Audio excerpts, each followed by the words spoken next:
and to me, the thing that happens is when you separate these compounds, and I've said this before, a plant can't be patented. Mushroom cannot be trademarked. Natural remedies like this are not, accessible that way, and that's why I think there's always been such a big war on them. There's always been such a big push on them, because to control the medicine, you have to control the compound. And so, if everything's broken down into compounds, if no longer a cannabis plant is a cannabis plant, it's now a compound of THC, THCO, CBD, CBDN, CBDG, and all these other terpenes and stuff. Well, then you can control each one of those. A company can have a patent and a trademark on a particular terpene. And so, if we want to keep these things for the people and for ourselves, we have to, not fall into this trap of thinking, this is, this research chemical could be so isolated and so this and so that. And we got to make sure we keep the whole plant safe, the whole plant available for everybody. Everyone should be able to, and this is my own personal thoughts and no reflection of any of my business, but everyone should be able to grow their own mushrooms and their own weed and everything like that. And I'm a true believer in that, and I'll never not believe that. And I think that's one of the things we need to do when we're searching for our own independence, is searching for independence not just with ourselves, by ourselves, but within our community and within our community gardens, and getting to more of a self-sustainable communities. And that's what a lot of the hippie culture was about, which doesn't bode well with a corporation that wants to make sure it has a whole lot of people to sell products to. It's also why I think microdosing gets pushed so much, because microdosing to me is a wonderful tool, but it's still just a band-aid. And microdosing, it's something that, if you can just take a little bit just to feel a little bit better, well, I can keep selling you that. But jumping into the deep end and actually facing your traumas and facing your problems, and actually finding those resolves, that's a whole different ballpark. That's a whole different thing, and that technically, that doesn't have the potential to be something I can continuously sell you. And so that's why, those things are not looked at. But what is better for the individual themselves? To take something every day and to have to go make money so you can continue to buy this every day, or something that could potentially make a life-changing moment within a couple sessions, and so that's the beauty of what keeping it natural means, right? And so I just went off on a tirade, but you guys, that's what I'm gonna do. That's what I do, and I'll probably lose like half of y'all because you're just like, oh my god, he's talking way too much, and that's what I do. But yeah, so back to the discussion here. Diamond shrooms, these bars are getting looked at by the FDA, these research chemicals. So, my advice to you guys, take a look at what's in your bar actually, understand what you're buying, and make sure there's some sort of testing, and, and don't get this twisted. I am not sitting here saying the FDA is right. Okay? I am not hoorahing the CDC right now. Okay? I did hoorah the CDC when this first started, though, in 2020 with vape cartridges, and they were actually pointing out the fact, the CDC was actually pointing out the fact that if cannabis was legal in more states, then they wouldn't have this problem, and I was definitely supporting that. But definitely not fully behind the FDA fully for everything, because they do make a lot of mistakes. They do control things, and those are definitely for another conversation on a different day. But yeah, there's a lot of research there. You guys might want to check this out, and let's see if we can find that video of that lady Let's see if we can find that video of her. Let's go over to YouTube real quick. And let's see if we can actually find. Um,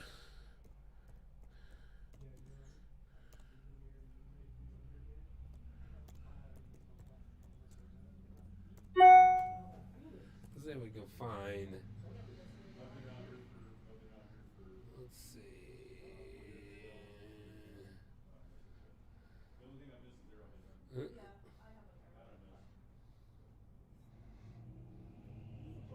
A lot of videos. I like it. Yeah. You know, fake bars, FDA warning. Let's see. That was shroom bars sent. I think it might have been. Uh,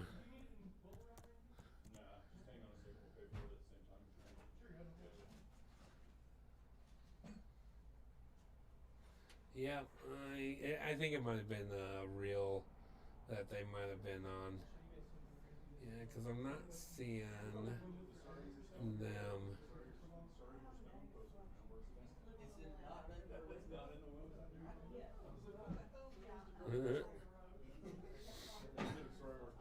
Oh, you know what?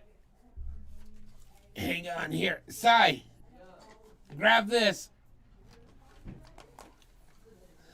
Ugh. This is the one that's supposed to go in. Sorry, we're tripping. Yeah. Go put that in the window. No. That's the one that's supposed to be in the window now. You used to be able to find us with a sign that said "Sorry, we're stoned," but now it's "Sorry, we're tripping." Yeah, I'll have to find that video though. But as you can see, there's a lot of conversation around this particular thing. Oh man. So yeah, make sure you know what you're getting into. And if you're trying to find too, like if you're trying to, here we're just going to switch this out. Oh, get me. Okay. So like, the thing is, if you're trying to, get help for yourself, there's no short answer, and you should never want to short answer that answer. Getting help for yourself is very important, and it's not something that should be taken lightly. And you should also be able to find that value within yourself to get that value within yourself. And the thing is, our industry gets wrapped up. Everybody's like, yeah, they're charging $3,000 though. If the person can afford $3,000 for their journey, and that could help us cover more of our bills, then the better. Because the more bills that get covered at that from that price gives us the ability to help more people at a lower, and sometimes not even any cost at all. There are some people out there who can't afford anything, and that's one thing we like to do too, is to help people. Like, that's the reason I got into this. I like to share a story. I don't have it with me. I should have brought it with me just because I'm going to share the story. But I got that when I was 14 years old. You know what I mean? And I thought that's what ruled the world, and I thought it does rule the world.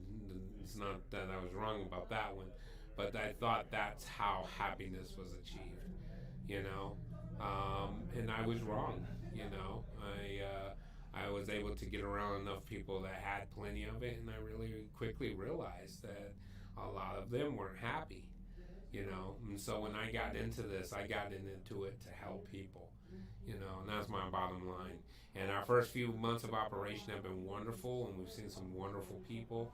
We've had some wonderful conversations, and we've helped some wonderful people. And it's been, work. It gave me the beauty is it gave me the time to work on all the framework to stay within the legal framework. But now that we've gotten a lot of that resolved, our goal is to see as many people as possible, to help as many people through this journey as possible. And so if that means lowering our costs, that's what we do. If that means giving services to help, that's what we do. And so that's our goals with what we're going on.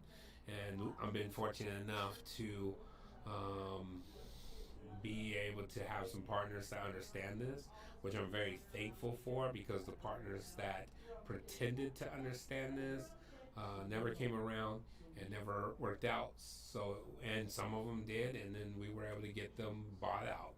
And that's beautiful, because I've watched other companies in this who did have that, and they pulled out so quick. I think a lot of people thought that this was going to be a way to get rich quick. Do we have any rubber pieces that could fit on this? No, We don't. no. You want to go to like a hardware store or get some electrical tape? Electrical tape. Been helping people make bongs since 2000. No, electrical tape. Been helping people make bongs since 1976. So, yeah, Sandwich. I love the new sign. It's great. It's great. So, yeah. Today's Independence Day. I want you to work on finding your own personal independence. Independence and freedom of your own traps.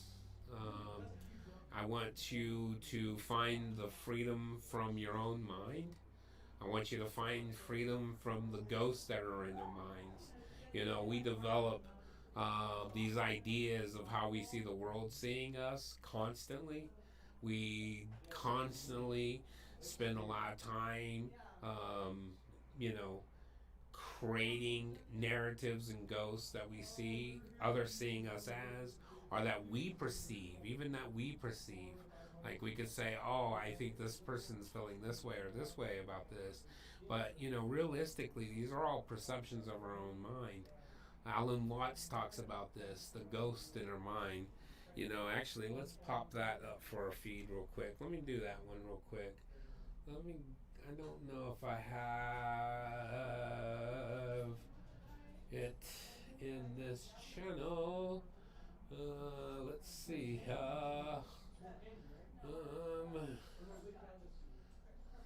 Yes. Oh, yes. I'm going to give away this incredible $4,000. Wait, no, not this one. No, This incredible. Not. Yeah, we'll just watch that for just a few seconds. That's not what I wanted to do. Let's see here. I'm trying to figure out how.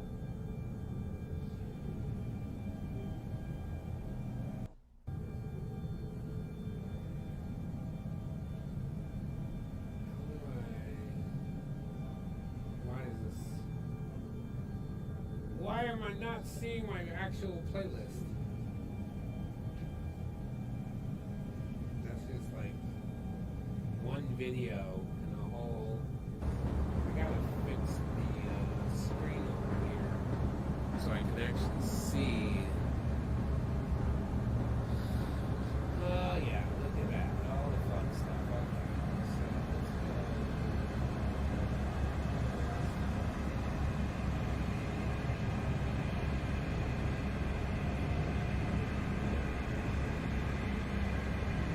There it is. Beautiful.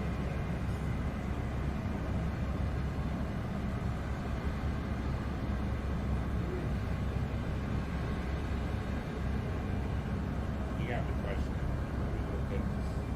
I always use it through my phone. Let me just see if I have it.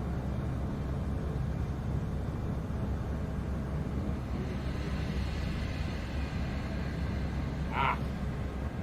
Because of cyberspace. Okay, that's right. Cyberspace. Let me, find this.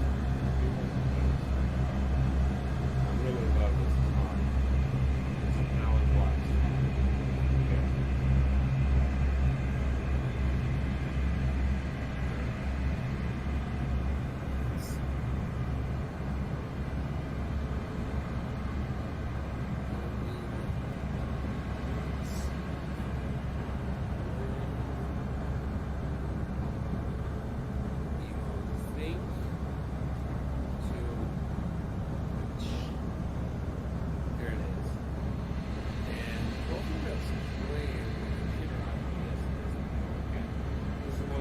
secrets.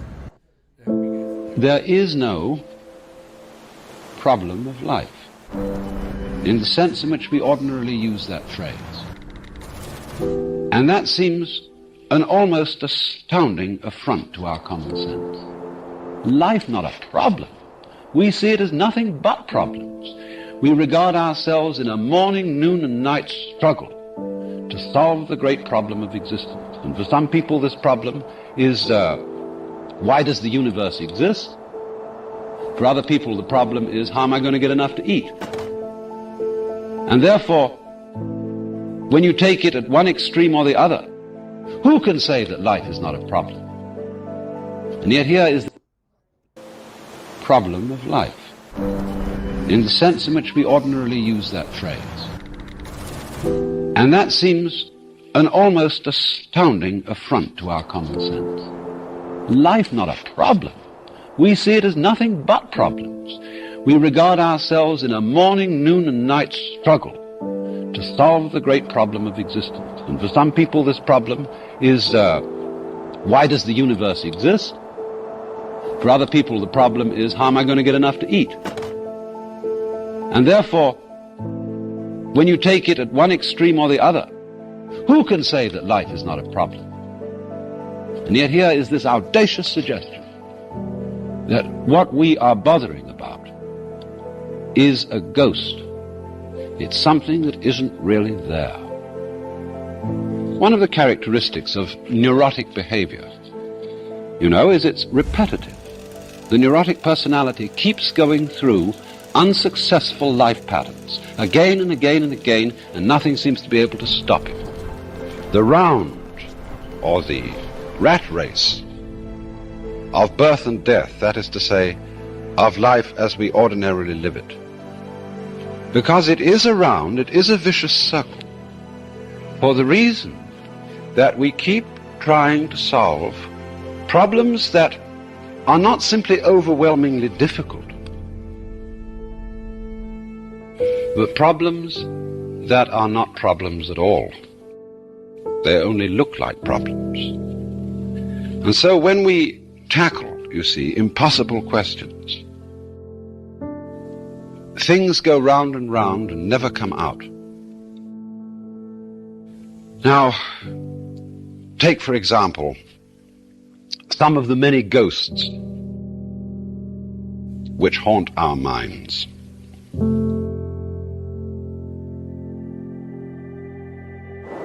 We say, for example, that we all have an instinct to survive. And a lot of people thus treat the problem of life as, how am I to survive? And one might almost be a little cautious about relieving people of this problem, lest they should lose the impetus to go on doing their work. But that also, impetus to go on doing your work, is another ghost. We think we are driven, We think that what we do has these mysterious things behind it.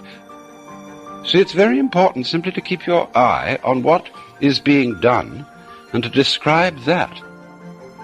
And if you describe it clearly enough and well enough, you will probably find that the ghost of instinct disappeared. Thus, you see, when we talk about an instinct for survival, what is this saying?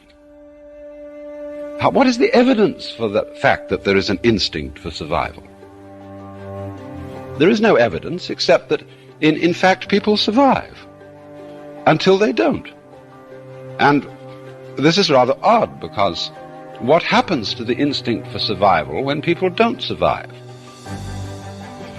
So, in this way, we find that when we try to explain some kind of behavior, some kind of activity, by supposing that there is a motivating force, a sort of incarnate spook behind the whole thing, what has really happened is that we haven't described what's going on sufficiently clearly.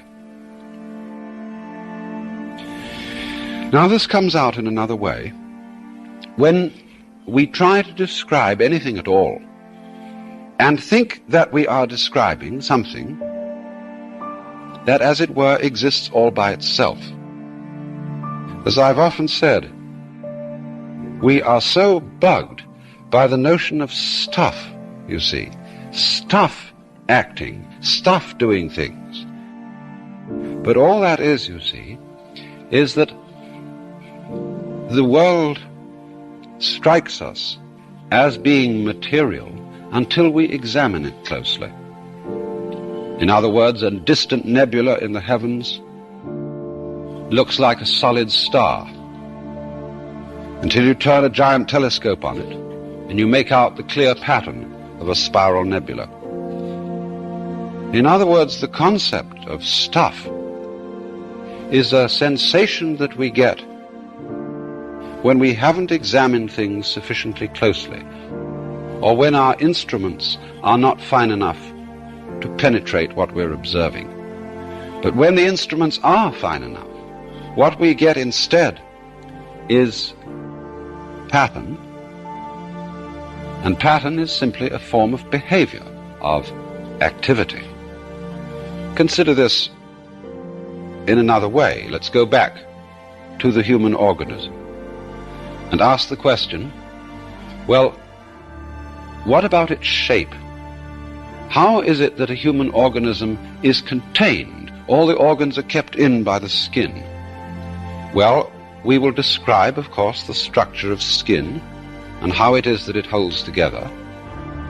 But then we'll soon find out that we're also talking about the surrounding air, which impinges upon the human skin with a pressure of about 15 pounds per square inch, so that if it weren't there, we'd explode. Now, so the question arises, what is keeping the organism in shape? And we find out that it is not only what is going on inside the skin that keeps it in shape, but also what's going on outside the skin. And when we go on to describe this still more carefully, we discover that it isn't quite correct to say that it is the air that is doing this, or that it is the organism that is doing this. We begin to describe instead what Dewey and Bentley, in their very fascinating book, Knowing and the Known, call a transaction.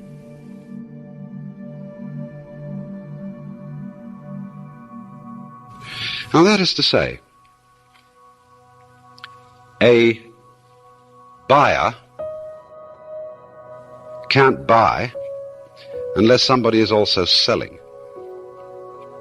You can't know anything unless there's something to know.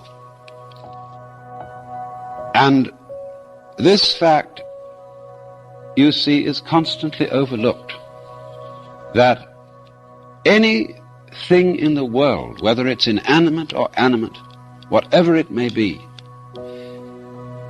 is there by virtue of being in a transactional relationship, not with something else, but with everything else.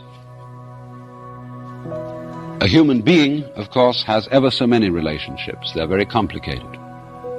A person, say, we call a doctor, is not only related to his actual work of doctoring, but he may be also a father related to a family.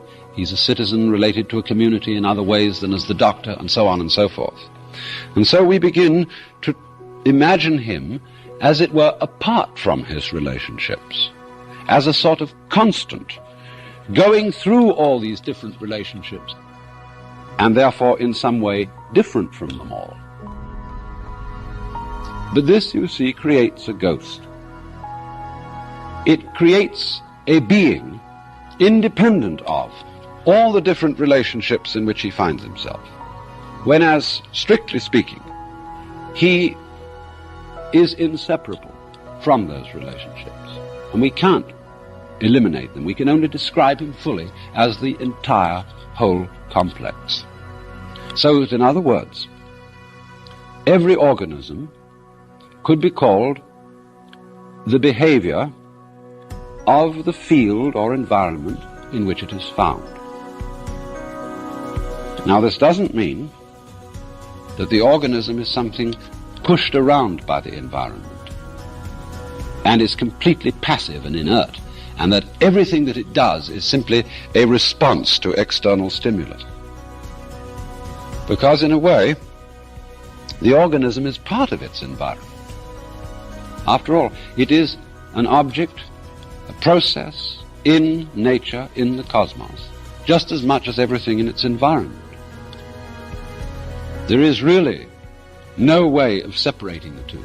Instead of speaking, as it were, in this terminology of doers and done-tos, attackers and victims, we simplify things considerably. Just by confining ourselves to a description of what is happening. And as we do this, we get a peculiarly clarified picture of the world, without all sorts of ghosts. And it is in this way that we also begin to be able to have some preliminary intuition or sensation of the meaning of the fact that life is not a problem. In other words, not a contest between ourselves and our environment. This conception of life turns out to be basically phony.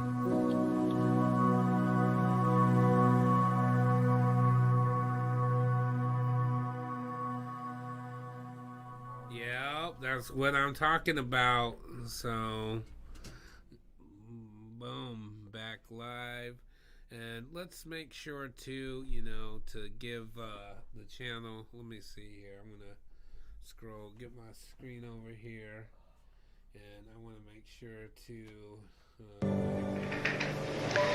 I wonder if it's ever struck you how... What was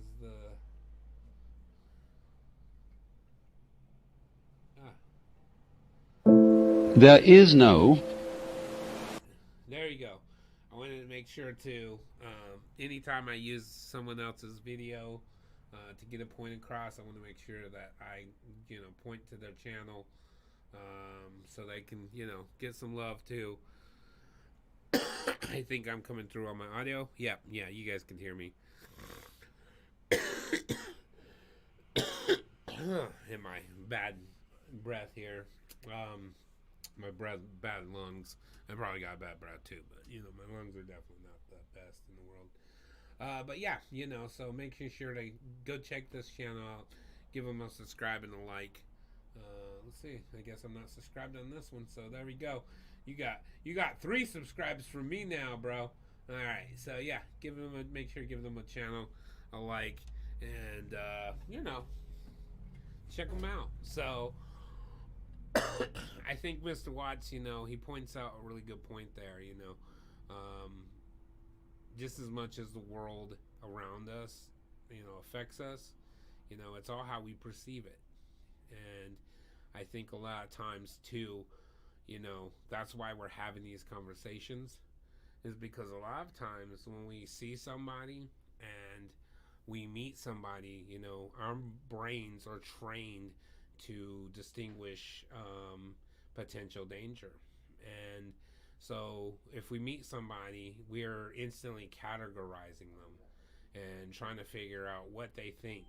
And moving into this election season, I think a lot of people can realize that just because one person's this way, they're going to appear to be these other ways. And I think us as individuals, if we can quell that perceptions in these perceptions that we make in our minds about people, I think we'd spend a lot less time arguing things that have no merit. How many times have you been in a fight with someone or talking to somebody and they're saying things that then you're trying to defend, and that's not your stance, but they're inquiring that that's your stance, through their accusations and their perceived ideas. And I think a lot of conversations get lost in that moment, and it gets lost in constantly trying to defend those ideals and what your perceived ideals on the situation are your narratives. And I think to truly listen, we have to quell that. We have to bring that down a couple notches so we can open ourselves and be able to. You guys are talking right by this, and I'm really trying to put a really good thought out that would have made a great soundbite. You guys are like upping your conversation here, so I do apologize about that break. That would have made a beautiful soundbite, but we'll redo that. That's why we come live, I guess, right? You get live, including background conversations. Okay, so if you have a background conversation, don't have it right next to the green screen. Okay. But that's how I think we can, open up and listen to one another. If we can quell those moments and listen to one another without the idea of perceiving what you think that person's about. Start there within yourself. Don't take assumptions that this person must be about this or that. And allow them the space to express themselves. And if they are that particular thing, well, then now you know. And through conversation and through listening, I think we can find a better balance into our lives. And that's the mission that we have here during these conversations. We'll be exploring these as we go about. I really look forward to diving into some of like Daryl Davis's conversations on this discussion, and just continuing this discussion. I also invite people from opposing views to come through. If you have a strong feeling about one thing, let us know. And then if you're willing to sit down and actually listen to someone else who has an opposing view, let us know. And we'll sit you guys together. And the idea is not that you guys argue or find something to be right or wrong about. It's to hopefully find more common ground. And to discover maybe that some of these things that separate us don't quite separate us, and that we have more in common than we have against each other. And that's the mission that we have here. Plus, we just gonna have some fun too. So, we love, you guys heard before, we love good music, we love partying, we love having a great time, and that's what we're gonna do too. So, in saying that, I think this is still connected. And let's see what we got left on this.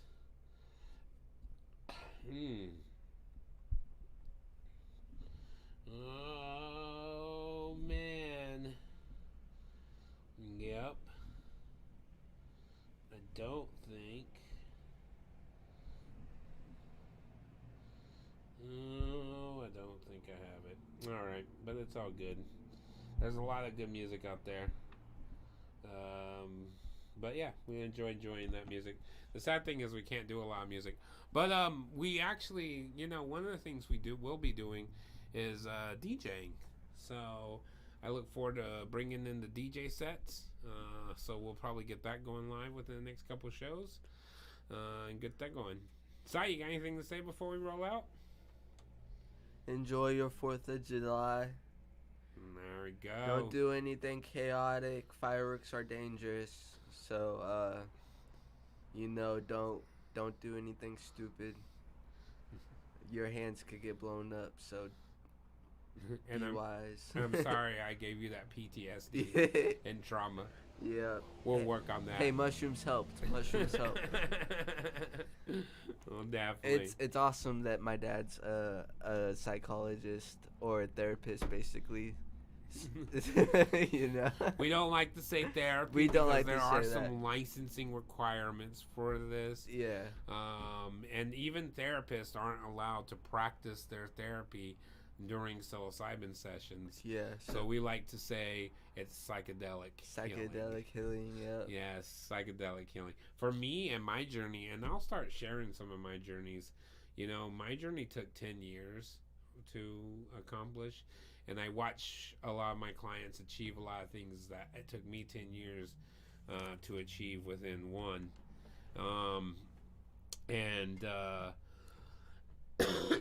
the thing that's really crazy about that journey is for the first 5 years, I was trying to hurt myself. I was definitely trying to alter myself in not a very positive way, or possibly even doing the horrible things. Yeah. And Relatable. and it was 5 years of that, and then finally came some moments of hitting the realness of it and starting to heal. And then there was 5 years of a journey of healing, and it's even more than 5 years, because I find myself even after the schooling and the classes learning more and more and more, and still continuously to have like closuring moments for myself.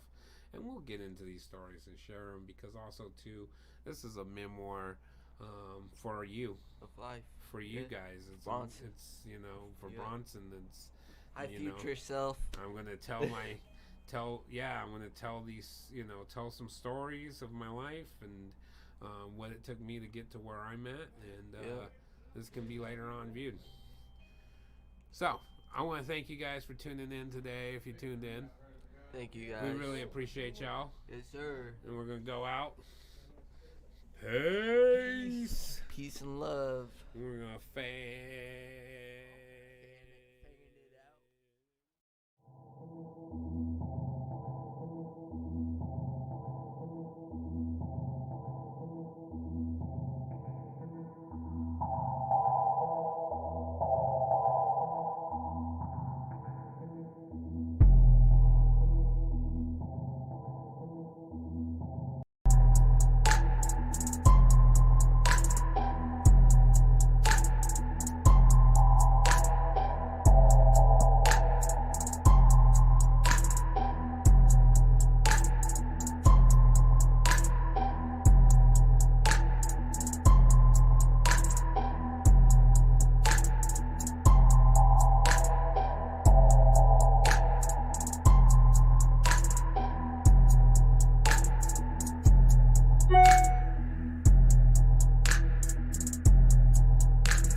Hello, welcome. I hope my audio is up. I believe it is. Let's double check. Yes, it is. We have audio, we have visuals. I think we even fixed our I guess we were listing our lives as unlisted, so I think we got that fixed. So hopefully it's going out to the public so you can see, because we're here to have these open conversations. Hence the reason we're going live, and we're right here on the Oregon coast, right by the beautiful Highway 101. And we're a 101 show about psychedelics and psilocybin mushrooms and all kinds of wonderful things that are very much legal here in this state, and advisory. These are all just our thoughts and the way we feel about these things, and not necessarily a representation of the businesses or anything associated with this, and if you are not 21, you should tune out, not watch this, and wait till you're old enough to tune in and check this out. So advisory warnings, the stuff we talk about may be controversial. Some people have said, like, why are you gonna just put it all out there, Willie? I'm doing it for a couple of reasons. None of us are promised tomorrow. And so I hope that in having these little chats that it helps show what I'm more about. I've been a salesperson most of my life, so most people know me as this over-the-top salesperson who could just, it's no joke. Like, I have been in some very rough situations, not very happy with myself, not very happy with my life, and still just, hey, how you doing, man? It's Willie T. What's going on? Are you guys having a great day? It's a wonderful day, you know? And then, like, completely breaking down when they're like, how are you doing, though? You know? Like, you know, but that was just me. I put on a good show. I've helped a couple companies grow. And so, you know, and I achieved mine. You know, when I was younger, I say you know a lot, so just get used to that, I guess, because trust me, I listen back to some of these, and I'm like, my God, Willie, will you stop saying you know? You know what I'm saying? You know? Yeah, you know. That's just my thing, I guess. You know. So, I definitely say, you know, a ton, and that's what it is. But yeah, you know, a little bit of story. We were talking a little bit earlier yesterday about some of our stories coming up. And we made that big jump to Colorado, right? So I don't know if a lot of people know this, but I was a cannabis activist in Washington. We fought for cannabis legalization on 4 different efforts, with the 5th effort being the successful effort. It happened the same day that Colorado legalized. They beat us by an hour, I would always say. So I had to go play for the winning team because they beat us by an hour, that damn time zone. So yeah, moved to Colorado and got going. The thing was, and the reason I wanted to share this story, and I share these for my own sons who could watch this later on if they choose to, was, you know, life is about goals. We set goals, right? Like that's what we try to do. And you know, you got 2 types of goals, right? You got like the over the top life goals, and you got like achievable goals. You know, they're called SMART goals, right? They're specific. Yeah, see, I can't even remember the acronym for SMART, but you know, it's measurable. You can recognize it, you can measure it, and it's achievable goals, right? Well, when I was younger, we had talked a little bit about this. You know, I was homeless. I was living in the streets when I was 15 till I was about 21, and then it was the DOC I was living in then, and just making a lot of bad choices. And I'll never forget when I got out and I had my firstborn boy, and I wanted to really make a change for him, you know. I didn't want to be caught up. And the thing was, it was so funny because before, you know, I got locked up, my goal in life, you know, young 16-year-old, you know, was to get a pound. You know, if I can get myself to a pound, we'd be set. We'd be good. And we'll just hustle our way to a pound. You know, and that was the goal, right? Get to a pound. And it's funny because you set that little goal, you achieve it, and then before you know it, you're running with like 10 packs, and you're like, man, like, how was that a goal? You know, like, that's still never quite, you know, accomplish it. Because one thing we got to think about with our goals is, you know, where we're at currently in our lives to where we're hoping to achieve them. You know, where we're hoping to achieve that goal. Because the goal is set on your perspective, right? You have a perspective of where you're at right now, and then you have a perspective where you're trying to get to, right? And when you're in that one perspective, you're thinking to yourself, man, I just have to get to that goal, and then everything's going to be okay. Everything's going to be great. I'm going to be perfect. I'm going to be set for life with a pound. Oh, Lordy. Such a young man with such high hopes and not a real vision of what reality is. You know, and that fast forwards, right? So, You fast forward that, and I get myself where I'm now legit, man. You know, I'm now doing legitimate business. I started a little coffee shop. You know, and just to be real, at first I started the coffee shop to sell weed out of. Then Young Jock ratted on us. And Young Jock, nobody knows him. Nobody knows this song at all. There's a song that he came out with after, you know, we'd been doing this for a little while. He came out with the song. It was called First I Take They Order at the Coffee Shop. Then I serve it out the window like a coffee shop. Got the work coming in 'cause my room's been real big. Now, this song was not popular by any means. But in my little hick town, it was the #1 requested song like 2 weeks in a row. And I even heard it on the radio. They were like, we don't know why this song's so requested. And I'm like, I think I might know why this song is so requested. We should probably not do this anymore. And we did it. And I had a family member of my ex who basically ratted me out in front of a camera one day. You know, I know exactly what you guys are doing. Da, da, da, da, da, da, da, da. And just looked at her like, I don't know what you're talking about. Walked out. You know, should have never hooked her uncle up. You know, I said the only reason was because I let her uncle come through and I knew he couldn't keep his mouth shut. That was the #1 rule, right? Don't talk about it. This is a sweet deal. You can come through, get some good coffee and your weed, right? Well, and you know, this is 20 years ago, guys. So, you know, feds listening, getting little hot fingers. You're way too late. Statutes of limitations is way out past that.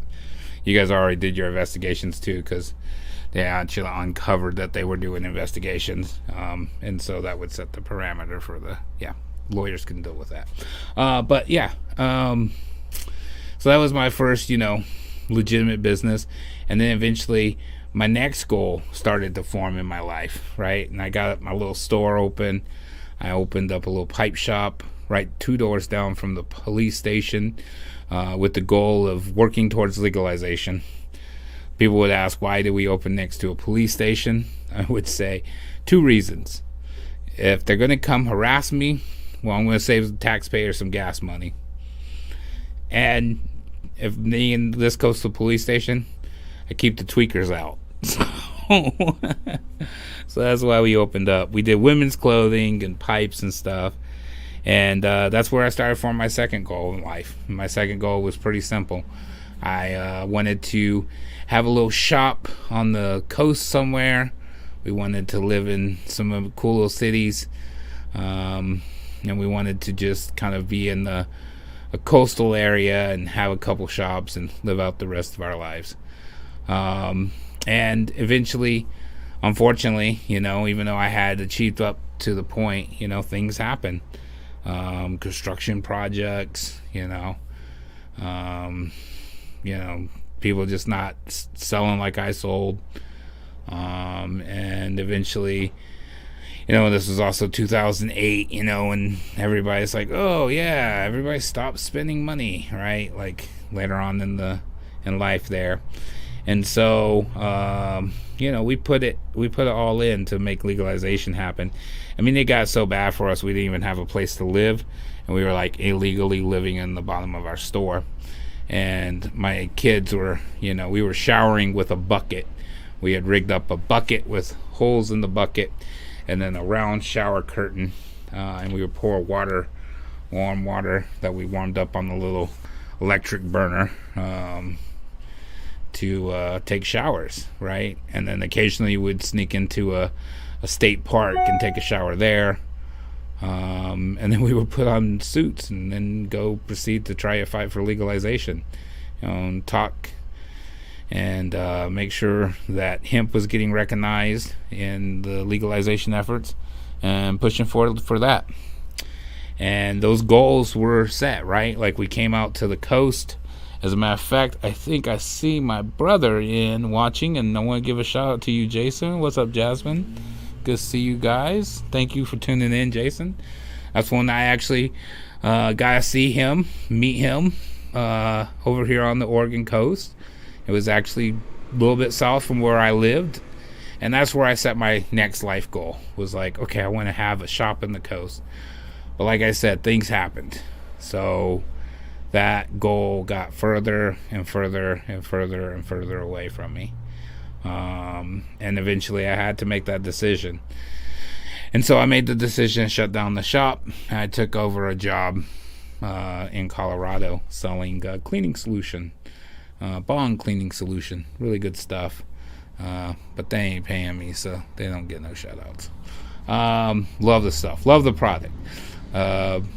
Was promised what I thought was a wonderful income. Once again, those goals are from different perspectives, and at that perspective my income was so low, it was way below poverty level. And so I moved to Colorado hoping to have what I thought was a wonderful income, which was just above the poverty level, which is $22,000 if anybody's asking. So I went there going like, oh, I'm gonna make $24K. Well, that never really happened. Getting paid was very difficult. Paychecks would sometimes be weeks behind and this and that. And so it didn't work out. So I went to work for this other company. And I also was going through a very tough time with my relationship because I was in Colorado trying to make a living, trying to make an established home for us. And it was really crazy because the goal just got further and further away, and I still just got up and showed up, I always say that, half the battle was just showing up, just getting up and showing up. And so that's what I kept doing. I just kept showing up, and it was difficult. I was angry, I was stressed, I was hurting, but I kept showing up. And my goal, which was so far away from me now, I just never thought it would exist. It stayed in my mind, but I just, there was no chance of it ever happening, right? I was probably just going to work these corporate jobs till I died. The end, right? And let's be real. At that time, we were trying to make sure that happened quick. Luckily enough, didn't have the strength to make that happen, which is good, because my life wouldn't be where I'm at now. And that's when I started taking copious amounts of psychedelics, trying to alter myself or possibly even off myself. And that was that was a great lie. Those drugs weren't, completely destroying you. You only gained schizophrenia if that was something you were predisposed to. And so that never happened, and instead I started healing. I started to find myself, started to become myself, and healing from a lot of the pain and stuff. And even though my goal fell so far off, I kept on my showing up path and just continuously doing what I had to do. And eventually the opportunity arose. And before you know it, I was managing a shop out on the coast, and then we were buying that shop out with some partners. And there I am, standing around, looking around, and realizing, like, wow, I accomplished that goal. Back to the 24K too. I just want to point this out. See, the funny thing about it was I had that. I'd only worked for that for 2 weeks, and then when the second paycheck came, they called me up and doubled my pay. Like, which was mind-blowing to me because I didn't know that. But then I realized shortly, they were trying to bring another guy on for like twice what they were giving me, But it is what it is. I didn't know at the time, different life perspectives. I grew up in an area where most people were below, poverty line. But I still sold $300 smoking devices somehow. And so that's what we did. So here I am now. I got that position, that goal's accomplished. And I probably could have just finished out the rest of my life smoking weed and just sitting on the coast having a good time. And things were a little difficult, so we wanted to do something a little different with some marketing, and we were successful at doing that. But I caught COVID during that, and COVID is what kind of made me take a pause for a second. Bronson was born and it made me kind of reevaluate my goals again. And even though I had accomplished those, I knew that with psilocybin opening up, this was a whole new set of goals, you know, and the perspective changed. You know, it was no longer just about me having, you know, a solid place to live, because now I'd had a place that I'd lived in for, you know, almost 10 years. And it became like more, how could we potentially keep this beautiful, you know, fungus for the people, you know, not have it just be torn apart for financiers, you know, breaking into all of its compounds and put into this formulated formula for your formulated gummy, or this formulated thing for this formulated thing because we have this and no one else could do this, but actually keeping it open and something that could be readily available for people, and for other people to experience this and just see the beauty of what it is. And that's when the goals changed. You know, I had a baby boy, wanted the world to be a little bit better, and so that's why I chose to re-roll the dice, basically, and step up and get involved. And in doing so, we were able to accomplish some wonderful things, some things that even the cannabis industry was unable to accomplish, and we're still doing it. You know, with Colorado opening up here next year, it's going to be a whole new landscape. They're probably going to have service centers opened up by May, and so there's a lot of potential there. Different rules, different perspectives, so huge potentials for Colorado. And so there it is. There's the, you know, so now you have new goals, right? And that's what it is. The goals isn't the finish line. I think that's my message I'm trying to say right now. Goals are not the finish line. They're the tools to keep you moving forward and to keep showing up. That's what it's about. Keep showing up. You know, even when the days are tough, even when you're not feeling it, when you got a couple L's, you still show up. Those are the days you show up the most, you know? So, you know. Now you know. I need to get a little button here that I just push, and that's what I need to do. I need to get I got the but I need like the more you know sign. Remember back in the day, this is for only, you know, us Gen Xers, maybe some, you know, first millennials like myself, or some late boomers, but you know, the more you know, we had that back in the day, with the little messages after school. But yeah, that would be it. You know, the more you know would be the know thing.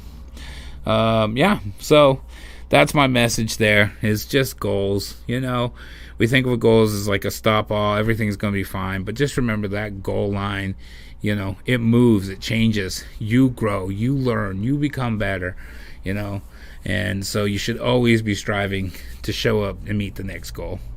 And that's my message to y'all. You know, that's one of my messages. We got lots of messages, but that's one of the things we try to practice here as well in our facilities, is helping people meet their goals and find their goals, establish them, and then to remember to keep looking forward to growing and growing past those goals and making those goals, so, you know, I was going to say a phrase, but that phrase is like, we don't use that phrase no more. That's like a 2010 phrase, you know, but making goals just easy, you know, making it do what you want to do. Okay, so that's what we got going on. Yeah, and so, yeah, that's my first part of the talk here. I think for today, though, I do have my news feed that I've saved a couple news articles on I wanted to share with you guys. And we could talk about it. And if you are on Facebook, if you're one of our Facebook followers, make some comments in there, and you could ask some questions. And I would like to hear some of your thoughts. Twitch can do the same, but I don't see that feed as much. But yeah, if you're one of the Facebook follows, and I think YouTube has the comments open too, so you can comment there. But if you're on Facebook, I definitely know I'll see that one. Twitter, yeah, no, Twitter's just its own beast. So if you're watching from there, then jump over there on the Facebook for a moment and give us your thoughts. But let's jump into this and see what we got here. So we got some fun stories. I was liking this story right here. I couldn't believe this one when I seen it. What do you guys think about this? An Ohio police chief is fired for refusing to take a drug test after the mayor claims his office reeked of marijuana.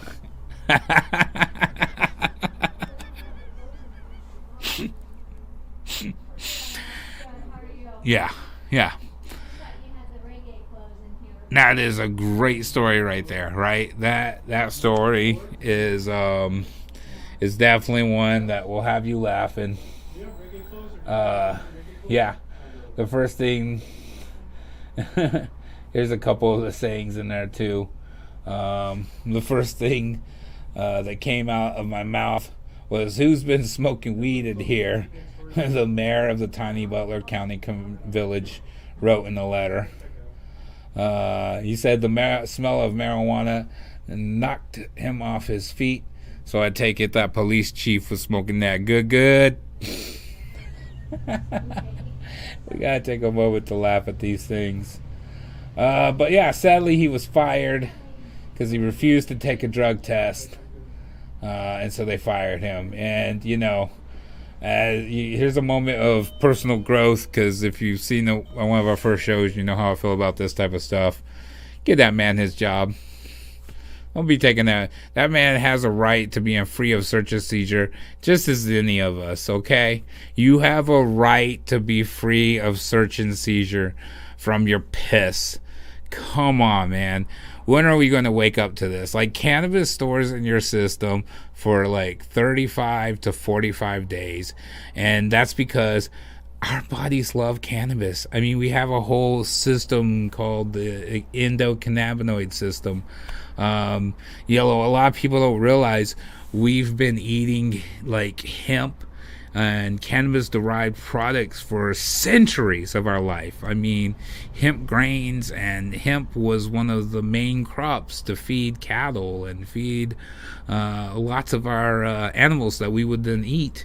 You know, so we've always had this in our system until recently, until, you know, big pharmaceutical companies and big oil companies and the logging industry was like, yeah, no hemp. You know, hemp is bad.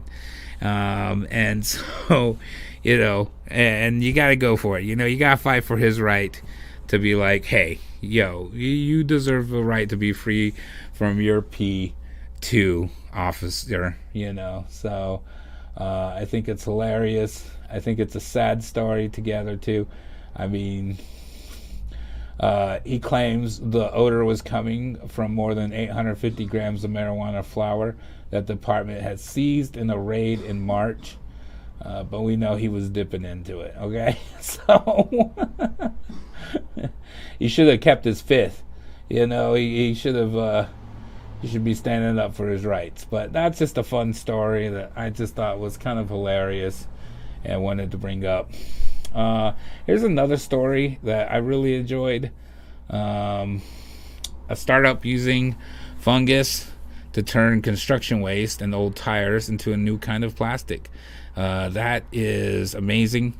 We've looked at some of these projects from our own perspective. We've looked into like oyster mushrooms. There's a few different breeds of mushrooms that actually eat plastics. And one of the projects we would love to do long term is having the waste from the growing actually being, you know, eaten by mushrooms, and less plastic waste coming out. You know, huge potentials for that, especially with microplastics everywhere.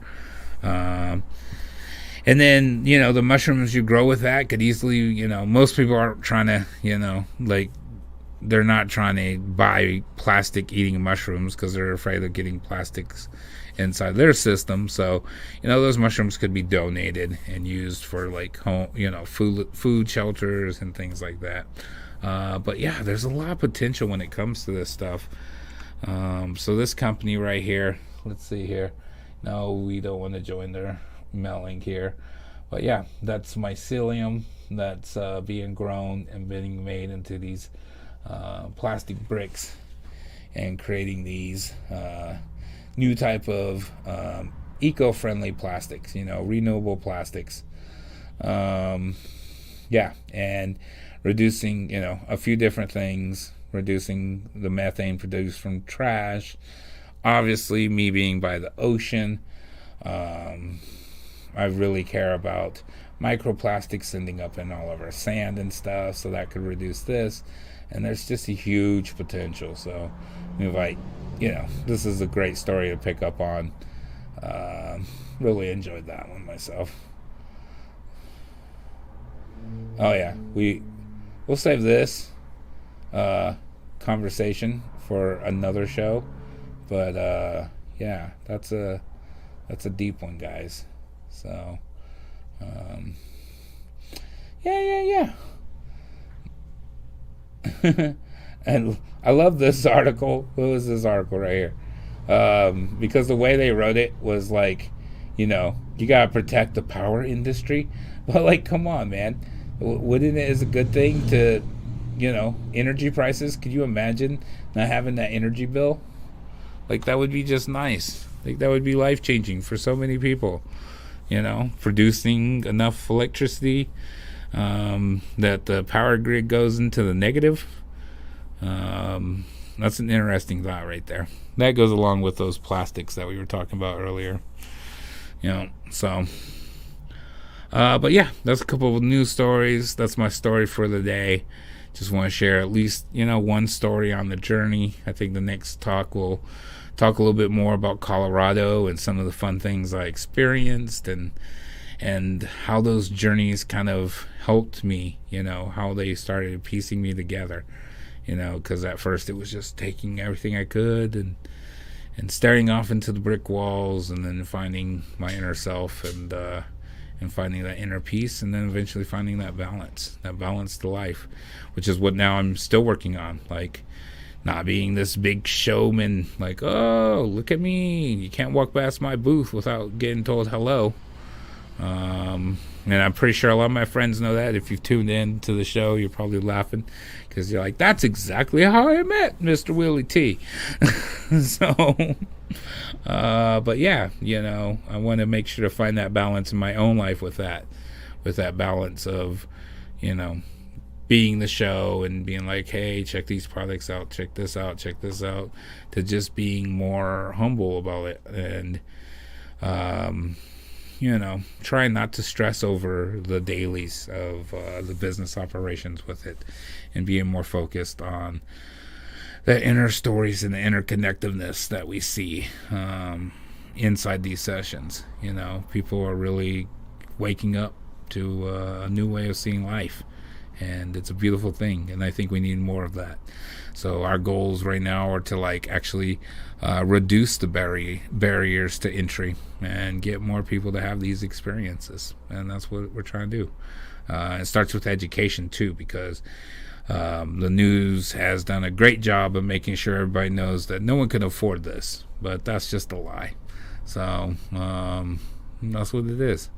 So if you guys want to tune in, check us out, send me a DM and we'll get some of y'all on.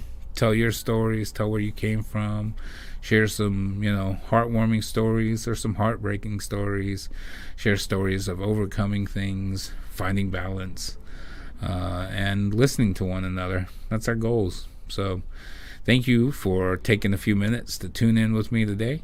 It's been a good one, and we're going to just go ahead and give a little bit of mushroom dance right here, right there. Yeah. I guess the mushroom dance, I should have some music. I think this is royalty-free music. Just to roll out to, right?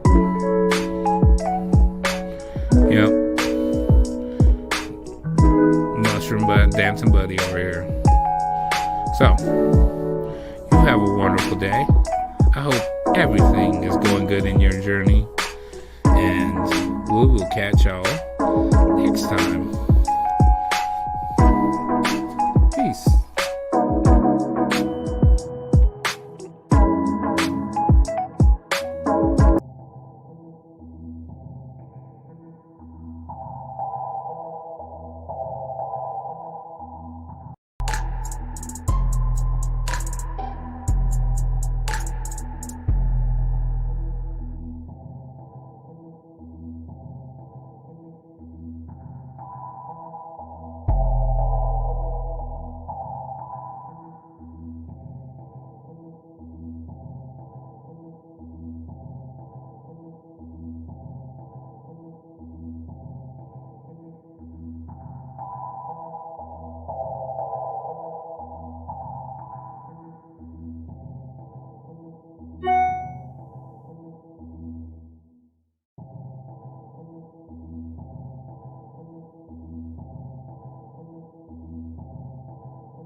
There it is. I don't know why it resets every single time, but it sure does. Alright, so boom. Go into our chat screen so you can see now. Welcome. We did it. We're going live today. We almost didn't go live because we didn't have internet. So, but that got resolved. So we got some internet. So we're live. Make sure to, get some of that merch. Help us out. Help us stay alive. That'll be awesome. But I got a special guest in the studio today. I'm going to introduce my good friend, Mr. Tone. Say hello, Mr. Aloha. Tone. Hello. Definitely. So let's see here. We're going to switch our screen up so we can both kind of be live here. Actually, I believe we can do this with that. Look at that. We're both live. We're both chatting. And it looks like we both have audio playing through here. So it looks like we are all good. So, yeah, that's what I need to do. I still need to move my computer up there. I keep messing up and not doing that. So I can see the computer screen and actually talk to you directly. But, yeah, it's a beautiful day. We had a beautiful 4th of July. It's been a wonderful time so far. And today we're going to be talking a little bit about the legal mushrooms, the ones that you can find in your local areas, but specifically one of our main sponsors here, Soulfire Mushrooms, and the amazing products that they produce. Tone here is the herbalist for that product. Tone, you want to give yourself a quick introduction? So my name is Anthony Kahawai. Born in Hawaii. I live out in Oregon now with my family, but during the time of my transitioning from Hawaii to Oregon, I got into growing flowers. And during that time, I started analyzing, how plants are very similar to humans. And so what I try to do, right, is I try to bring more of a natural way of healing by mimicking the way plants intake their nutritional intake the same way we do, right? So basically, what we've come, right, me and Willie T, what I partnered up with, where we basically came to the function of mushrooms, medicinal mushrooms, lion's mane, reishi, chaga, cordyceps, right? Like, we all know about the miracle benefits. I'm also got TikTok live on right now, yo. So, but we all know about the miracle benefits that these types of mushrooms can bring us. You know what I'm saying? I don't think a lot of people do know. Oh. I think that's been the biggest, misconception. And we also have another sponsor, UDG, is coming at us, and they are creating some fun content on what the world would look like if mushrooms were never taboo. Because for many years, mushrooms have been kind of a taboo thing. And so I think it's really great, the thing they're working on. And I think a lot of people, we're waking up to it. But I think for years, I mean, you got to remember, at one particular time, if you were a woman and you practiced anything with herbs or mushrooms in the forest, well, that probably wasn't going to end for you very well, especially if you lived in a place called Salem. I ain't talking about Oregon, okay? So yeah, tell a little people about about the lion's mane and about the reishi, and just like give let the people who know maybe have no clue about mushrooms. They're probably thinking mushrooms on my pizza. That's all I eat. The ones on the pizza and the one from my drug dealer. So yeah, no, I totally get it, yo. But okay, so if for folks that don't know about the mushrooms we're talking about, these mushrooms aren't, I guess, well known, like he's saying, like now that he's bringing it into the light, yo. But the miracle benefits that these mushrooms bring all has to do with how the earth works and how mycelium, right, works with the earth and the plants. All right. Now, our bodies are just like is a mimic of our natural environment, just like the world, and we intake about the same nutrients as well as plants do, right? Nitrogen, phosphorus, and potassium. So, anyways, when you're talking about that, right? Mushrooms have what's known as mycelium, and if you folks don't know what that is a fungus that fruits mushrooms. All right. Mycelium has an interconnection with our natural environment, with plants. It helps them to communicate with one another, and it also helps them to share nutritional intake from one plant to the next plant. That's why when you look at forests and everything, right, they all have a similar color to it. It's because they're all sharing a nutritional uptake. And so mushrooms, right, the type of mushrooms we're talking about, medicinal mushrooms, reishi, lion's mane, these mushrooms are finding out that they have the same type of benefits that they do with the earth that they can do with us humans, especially when it comes to the mind. Certain mushrooms like the lion's mane has certain miracle benefits, like clearing up brain fog, being able to turn on neurons that's been shut off for fucking, excuse my language. Straight up brain repair. Right, it's brain repair, yo. I'm not even gonna lie, Tony, when we were doing this and we were first doing our project, I had been involved in a car accident, and I could feel, the stuttering in my brain on the psilocybin session. Right. And so I was taking my microdosing, and Tony was like, yeah, but have you had the mentalism yet? I'm like, dude, I got access to You know, the ones I'm not supposed to have access to. So, Yeah. and I tried the mentalism, and it was amazing what the lion's mane really helped accomplish. Like, I was really on point that day, really awake, and it was really impressive how much this legal mushroom had worked so well. And I was even blown away at one of the mushroom fest where I was trying to get a couple different cultivars, and the psilocybin cultivars were all, $10 and $15 for a syringe, but they were wanting, $25 and $35 for a syringe of lion's mane. Yeah, I know. It's starting to get ridiculous. Yeah. So It's really amazing what that really does for you. Yeah. So. Yeah. And it's the combination of the herbs with it too that's in there. That's Yeah. really So the helping that miracle, friction. so really the benefits is in the mushrooms, right?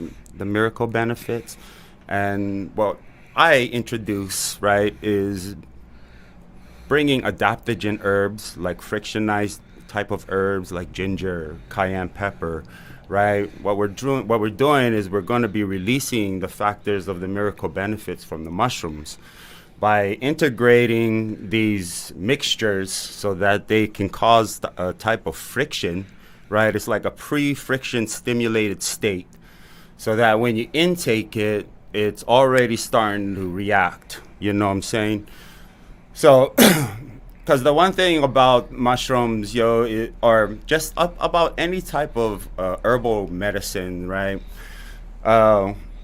We tend to, if you look, we tend to intake a lot of it, right? When you're trying to find change or just get into it. The result is always having to intake a lot. You never know how much you're intaking. You don't know where the line is to where it's benefiting you or it's not benefiting you. And so what we want to do is we want to introduce the body into it slowly. So what you want to do is gradually put it into small doses of introduction. The body, just like I said, is just like a plant, right? Like, and we can't just override it with nutrients. It needs to be introduced so that it can intake it to the most benefit. Mm-hmm. Now, I was watching. I'm sorry to No, interrupt go your ahead. thought. Go ahead, I was yeah. watching a funny episode of Matt Pat. One of his theory shows. He does Right. like game theory and film theory, Uh-huh. and it was on this cartoon. But I was so moved by it because he had pointed out, the relationship that we have, between the three different kingdoms. We being the animal kingdom, we breathe in oxygen, we produce carbon dioxide. The plants breathe in the carbon dioxide and produce oxygen. Right. And it's really amazing too because they use,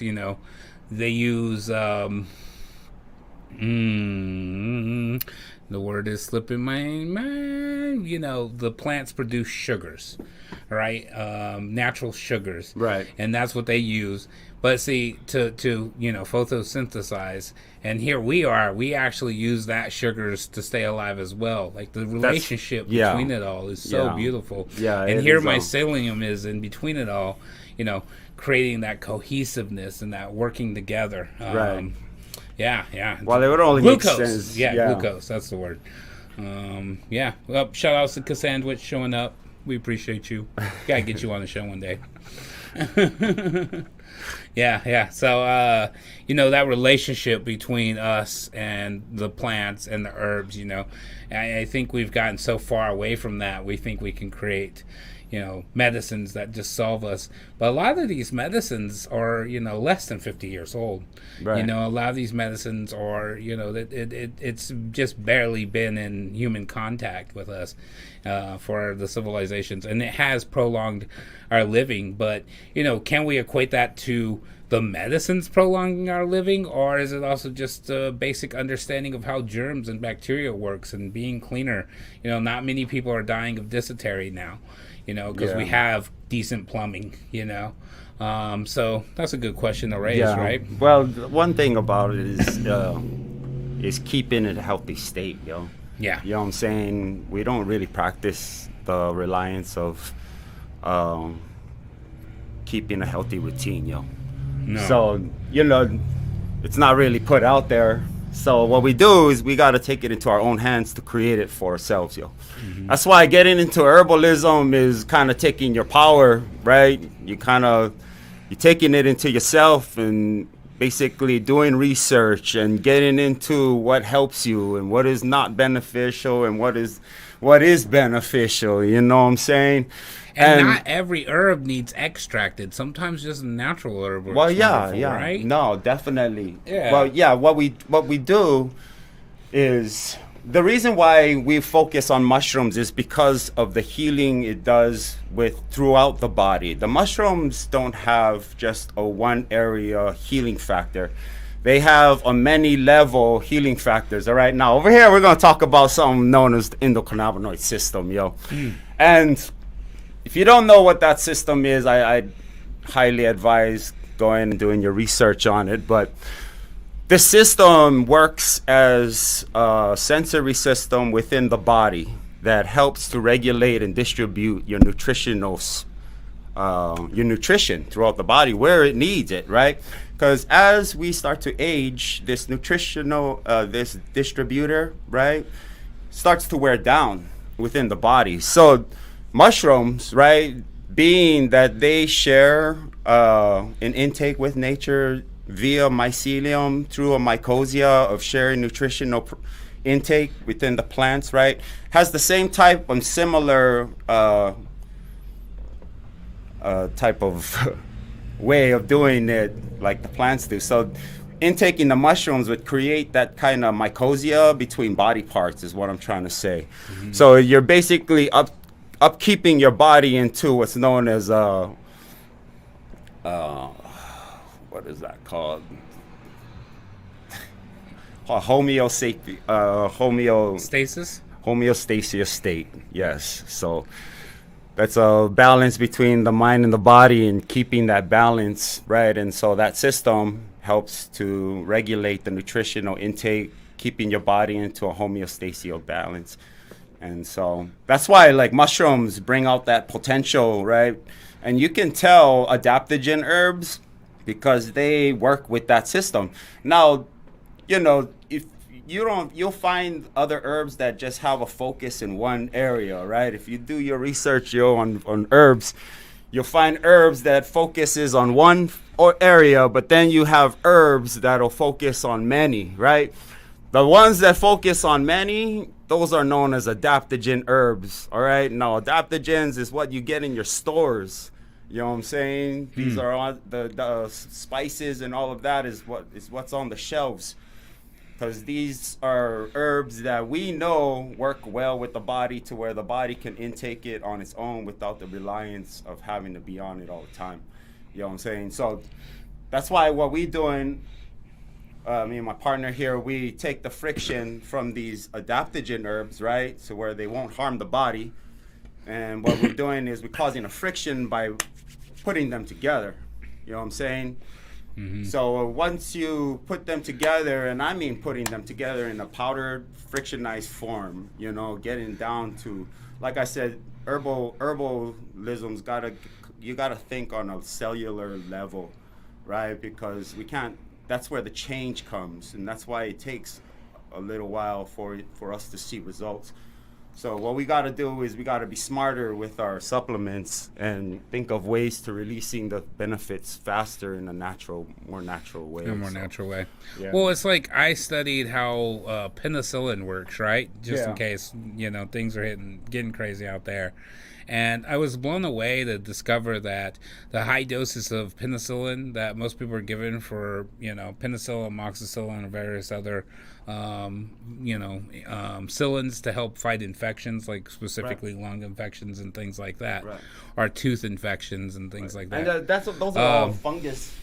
Yeah, You know, they're those all are all fungus fungi, right? That's how derived, they, and they grow discovered on that, they grow on like cantaloupe, right? Similar to mushrooms. Yeah, You know what I'm saying? And the So- thing is like when you take it through oral process, you're taking like a 500 milligram dose, but only about 10 milligrams is what your body needs to absorb. Right. And so roughly 490 milligrams is designed just to, really just go through your system and get kicked out, and it's through, other means, intravenous means is how you're actually supposed to get your shots, but nobody wants to get, a shot for an infection, right? So, I know I don't. So we've gotten used to that. Yeah. And, that's shots, how it is with our bodies. A lot of things, like vitamin D, we consume a lot of vitamin D, but we only, actually consume a small portion of that. Most of that goes out through our system.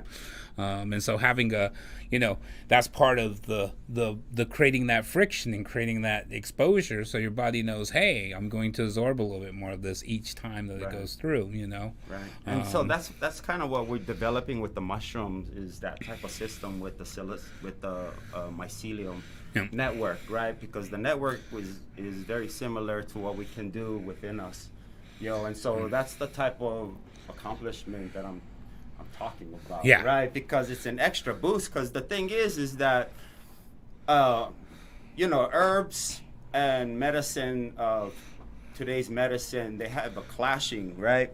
But with mushrooms, right, we are able to utilize that to where we can work together.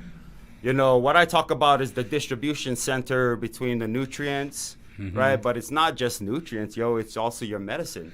The body knows where the medicine needs to go, right? But without that factor of it, of that system, right, being able to distribute it in the places it does need, then, that's why, like, the medicine nowadays, if we intake mushrooms, people are so afraid that it'll clash, but it won't.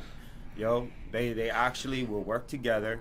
And the thing is with modern medicine is that, like I said, they're not adaptogen herbs, right? So they don't heal on many levels, and they also are meant to harm, while in the process of healing. So they're meant to just give you a little bit of relief. But see, the thing so you got to come back tomorrow with a little bit more money, okay? Just a little bit more mushrooms, money. we can deter all of that, right? Because mushrooms works to where, like I said, it's an assistant. The reishi mushroom, right, is the master mushroom. And it is the master of all, and it can work with everything and anything, So now when we're talking about medicine, today's medicine, it will help to distribute the factors of those medicine within the body.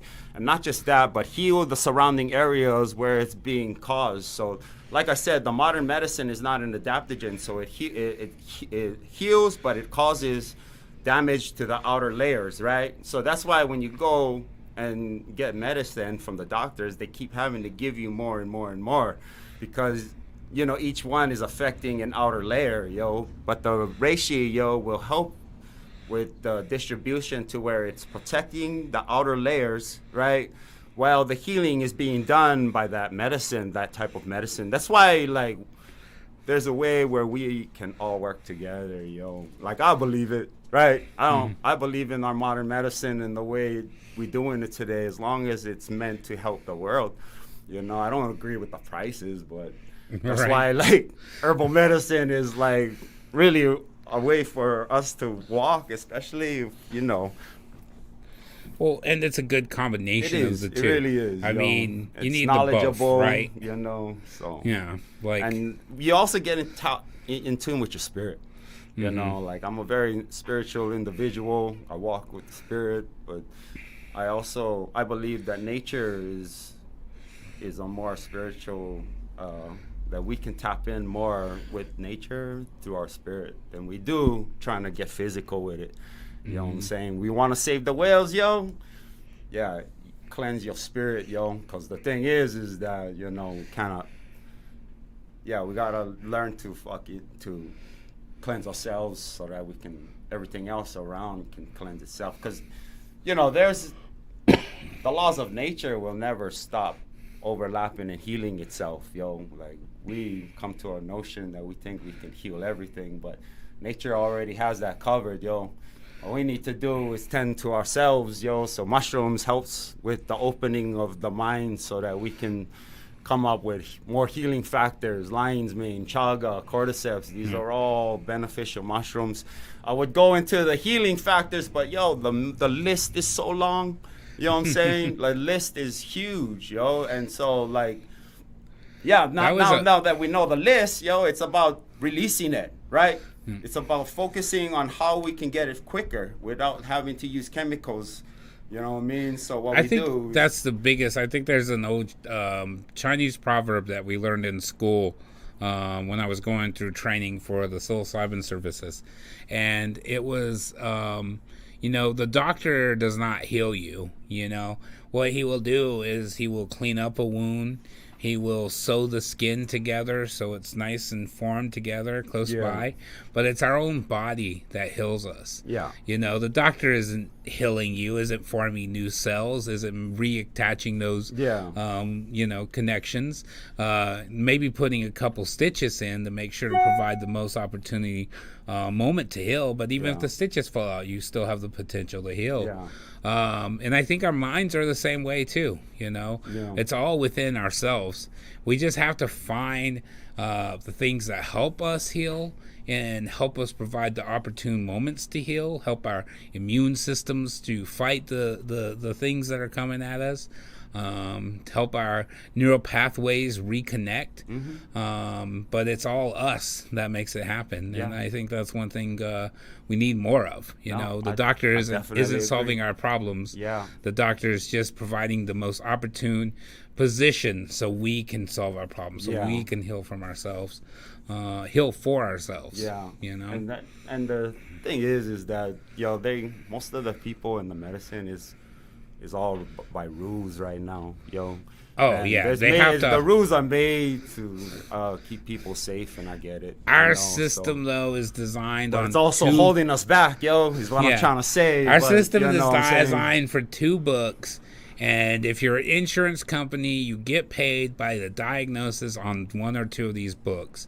And so it really puts our healthcare providers in an awkward position where they have to label you a particular way so that way you can register for the health insurance to pay for the services. And I think that's a system that definitely doesn't, improve overall health. And it really puts our healthcare providers in a bad position. It puts our pharmacies in a bad position too.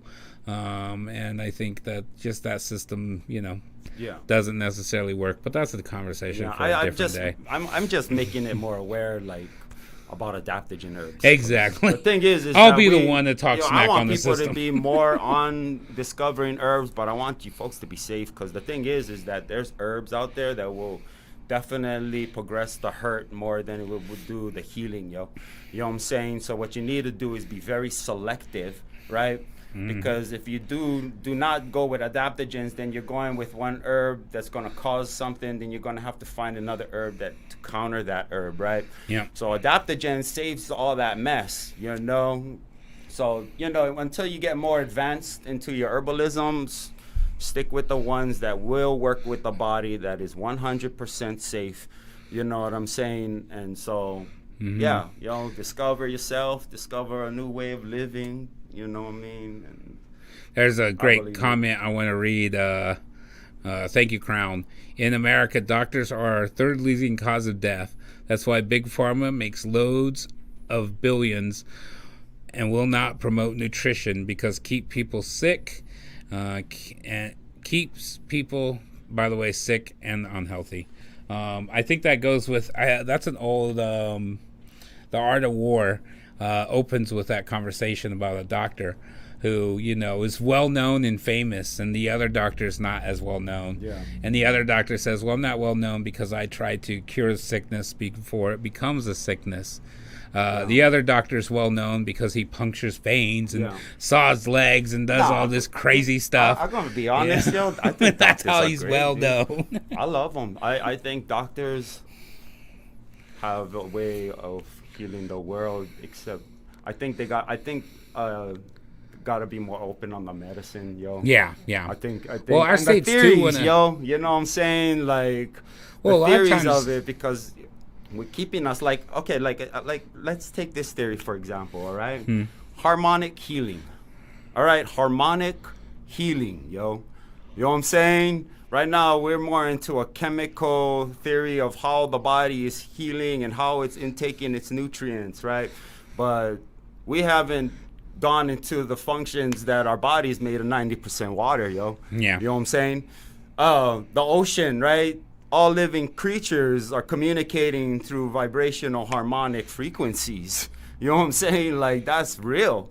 So that right there is just an example that tells us, like I said, our planet is a great example of what goes on within us. That's why the healing process is also mimicked the same way.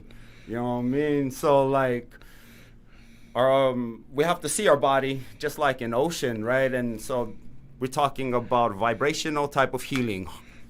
Herbs that cause this type of vibrational healing. Mushrooms are known to be possibly able to have this type of harmonic healing, because the fact is that it's reaching many levels of the body. Chemically, it wouldn't make sense having to travel those distances, right? But what makes sense more is if it's pulsating, right? Like a Bluetooth, basically, right? And so, you know, we gotta. I believe that, you know, that we keep ourselves stagnant by putting these rules into place when we should be opening Once again, up it's finding more. that balance, right? Yeah, It's we finding should be that opening balance it up between more, the two. yo, but I enjoy Both our are modern important. medicine, yo. I support all our doctors here today, and I love the healers of the world, yo. And so I just believe that we should be doing it for the right reason, right? And I'm pretty sure everybody else believes with us, yo. So Yeah. we all can see where it's leading just by the prices, and now we can't really be able to. So what I'm trying to announce is, yo, let's get into it ourselves, right? Let's pick up adaptogen herbs. Let's look into it. Let's discover a new way of healing ourselves. Let's discover a new way of healing the world, yo. So, you know, it's common sense stuff, yo. You know what I mean? So Yeah, I agree. Definitely. You know, and we got used to a lifespan of low age, yo. Like, that's not real. You know what I mean? Like, if you look into the old days, their lifespan was way longer. Like, we starting to shorten the lifespan and get used to it, yo, and that's wrong. You know what I'm saying? So we gotta see ourselves as longevity, because really it's about keeping the knowledge here on earth. You know what I'm saying? The knowledge is dissipating a lot quicker because our lifespans is going, but now we got things like the internet, but that's we can't control the knowledge that's been given now, you know. People can dictate their paths any direction now. So, you know, and all we can do is throw these kinds of things out here, my platform, you know, my TikTok platform. And well, it's like the conversation more about aware, cannabis yo, and the so- endocannabinoid system. I mean, you got to remember, it wasn't too long ago that just being a doctor and talking about the potentials of cannabis, Yeah. you could lose your license. But, you know, strong organizations formed. They worked on changing the rules around that.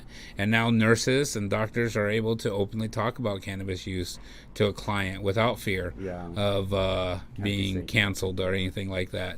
Like we're probably going to be, because we said the word cannabis and endocannabinoid system. But we're not looking to monetize. So I know, I wish they would that's change the fine. name of that, you know. That's Yeah. why I be calling it the ECS system. Yep. You know, yep. and yeah. The platform that gets the most views, you definitely cannot use those particular words.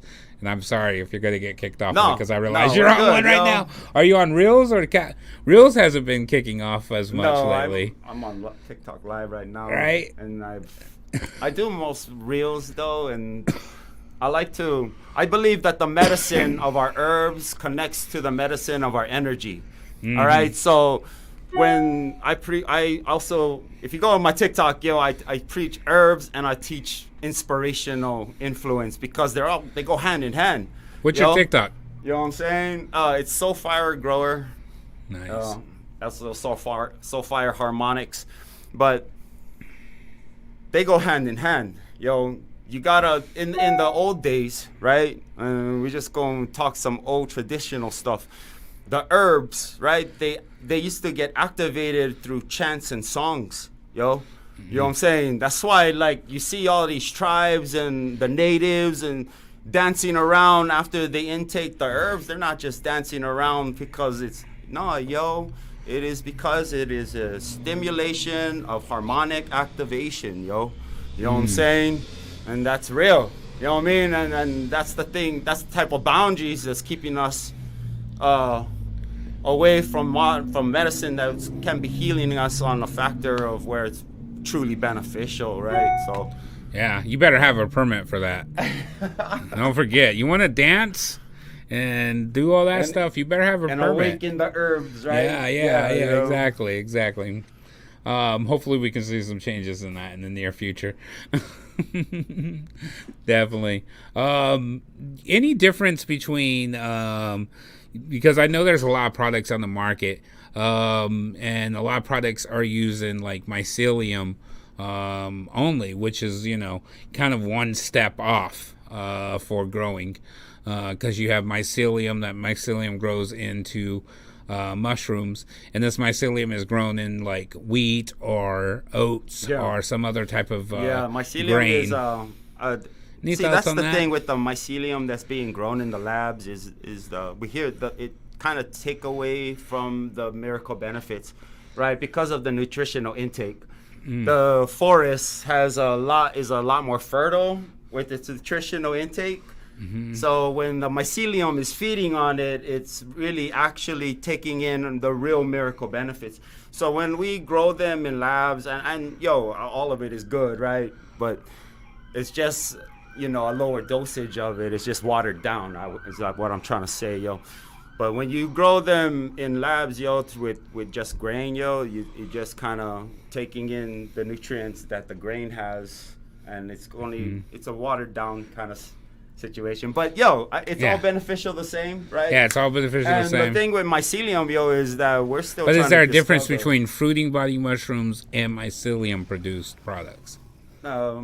Actually, that's still one of the things that That's still we're on debate, trying to right? discover, because everyone has their differences on how it works, right? And I believe I would have to say it would be more on a mycelium level, just because it's the factors of nature has much more effect via the mycelium network than it does with the fruiting body of the mushroom, The fruiting body of the mushroom is made for the species, right, that walk around. But what we're trying to do is we're trying to mimic the world, right? And so in order to do that, you need to create a mycelium system within yourself so that you can cause a mycosia between body parts so that they can share nutritional intake and information, especially with the mind, You know what I'm saying? So when I talk about harmonic frequency, the mind is a big factor because it's all frequency, So now we're covered in water, 90% water. So trust me, it's vibrating within you. You know what I'm saying? And so mushrooms, the fruiting body of it has a lot to do with the pulsating, right? That goes on. And I would have to say that the mycelium factor has a lot to do with Nice. building more of a system where you can be more immune to things, you know what I mean? So That's great. How about turkey tail? I've heard so much good things about turkey tail. turkey tail is really one of the best mushrooms when it has to do with polysaccharides. So if you don't know what polysaccharides is, polysaccharide K is what they're finding in turkey tail that has it has what do they call that, nutrients to help break down cancerous cells, You know what I'm saying? Now, how turkey tail became famous was through a known mushroom fanatic, and his name is Paul Stamets. All right, and if you don't know who that is, Here, I think I might have a picture I could show y'all. Yeah, if you Let's don't see know who here. Paul Stamets is, definitely go check him out, You because need to this do dude some is research. the one that brought it. He brought everything to the light, right? And so he's still one of the leading researchers in Let's go. mushrooms. Here he and is, right helping. here for y'all. But the thing with turkey tail and why it became so famous is because he cured his mother of cancer, right? Or so say. But he is a big forefront runner on the turkey tail and the releasing of these polysaccharides and the discovery of them. You know, polysaccharides is what they're still trying to look into on how it's affecting our body, right? And when, you know, according to my theory, right, it's working more with the endocannabinoid system on the distribution of where the nutrients need to go. So, you know, the polysaccharides, like I said, it's like a harmonic tone, right? So to me, the polysaccharides is more like a Bluetooth tuning, yo. You know what I'm saying? So you got one polysaccharide that's tuning throughout the body, right? Hitting all these sensors that's throughout the body, known as your ECS system, you know, and the ECS system is letting the body know where it needs the healing at. And so once that is known, right, it starts to trigger these areas, releasing cannabinoids into these little areas to where it helps the body heal in those certain areas. We have our own endogenous cannabinoids, right? And so what we want to do is we want to utilize them in order to bring a more of a healing factor. So that's why polysaccharides is very important. And the reishi's got like, you're talking like, I don't know, 10,000 polysaccharides, or it's freaking something insane, yo. So you could imagine one polysaccharide with the harmonic toning, right, just pulsating through the body. Wow, wow, wow, wow. Yeah. And if you take them in smaller doses and you're on a constant, right, on a constant routine of it, right, then it's just constantly pulsating through your body, constantly healing your body, constantly triggering, letting the body know where nutrients is so that your body can flow, the blood can flow, the muscles can loosen on the tension. There's certain things that, you know, can all come together once certain areas is healed, right? So yeah. Isn't that what the cordyceps do? The cordyceps open up our capillaries. Yeah, the cordyceps is actually like, it's like it's really magic. And it's not to be confused with the not Among Us.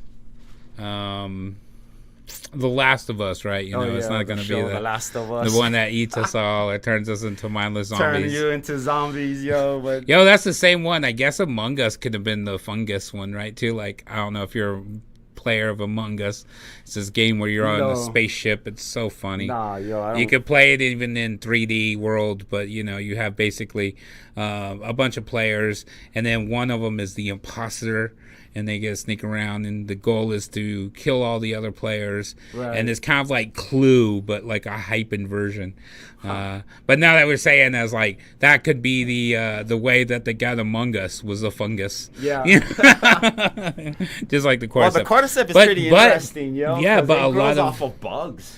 Yeah, but a lot of football players and various other stars live by this. They say it opens up the oxygenation of our blood, and it helps the blood flow a lot better with it. And one of the benefits to taking cordyceps. So, yeah, the cordyceps has a lot to do with cell regeneration, rejuvenation too, as well. That's why they say that it's like a magical medicinal mushroom, yo. And I gotta tell you, when I helps to keep you young, yo. You know what I'm saying? By rejuvenating the cell structure. Yeah, when we ground the cordyceps, because we used to do our own blending, but now all our partners do it for us.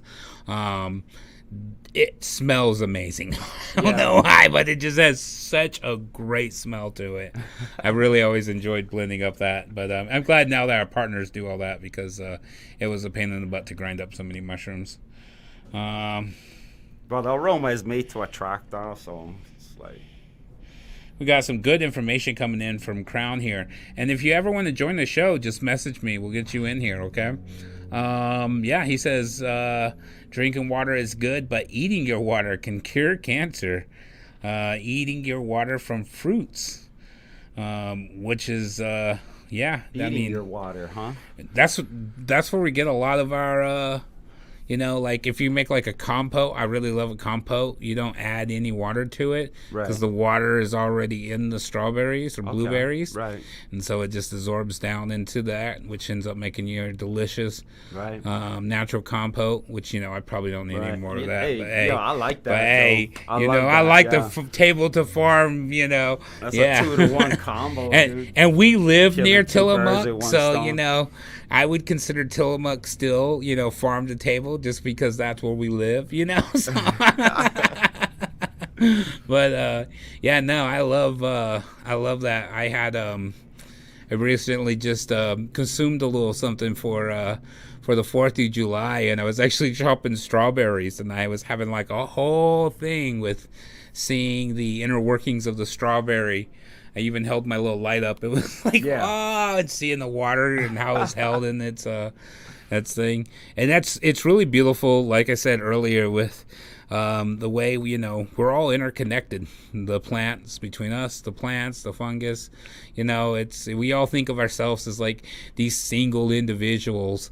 Like, one day we're gonna fly ourselves to some new planet. Well, we and just then got more reliant on others, yo. But the Right, reality so- is we need everything. We need Right. our bees. Right. We need our plants. We need our That's what I algae mean. and It's everything. there for us, yo. You know? What I'm saying is we're relying on others to figure it out for us, yo. Yeah. And what I'm talking about is taking it into our own hands by understanding that we can understand herbs to where it'll benefit us a lot more than just standing there, yo, and wondering when someone else is going to come help us, right? It's about gaining our individuality and stepping forward, you know what I'm saying? So the first step to healing, yo, is really knowledge, right? And so we gain that first in order to turn the tides within us, yo. Yeah. So, Yeah, this has been a wonderful conversation. I want to thank you for coming in, Tony. yeah, no worries. Yeah, definitely. Tony will probably be making Pretty some much regular one day, appearancing. every Monday, we'll be doing this. So if you're watching this, if you have any questions or you want to participate, let us know, because we can actually get you streamed into this. So make sure to give us a like, a comment, whether you're on Twitch, YouTube, Facebook, Twitter, or any of our feeds. Make sure to leave a comment, make a message, and then also too, make sure to check us out at Trips, Oregon. Let's see if I can pop up the little thing here. Do I have it? Nope, I don't have it. But yeah, make sure to follow us over at Trips, and you can check us out there, tripsoregon.com. Look out for some amazing brochures. We have them all over town. You can find them. But that's how you can check out some of the psilocybin things that we're doing here, very legally in the state. Yeah, my name is Willie T, and we go live generally every day. We try to do it around noon. Today we had a little hiccup, but we are back. Yeah. So here we are. We're not going Today's nowhere. our first one, so. Yep. And make sure to check us out at, take a look at our merch page and all that. Check out our mini link and help donate to cause so you can help other people get these services. And go to soulfiremushrooms.com for more information about those great products. So I want to thank you guys for tuning in, checking us out. And I think we're out. You guys have a wonderful day. Thanks for stopping through.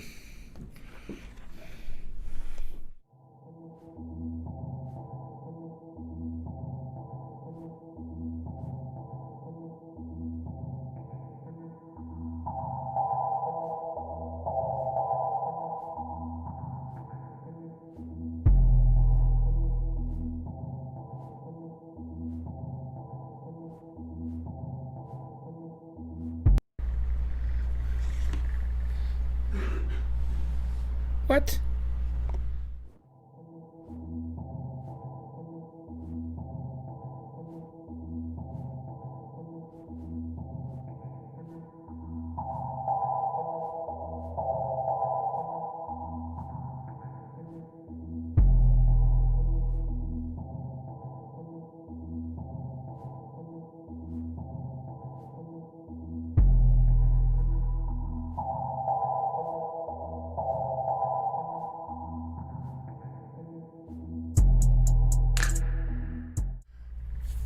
Hello. It's me, Willie T, doing my thing. There is a lot of music, a lot of feed coming through. Okay, because of this thing.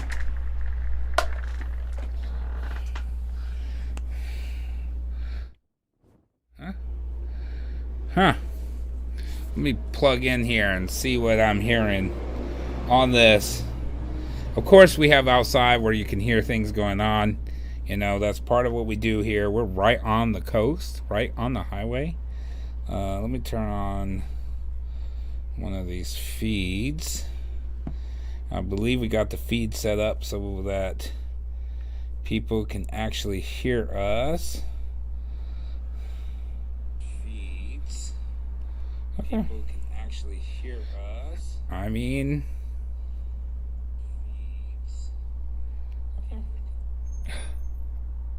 Mic out here. Okay.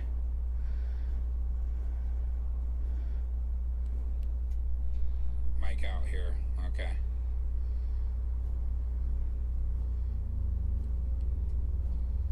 All right. I guess it's working. It's just really bumping on my feed over here. So, welcome to Live 101 Talking. We're not on day one. I think it pops up, and I'm still working out some of the details. You know, so why are we live? Why are we doing this thing? There's millions of people who are live. I think that is a bigger picture of what's going on in our world, right? And that's a key topic I want to discuss today. Is how our world, you know, we've now kind of have this thing called the internet that's readily available to everybody, right? I got some crazy ideas for today's show in discussion, so bear with me. Some of these thoughts are just a little like out there, but you know, that's part of the reason I'm doing this, is so people can get to know the real me. You can know who I am, what I do for my services. My loved ones can also watch this and hear stories, see things I've done in my life, and that's why we're doing this, and to create a bunch of content too that can get fed into the algorithm machine, so that you guys can hopefully look at it and be like, you know, I like this, I want to support this, I like what this person's doing, I'm going to go buy a t-shirt, I'm going to go buy a hoodie, you know, I'm going to click like. I honestly don't think we will get monetized just because of the nature of our discussion sometimes. But, you know, maybe, right? Maybe that could help fund a lot of the things we're working on, ease a lot of the high cost of doing this, and be able to potentially reach more people, help more people have these experiences, you know, the type of experiences that have you, you know, dancing like that, right? Let's give them a moment to dance and give them just a little music. Oh yeah, you go, guy. We gotta do some fun things too, right? All right, so yeah.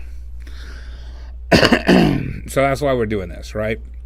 Is to provide a daily, to also create a bunch of extra content that could go out there where we talk about people's experiences, stories, and listen to people's stories. We got some guests already starting to line up, so that's going to be real fun to see unfold. But what we're going to talk about is stories, right?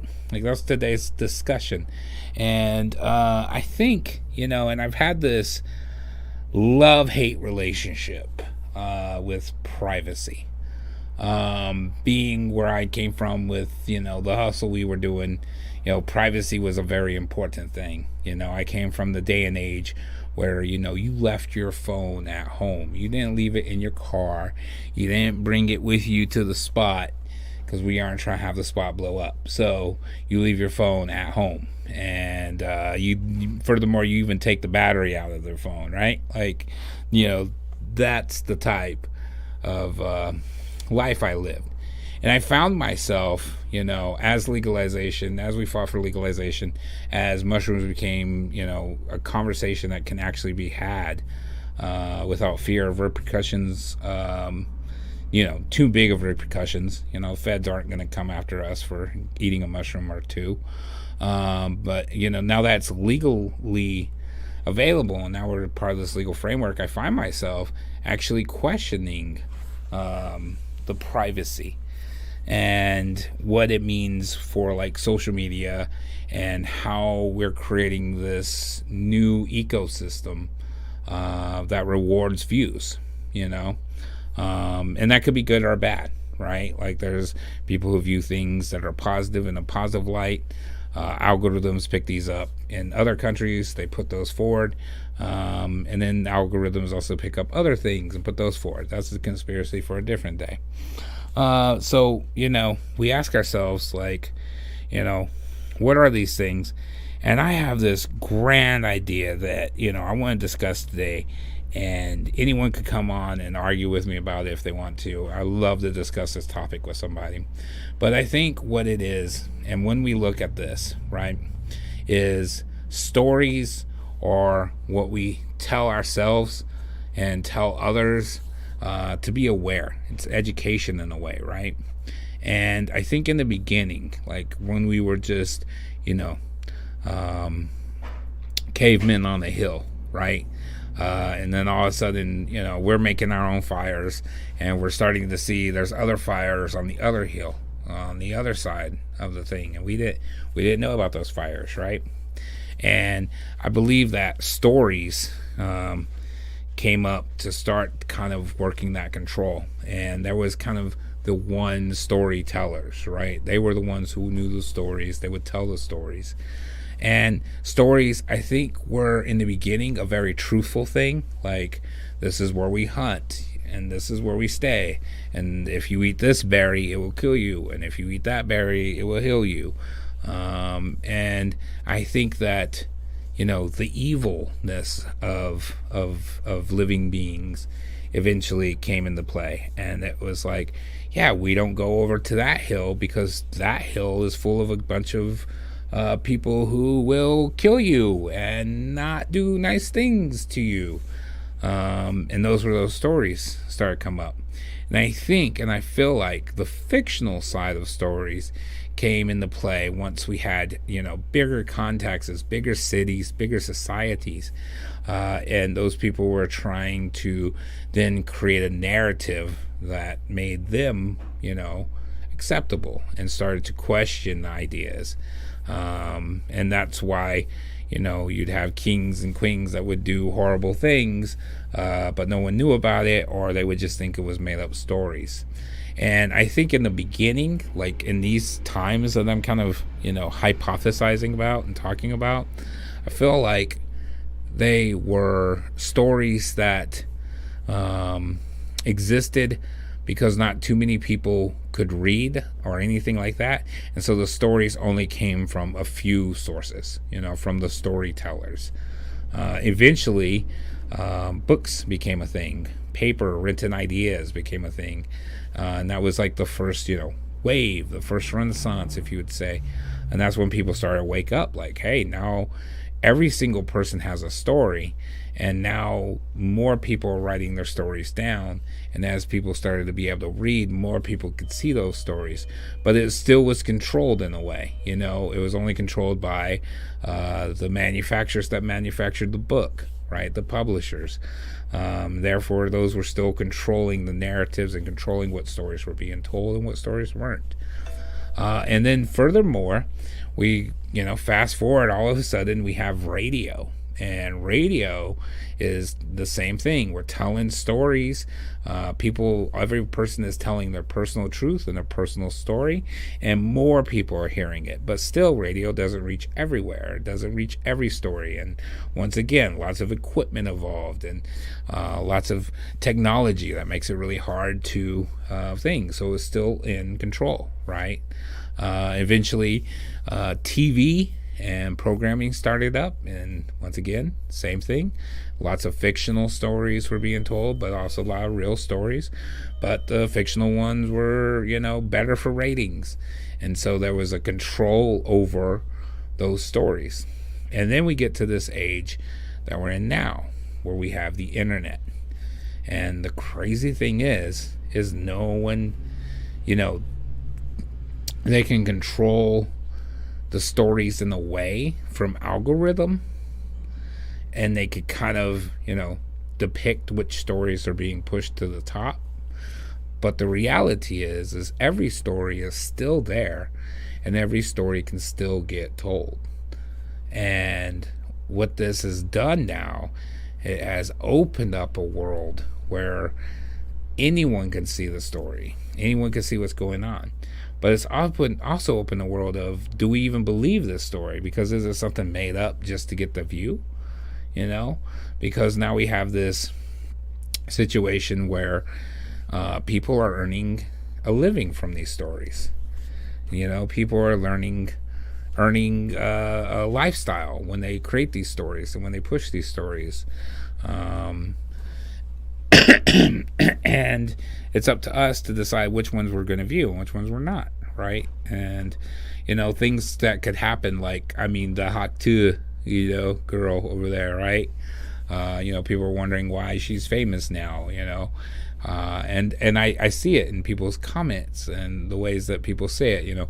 Why did they make her famous?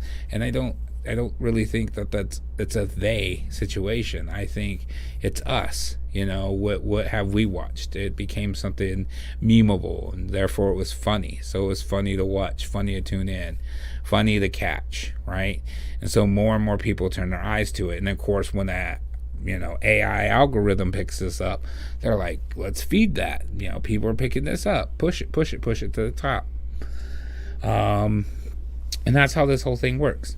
Now, if we take the idea of, a very controversial idea, but an idea that's starting to get picked up over many countries. Even Denver rolled out a program. South Africa's about to do a big program. Alaska had a program, and this program is called Universal Basic Income, right? Andrew Yang kind of put his whole platform on this when he was shooting for election. Where are you, Yang? We need you right now. All right. But this started this conversation of universal basic income. And universal basic income, well, how do you fund this? Right. Well, it's obviously taxes and getting taxes right, reduced cost when it comes to other services that we're spending money on wastefully. But it's also this idea of like a VAT tax, a value-added tax, and a value-added tax to technology. See, every day, no matter if you are tuning in and being like, hey, look at me, this is what I'm doing, watch me, or if you're just scrolling through looking at something, you're creating data points. Every moment, every moment of your day, you're creating data points. How long you look at a post, it creates a data point. Which post you pause on creates a data point. Which post you hit like on, of course, creates a data point. The places you like, the places you go, the reviews you make. All of these are data points that are being driven into a system that is generating, unbelievable sums of capital. And these sums of capital are just enormous. Almost bigger than most governments. And this is a great area where I'm starting to see, as we move forward, that's, and they're starting to wake up to it too. Like right now, there's kind of a bidding war between like Facebook and YouTube over who's paying out the most for the content. And what this does is it creates a whole bunch of people who are seeking content, and it does create a layer, but it also creates a layer of everybody's story has the chance of being told, and there's a chance of actually earning a living from those stories. And I know it's a crazy concept to think about, but that could be like the first steps of our UBI. Every single person who wakes up and participates in this in some form or another is contributing to these algorithms, which are creating these data points, which are then turning around and being sold to advertisers so they could directly market, their particular brand, product, or lifestyle to you,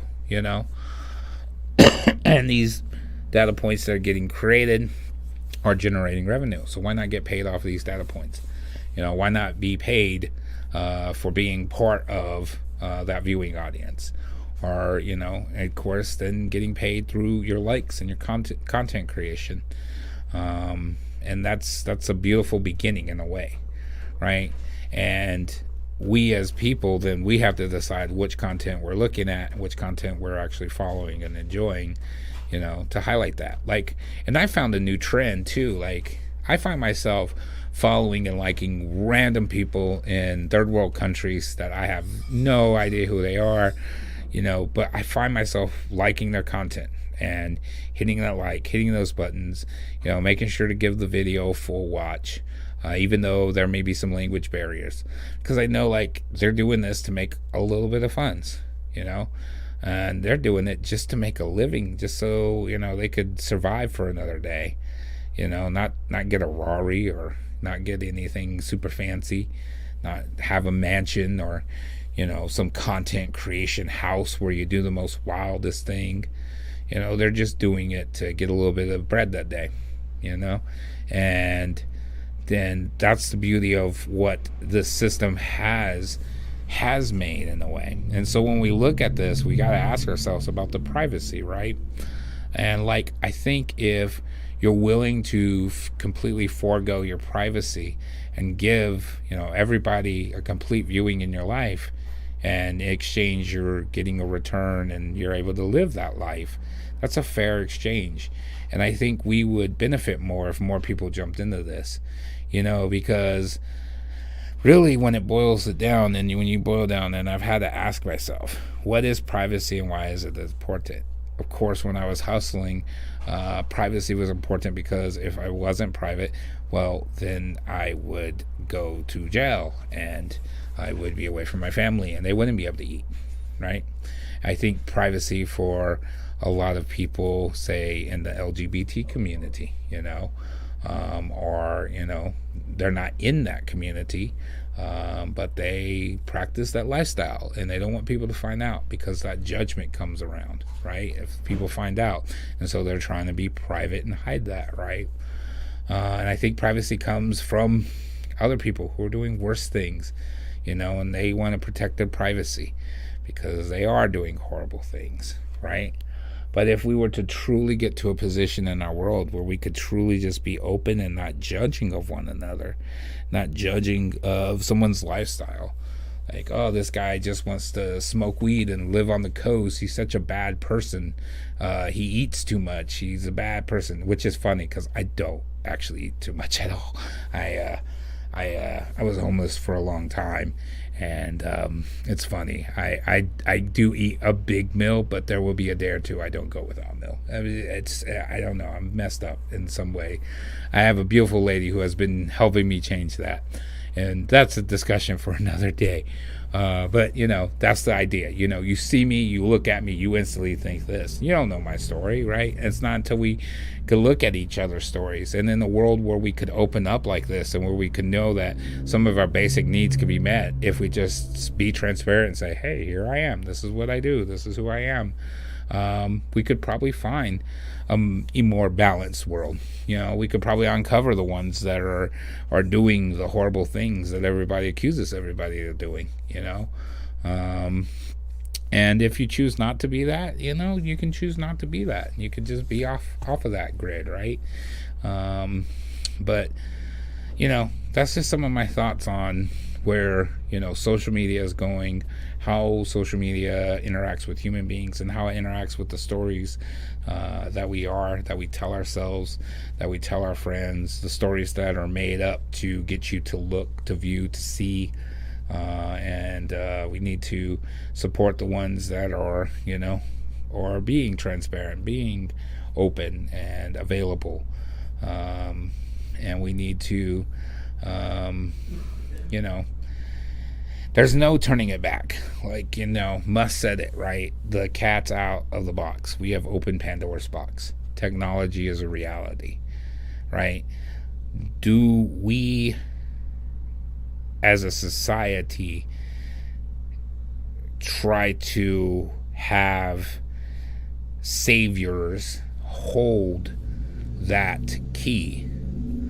Or do we allow everyone the key, and then therefore no one is the overseer of it all, right? Like, for instance, let's think about China, right? And correct me if I'm wrong, please, any of my Chinese friends. But you have a system that is, facial recognition on the trains. I mean, everywhere you go, right? It's viewed, CCTV. There's even casting systems starting up, right? And most people are willing to give that up. Give up. And here in America, we do it too. Most people are willing to give up a level of privacy exchange for, protection. But when one group or one interest holds that protection, well, then I don't really think it's, that's a control. That's a control technique, right? It's when every person has access to it, I think could open up a new idea for society.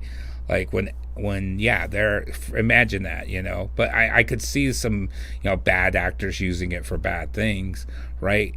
But if there's bad actors using it for bad things and everyone's part of that, well, then you could view that in and you could check that out. Oh my gosh, we got a new follower and it worked. I appreciate you. Thank you, Dar Murph, for tuning in and listen to our little crazy talk we have out here on the Oregon coast.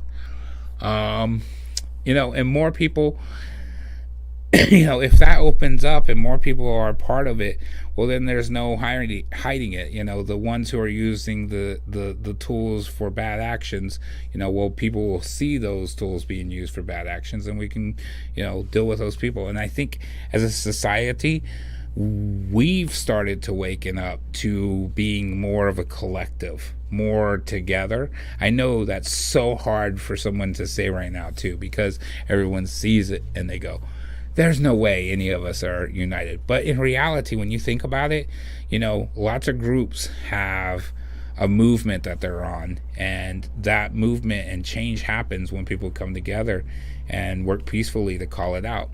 And that happens. And I'm doing great, and I appreciate getting asked. Doing excellent. We are just shooting our little daily live, and we really appreciate our Twitch followers jumping in here. You can find us on YouTube and Facebook and Twitter as well. But yeah, it was really cool to see the little, Dar, I want to give you an extra big shout out because you were my first one that actually popped up with the little logo on there. So it's nice to see that all those plugged ins worked. All that extra hard work of trying to figure it out, because I'm an old guy. I got to teach this old guy new tricks.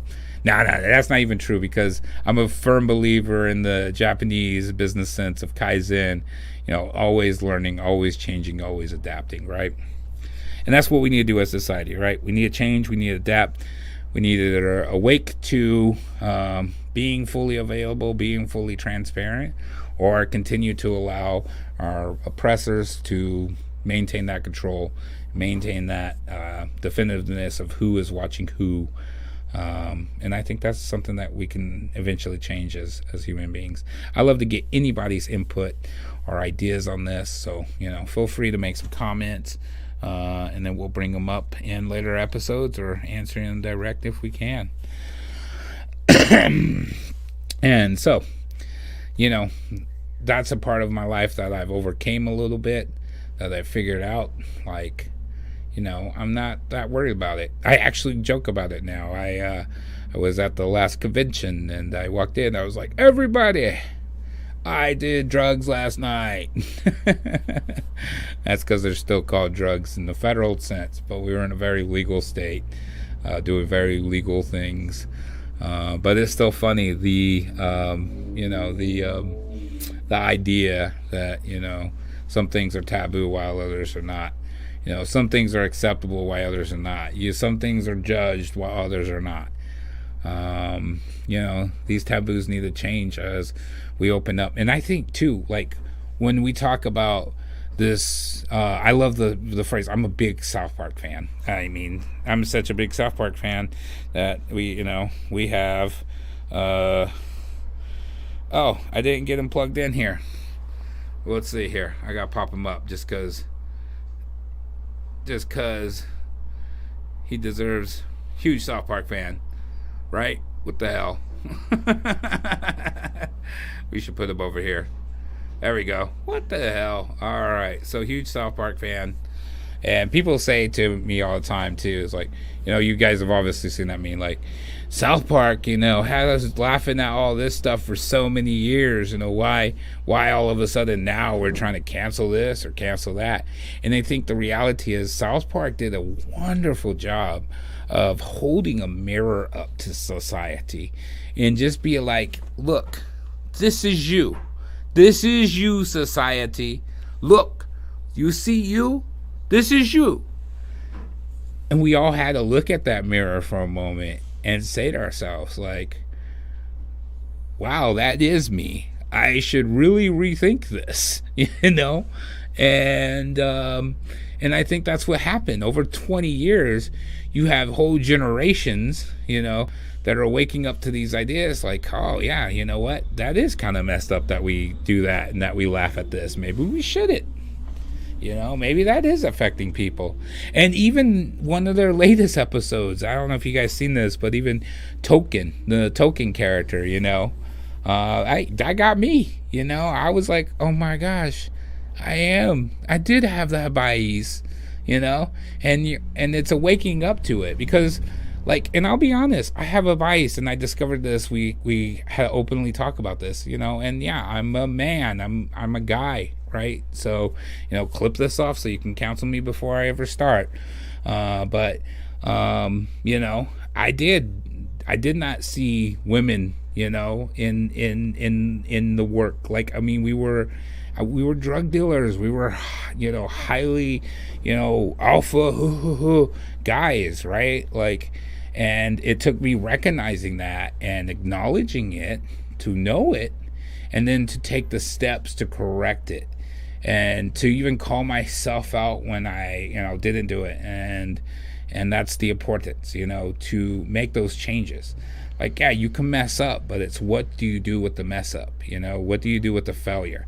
You learn and you adapt and you make the changes that you need to make. And now I've made the changes, and sometimes I slip. And I appreciate the ones around me who make sure to call me when I slip, and that way I can correct it, you know, and I could say, and I could do that acknowledgement that needs to happen, you know. Like when I was a hustler, like I would, you know, everybody, you know, was always blah blah blah's girlfriend, blah blah blah's girlfriend. So, you know, one of the first steps I started doing was making sure to, you know, start remembering their names, start remembering who they were and who they are as individuals, you know.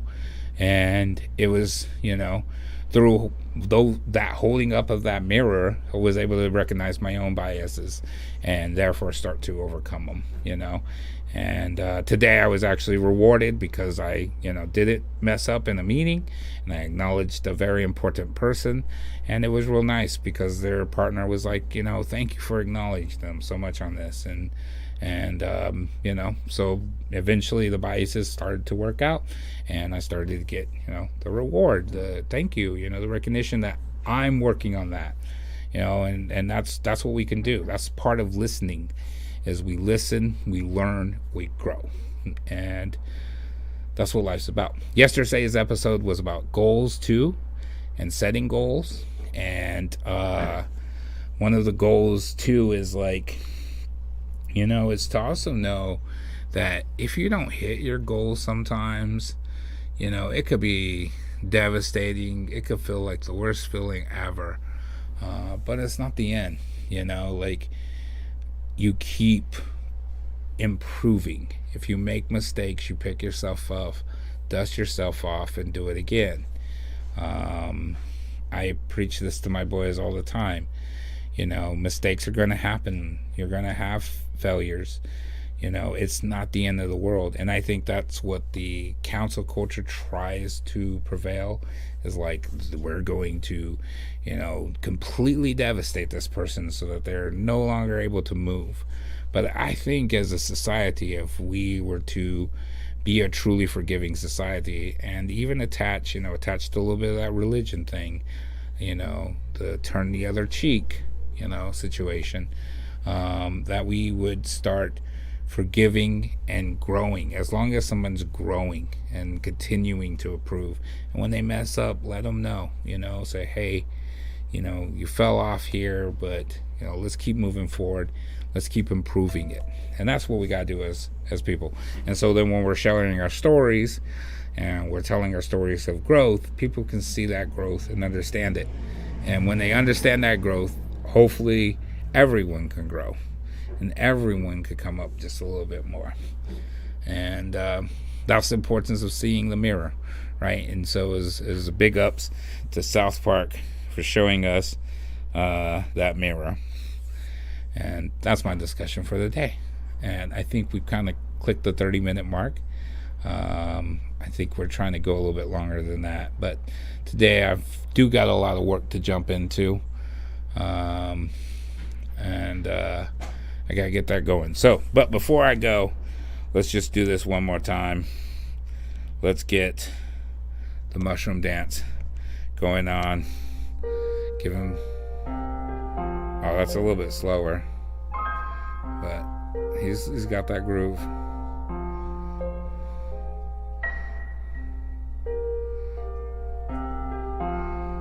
Ooh.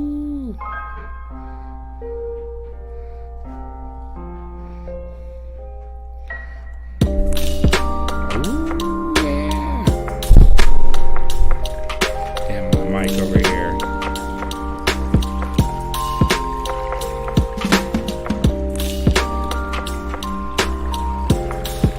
Let's see if this pops. There it is. If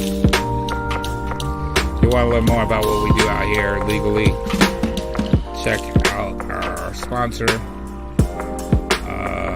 Right there. Bam. You know, that's me. I'm another facilitator out here.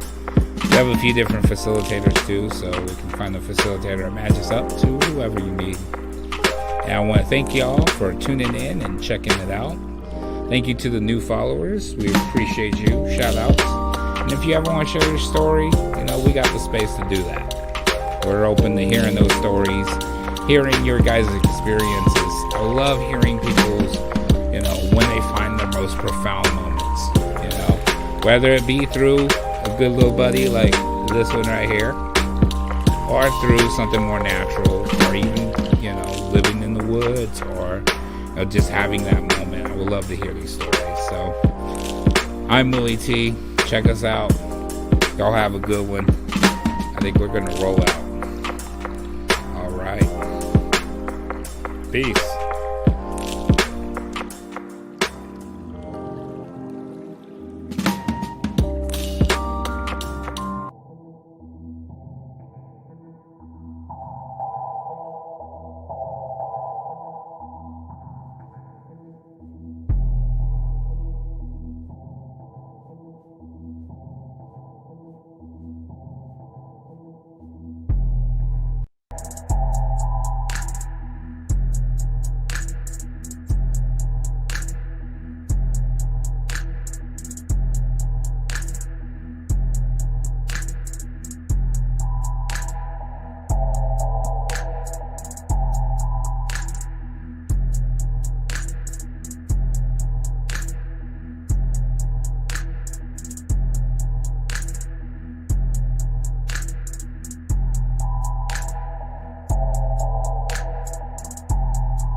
And we are live.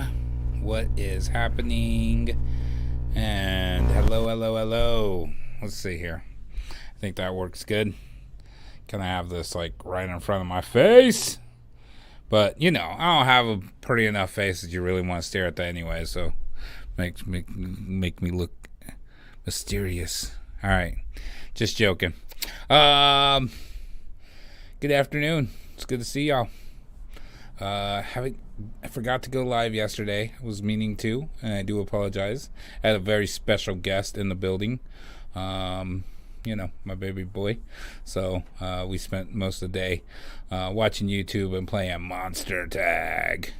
Yeah, we play a game called Monster Tag, Zombie Tag. It's super fun. You can play it with your kids. Kids love the whole zombie thing. It's just regular tag. I started playing this with my boys when they were young. And we would go to parks, especially parks that were like, we had this big castle park area. So we would go to parks and we would play zombie tag there. And the idea is if you're a zombie, you have to, you know, you can't run, but you got to move fairly slowly, and you have to make zombie noises. You can't pretend you're not a zombie noises. So you have to constantly be like, so everyone knows you're a zombie. And then you have to tag people. And the game is when you tag somebody, they become a zombie. And now you both are zombies looking for other people to tag until one person is left. And even with fast little kids against fat old guys, it still always ends up, you know, zombies always end up winning. It's a fun game to play. Kids love it. So check it out. Some other parents, though, when you're playing it, are kind of looking like, why are you making these? You probably couldn't play it in 2024, realistically, now that I'm thinking about it. You know, why are you making zombie noises at my kids? Because we're all playing zombie tag and they're having fun playing it too. So, but yeah, we play that with little Bronson. He hides and we do that, and it's fun. Love it. So, but today's show, you know, going live. We've been working on getting all our plugins. I do realize that a couple of our feeds weren't feeding. So we've been working on the technical side of trying to make sure that that's working. That you're seeing us on Twitch, that you're seeing us on Twitter. I guess Instagram, you have to, yeah, there I am. I'm on Instagram. So yeah, you have to actually open the thing and feed it. But we got that all set up. So no matter what platform you're seeing this on, you know, make sure to give a like, hit the we should have the tiny links adapted to all the pages soon. So, you know, hit that tiny link, follow us on all the other socials, make sure to go to the website, check out tripsoregon.com, and then, you know, give us a follow, give us a like, you know, buy some merch if you want to help support the channel. We can't necessarily monetize our channel, so it doesn't really matter where we get to or what happens there. We won't be able to monetize it. So please, you know, show some support by purchasing some merch, or, you know, come have some services out here in Oregon. See what we're all about.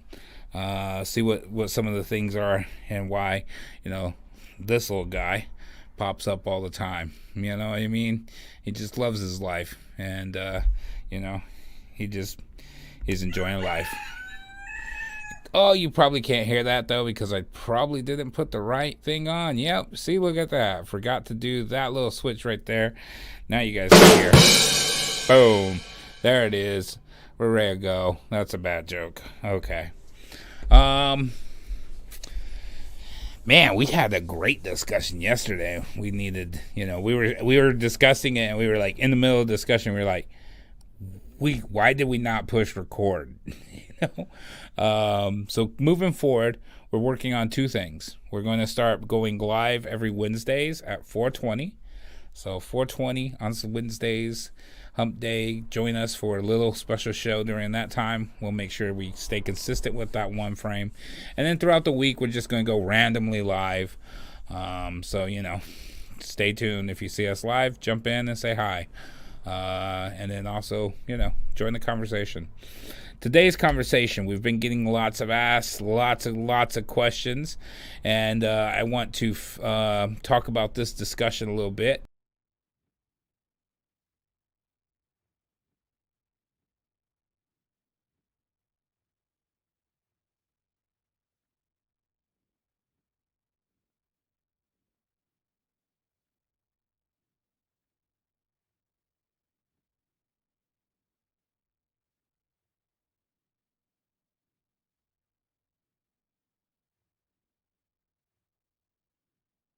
Well, I am getting all set to play some games with Mr. Bronson.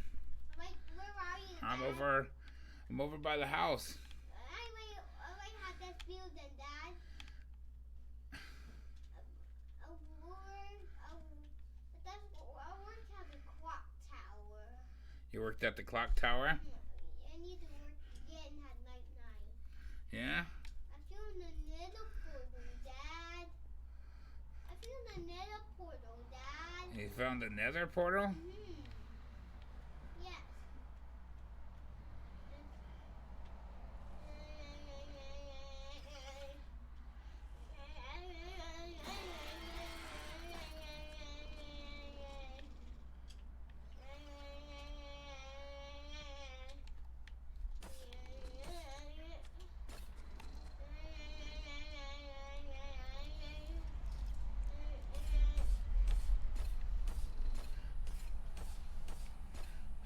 I'm a fire starter. But a fire starter. I got two nether portals, Dad. You got 2 nether porters? Alright, I gotta come find you. I already had the nether portal. You go in the big one, I go in the small one.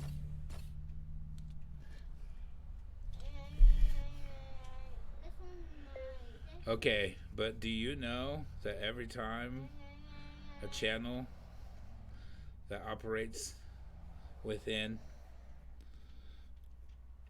regulated goods gets shut down at 5,000 followers,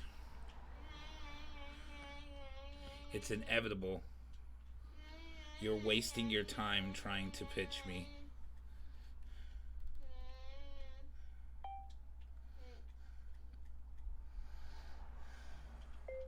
Now, if you want to talk about psilocybin services, I can help you. That's what I'm here to do. I will never be monetized. And if I wanted to be monetized, I would erase all my channels and start completely fresh and probably do children's content.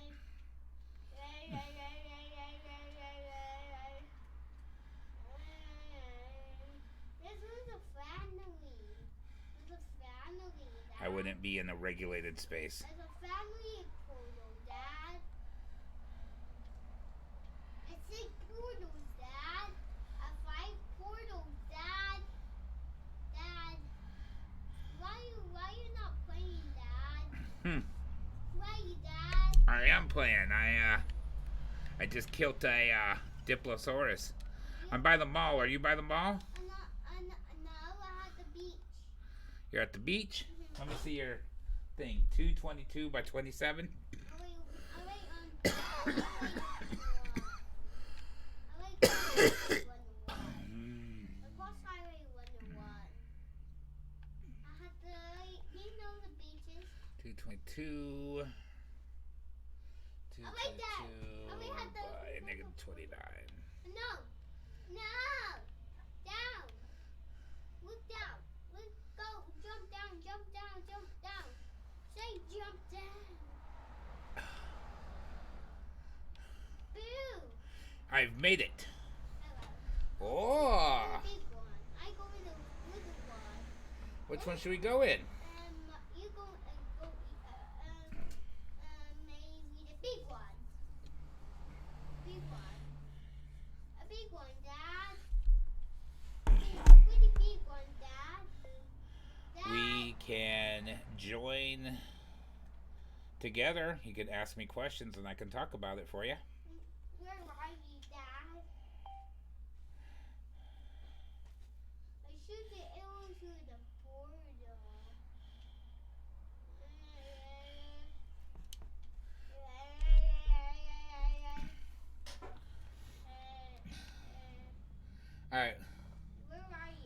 Right there. Let's go the big one, Dad. Let's go to the big one. Okay. Wow. Wow. So cool. This is so cool, Dad. This is so cool. Cool. There's pigs. Pigman, Yeah. let's knock them off.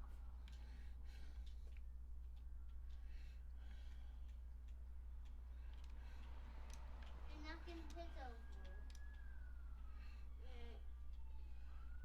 Pigs, Dad. Mm. Yeah, I didn't know why you would get lost, Dad. Okay.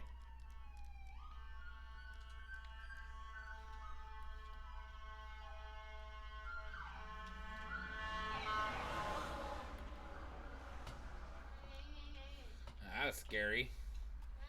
They was flying through fast.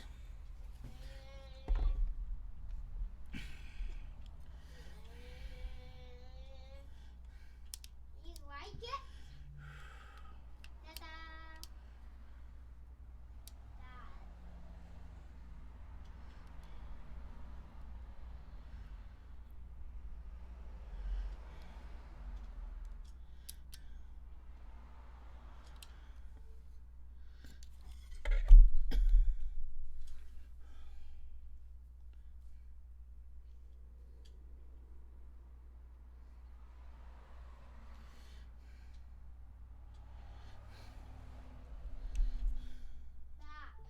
Where are you, Dad? I am just outside here. Come over here, Dad. Where's over here? By the portal? Okay, what we would do? I'll go back in the portal. Alright, I think we should build something somewhere. I wanna go I got a place I want to build. Can I show it to you? No, I'll have to do work first. Okay, we do work first. Where's my clock tower go? I work at the clock tower. Where's my clock tower go, Dad? It's over here. I'll show you. Oh, let me go. So where are you, Dad? I see it. Your clock tower's this way. Yep. Go straight. Here, follow me. I'm right below you. Do you see me? Okay. I'm not trying to see you. Did you lose me? Where did you go? Need help. Where? Help me. Help me. Help me. Meet me at your portal. Boo. There you go. You see me? Okay, follow me. Keep your eye on me. Keep your eye on me.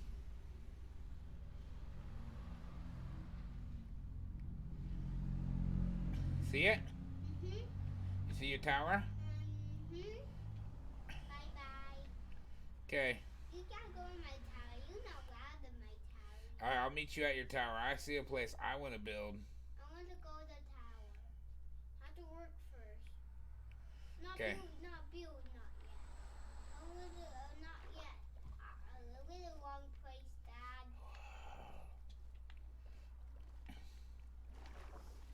Whoa. I see the clock tower, Dad. Whoa. I see my clock tower. This is wild. See my clock tower, Dad. See my clock tower. See my clock tower.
Dad,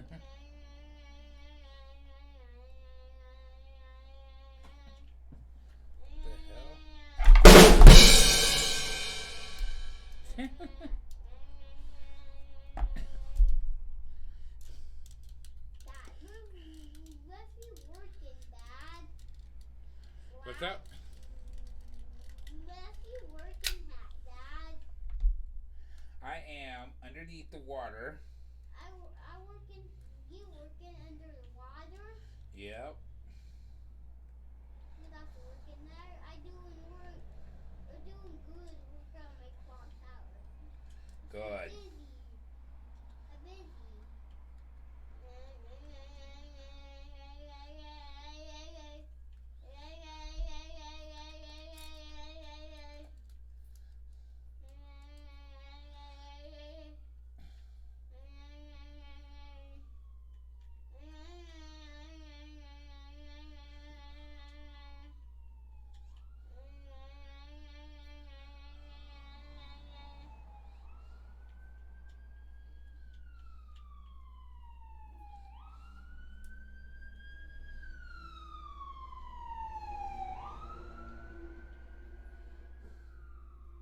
Daddy,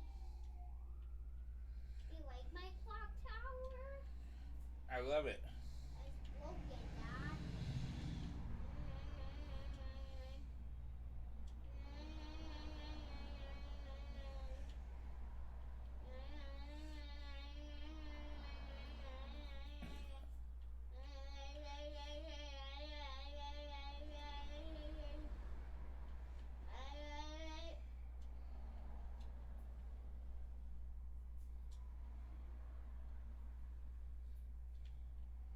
I believe top of the clock tower, friends.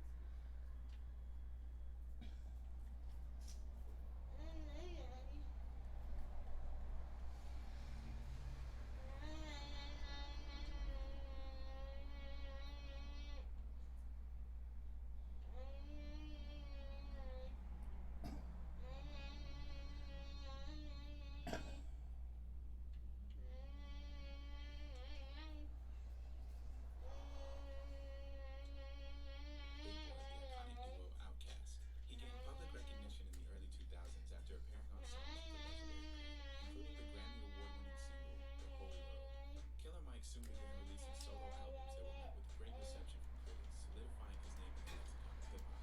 In 2013, he joined forces with LP to form the duo Run the Jewels, which quickly achieved critical acclaim. By this time, Killer Mike had become an icon, reaching a fan base beyond music through appearances on TV shows like Ozark. Despite his diverse ventures, his focus on recording never wavered. In 2023, Killer Mike released his sixth solo album, Michael, which went on to secure 3 Grammy Awards, including Best Rap Album. See Killer Mike with the Oregon Symphony on October 17th at the Arlen Schnitzer Concert Hall, and learn more about this season's concerts at orsymphony.org. I want to do that. Dad, you like it? I like it.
Dad, why are you not playing, Dad?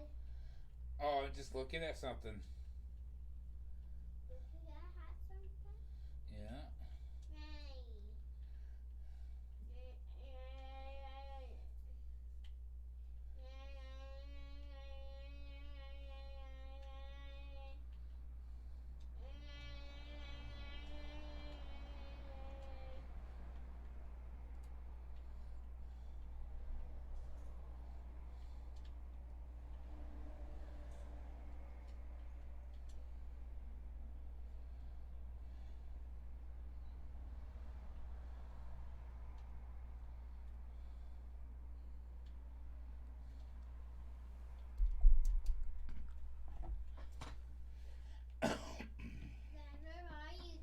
I'm underneath the ground.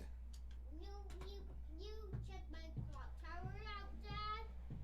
Check it out, Dad. Okay, I'm coming up. You have to dig up. Dig up, Dad. 5.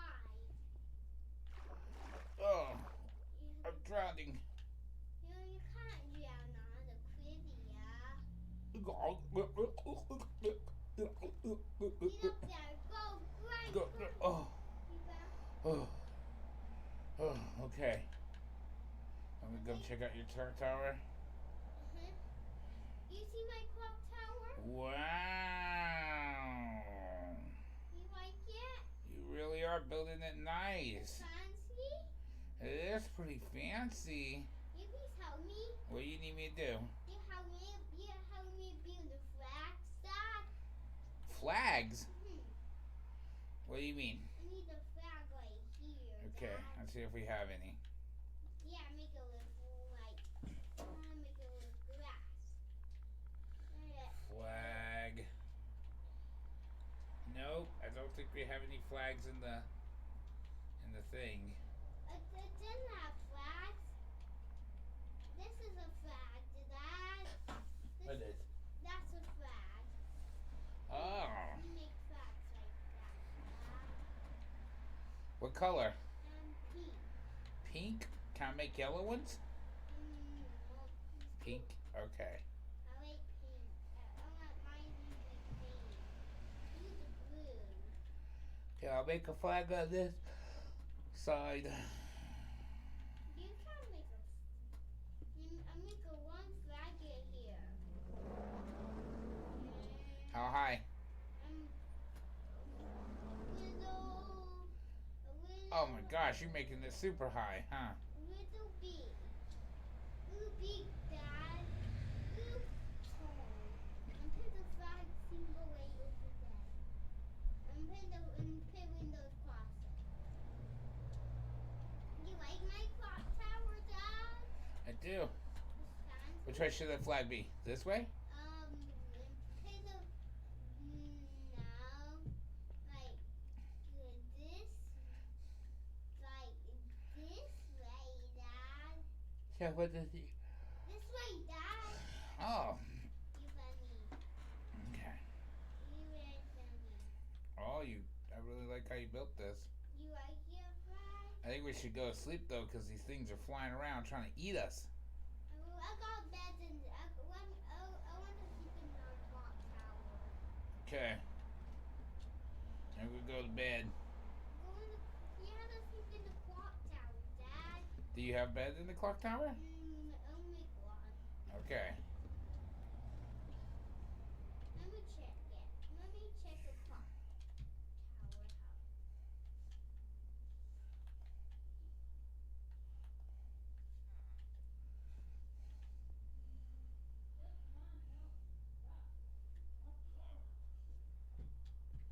house. He has to sleep in the clock tower, Dad. I'm trying to figure out how to get into the clock tower. You have to know the entrance, Dad. Or it's the entrance. This can- There it is. No, that's not entrance. That's the top. That's not the entrance? That's the top. Right here? No, Yeah, that's the entrance. I just made it inside. I got 2 entrances. Oh, you got whoa, look at all the motorbikes. Go downstairs. Downstairs?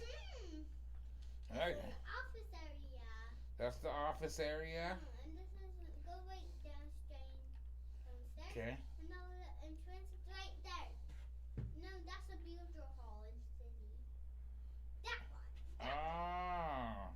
You let me get some beds. Got the I got purple bed. Go pick a bed. I like purple bed. Lay down.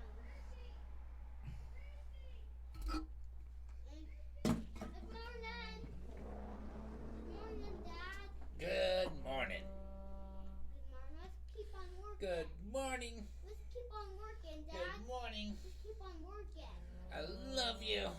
Let's keep on walking. Let's keep on walking Let's keep on working. and working Let's on working. today. Let's work it, Dad. Uh-oh, there's mini, dude, there's a mini zombie and he's eating a guy. Get up.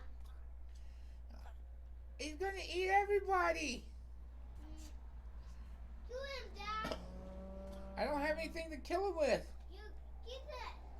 Oh, the iron golem got him finally.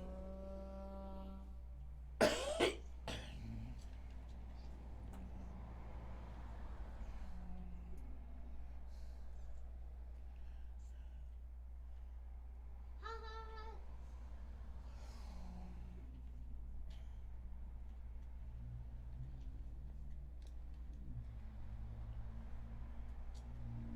Dad, you keep on working, Dad. Just keep on working, Dad. Yeah, what are we doing? We had to work on our clock tower first.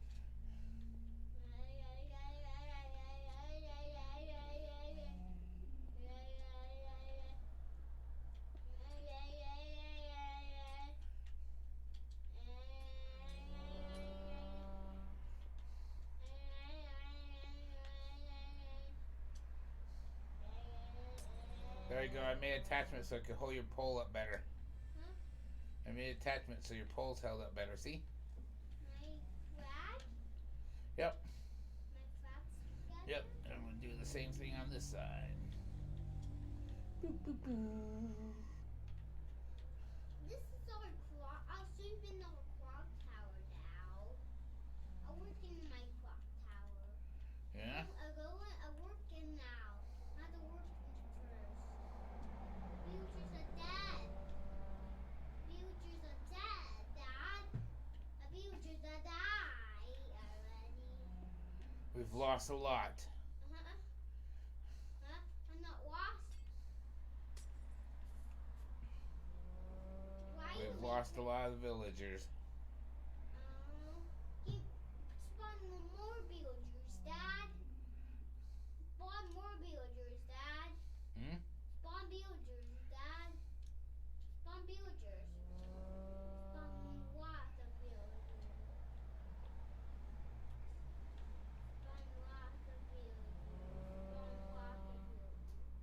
Villagers, villagers, villagers, villagers. Villagers, villager, villager, villager, villager.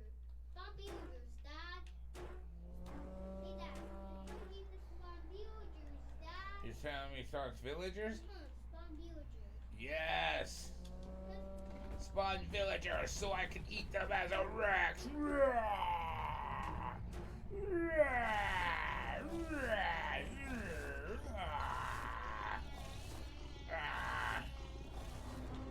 That dinosaur's out of the way. I'm the only dinosaur that lives here. Hey, Dad. The dinosaur. You please walk on this water, Dad. You want me to what? Take this. Eat the water? Drink the water. You please help me stop this water. Stop this water, dinosaur. Okay. Use this, Dad. You think you stop. That water has been stopped. Take all the grass down. Okay. Uh-oh. I'm taking out everything but the glass. You have like our clock tower. I'll go working upstairs. I will have to work upstairs.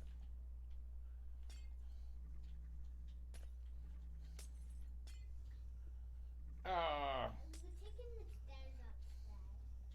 Dad, Dad, Dad.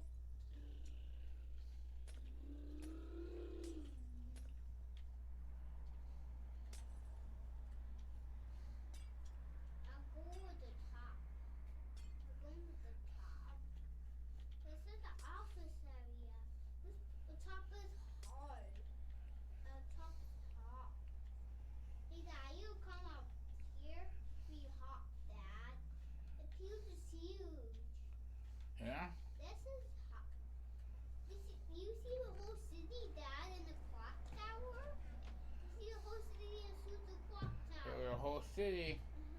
Go back. Come over here. Come over here. Do you Ooh. see me anywhere? I gotta see. There's a mining entrance right here. Come Yeah, I see you in your building. Here, I got an idea. Huh? I got an idea. Huh? I got an idea. No. You wanna hear my idea? I got the idea. You wanna hear my idea? You like my idea? I got the crazy idea. Here's my idea. I got the crazy idea, Dad. Crazy idea, Dad. There's a deck. Hey, Dad. Hey, Bronson. You like it, Dad? Yeah, that's your deck. You need a step? This is the door, Dad. This door's going the other What do you way. think about the deck? Huh? Do you like the deck? You have to make. You have to make a much. You have to have walls now. Yeah, I know. I'm making it safe. Let me have. I want to have. Man. handles. I want to have handles. Everybody be walking by out some anger tonight. There you go. Huh? I got the deck up. You have to make. You have to make walls. Yeah, there it is. Wall. See, you can't walk out.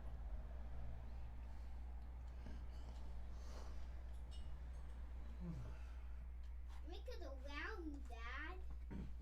Around our clock tower, Dad. Around, Dad. Around our clock tower. Come back.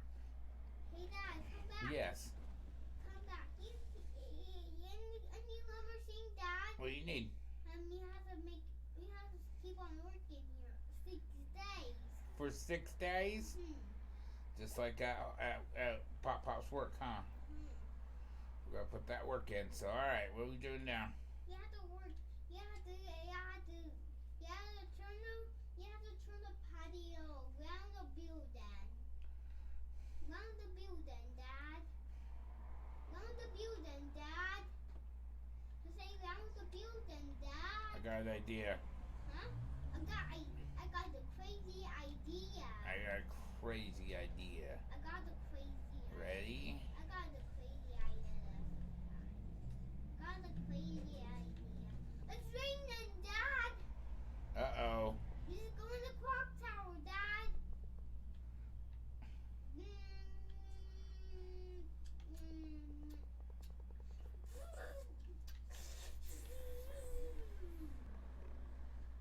The clock tower is broken. You're out. Yeah, you're okay, Dad? Dad? Yeah, I'm okay. Come over here, Dad. Come over here. It's raining, Dad. What? It's raining. A little rain never hurt nobody. The dinosaur is that. Shoot. The dinosaur mouth.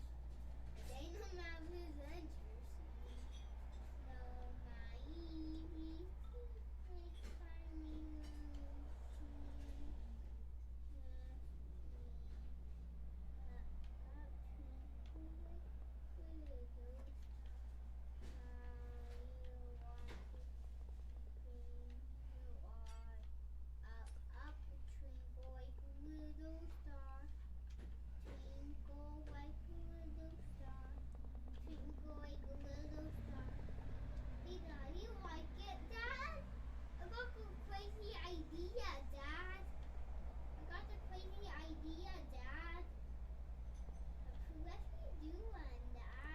I'm building. You said you wanted to build a cage around it. Okay? You want to build a gate, so I'm making sure to build a cage so nobody can get in or out. This is the entrance, Dad. Where's the entrance? Right here. Okay, you build the entrance where you think it needs to go. And this is a grass holding it up. Oops. This is a gate holding.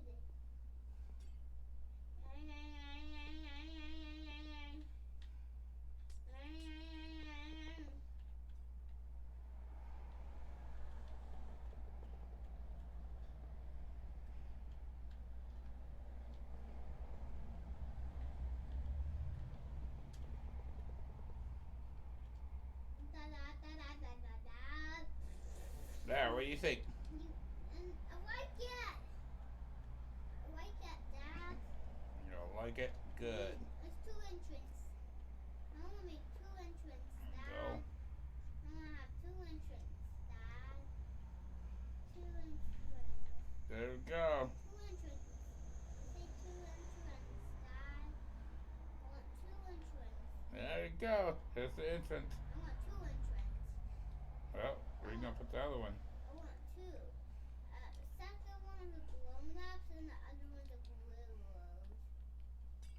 Okay. This one be you, Dad. Come over here. And you have to have little the blind. I would say right there. You broke it, Dad. And then put block right there. And then one right there. Hey, Dad, you broke Yeah. it. Hey, Dad. Yeah. You broke it. I broke it. I'm bad. Fix it. I'm the bad. Fix it. I'm the bad dad.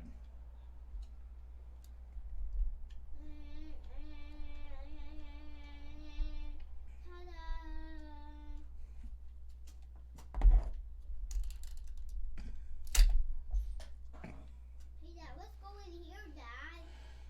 Dad, let's go in here, Dad.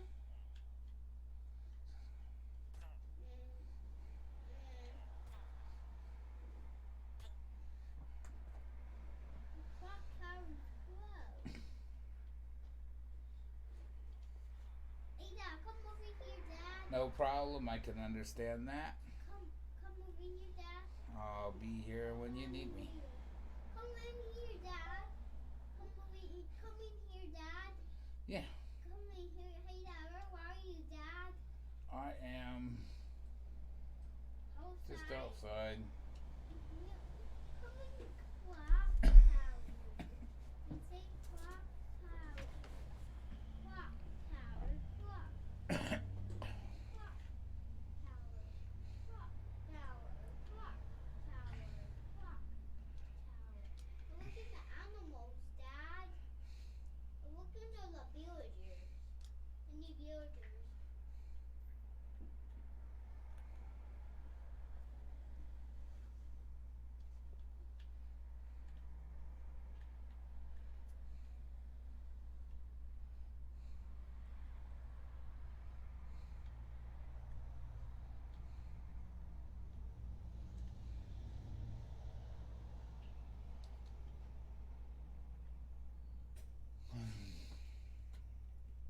Look into the villager. Villager, where are you? Hey, Dad. I need the villager, Dad. Oh, that's that light glowing. I need the villager. You need the villager. The good guy villager. Hmm. You see the good guy villager, eh? How do you make iron golems? Huh? I don't know. Hey, Dad. Yes. You see the villager right anywhere? Uh-oh. You see the villager right anywhere? Uh-oh. You see the villager right anywhere, Dad? I accidentally made a T-Rex. Hey, Dad.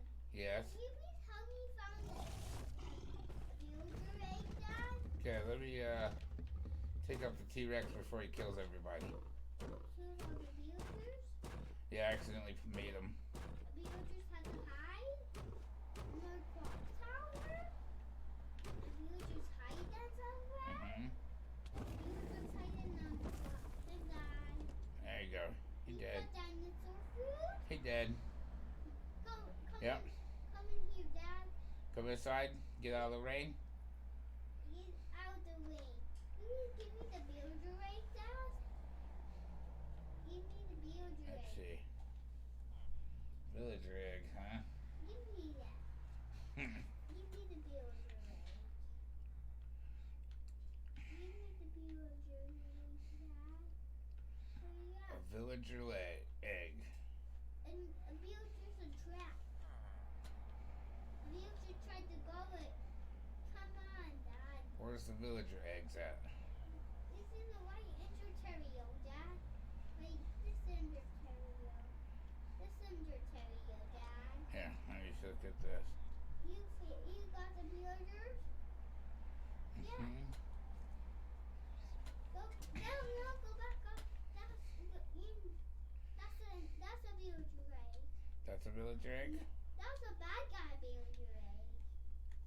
Found one? Bad guy. Oh! Kill him! Uh-oh! Kill him, Dad! What's he gonna do? You get them! Get them! Get them! He's a bad guy. You got wrong one, Dad. I didn't know there was bad guy villagers. You have to get the right egg. Not get the bad guys this time, Dad. Okay, not get the bad guys The this good time. guy one. Get the good guy one. The good guy villager. Okay, Not a bad guy villager. what's a good guy villager? We had I want to spawn them in here, Dad. I want to spawn them in here, Dad.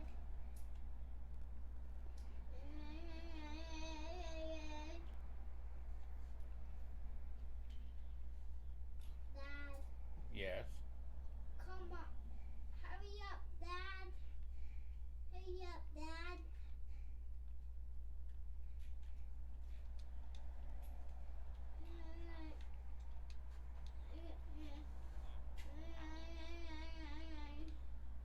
I need wood. Wood.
There's too many villagers. Give me it. Oh, give me the villager egg. Here you go. Where you at? Let me get out. I want to put the glass. I got. Ah, there's so many villagers. Give me it. Give me it. Give me it. Hello? Give me villager. Give me Where you it. at? Right over here, Dad. Hurry up. Are you in the clock tower? Okay, I'm coming outside. Yeah, stay in I'm there. by the entrance. You feel the entrance? Mm-hmm. You know the entrance? I'm throwing you this villager spawning egg now. Get up. Get the. Here you go. Go left. Yeah, it is. I got it. You got it? Okay. I want to put them in the. I want to put the villagers in the clock tower. Okay. And see fun. Come in here, Dad. Come in where? Come in the clock tower. Hang on, Pop-Up's building something. Okay. Literally, I have. Okay. You open the door and we'll see you.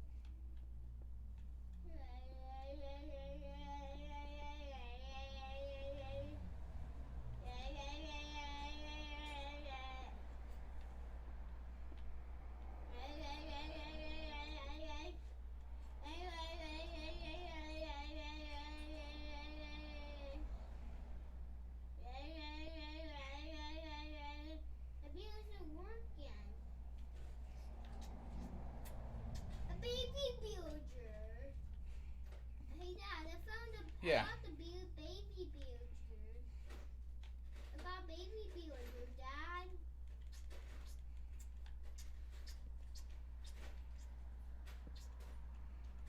Get out. That's hungry.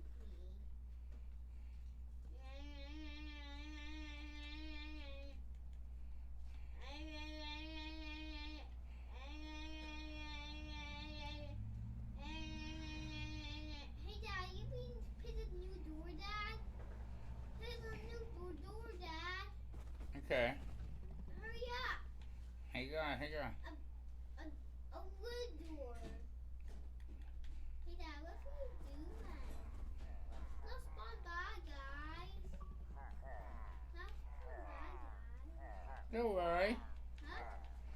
on their side of town. Just don't go to the other side of town. Ooh, there we go.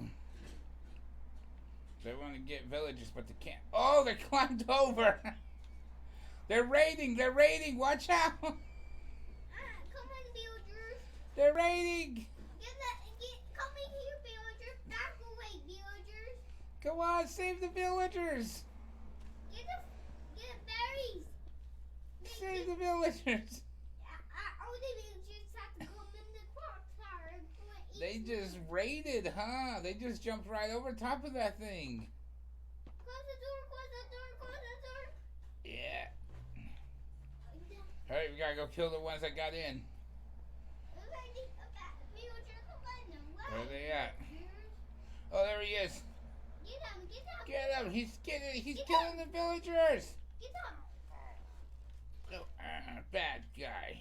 Yeah, There's the rest of them. Villagers said safe. Not They're spawn right no- below you. Ah, not there. spawn no more villagers. Yeah. Guys. I don't want to kill no more villagers. Oh my gosh. You know what though? Huh? I got to experiment though. Huh? This one. I got the No, don't kill him. I got a crazy idea. I got a crazy idea too. You want to see what my crazy idea is? My, Check it out. I'm going back over to my other side. I want to go Is that? Is he gonna get him? There you go. He dead. Okay, watch this. Watch this. Huh? Let's see all these bad ones here. Pillager. Sure. Guess what they got? Fight. Get arrows? You got an idea? Yeah, cause they're fighters, right? Turn my Minecraft off. What you I ring the bell. ringing the bell? So the bad guys. Bing dong. Bing bong. Bad guys are coming. Bing bong. A villager's up there.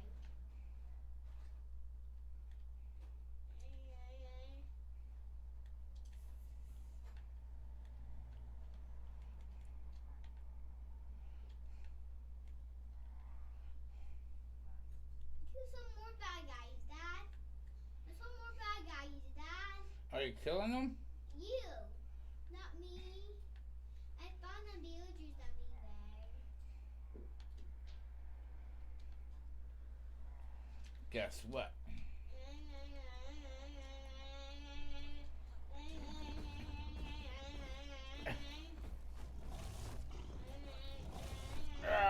T-Rex. Do you think they could take the T-Rex out? Oh, they're fighting. They're fighting. Kill the villagers, Dad. Kill the bad guys, Dad. The bad guys gotta take the T-Rex out. Look, who can go win? The bad guys or the T-Rex? Did I step in the way? I'm sorry. What you up What's to? up, Willie? The same. Same, yeah. You want to see if you got that? Oh, can I borrow that tape one more time? Can I use a little more of that masking tape? Sorry, Yeah. or that packaging tape. See. See you can. Thank you. I took some stones out of my pack so I don't have to carry around the backpack for a while. That's not a bad idea. Take the bad guys down, Dad, Are they shooting them? and kill them. I don't think they're killing them. Dinosaurs. You think they're killing them? Kill the bad guys, Dad. Oh, they are killing them. They are shooting them. Kill the bad guys. Oh, they got him. Kill the bad. They got him. Kill those bad guys. Kill This the- is their neighborhood. Huh? This is their neighborhood. This is not ours. Yeah, this is my neighborhood with the bad guys. Yep, this is your neighborhood with the good guys. There's one that's in here though. He's killing them. Kill it. Kill him. Oh, bad guy. You belong on the other side of the river. You make a close the gate, Dad. These are some dangerous hoods, man. Close the gate, Dad. How do you think they got out? Close the gate, Dad. Oh, they're getting out over here. Close the gate, Dad. Hook on the train. I think the gate is closed. Oh, I found out how they're getting out. I'm fixing it right now.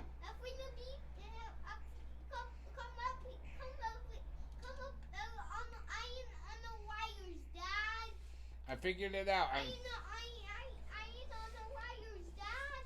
They can't get out now. Pull the hook, Dad. Pull the hook. Pull the Dad. hook, it's pulled. Pull the hook on the wires, Dad. Pull the what? Pull the wires off. Who's that? Oh, that's you. Pull the wires off, Dad. I'll pull the wires off? Where at? Right up here. Up here, Dad. Oh. Pull the wires off? Break the wires. What do you mean, like break that? Break the wires. Break the wires. The whole wires. And no bad guys will escape up here. I see what you're saying. And not break the... No. Not break the... Not... There we go. The wire's completely broke. And no one can escape. I think it's... I want to say it's escape proof. I'm not sure though.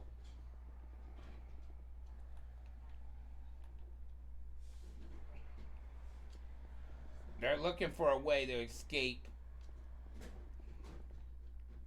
I think they would have killed your villagers. Don't kill my villagers. Yeah. Kill the bad guys, Dad. I don't think they're very friendly. Kill all of them, Dad. They deserve a chance to live too. Kill the bad guys. They deserve a chance to live too. Kill bad guys. Kill all the bad guys, Dad.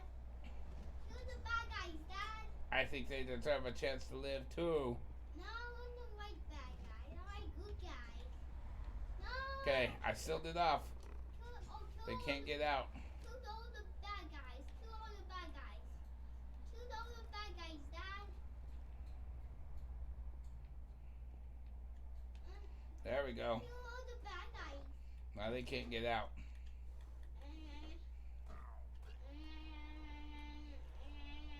You want me to kill all the bad guys still? Kill all of them. Dad, pull the... Are you putting villagers on this side? Hold escape then.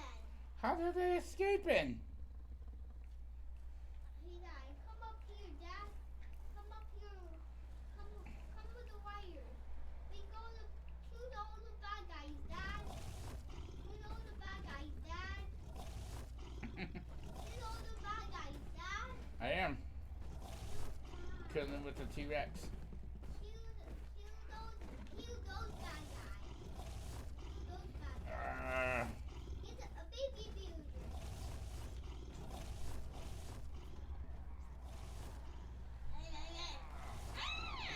A villager found me.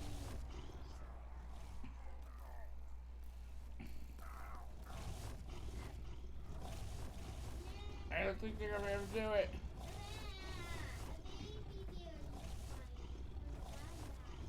Where are they going?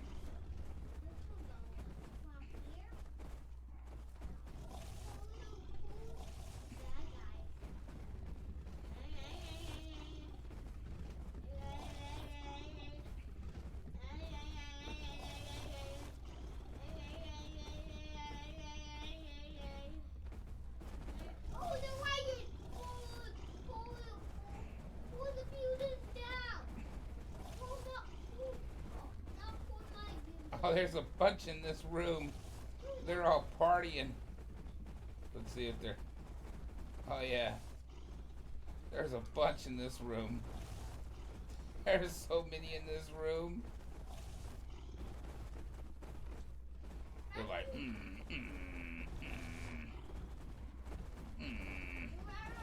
are you, Dad? I'm out watching the T-Rexes kill all of them. Kill all the bad guys, Dad. Yep. A villager. I'm watching it happen in real time.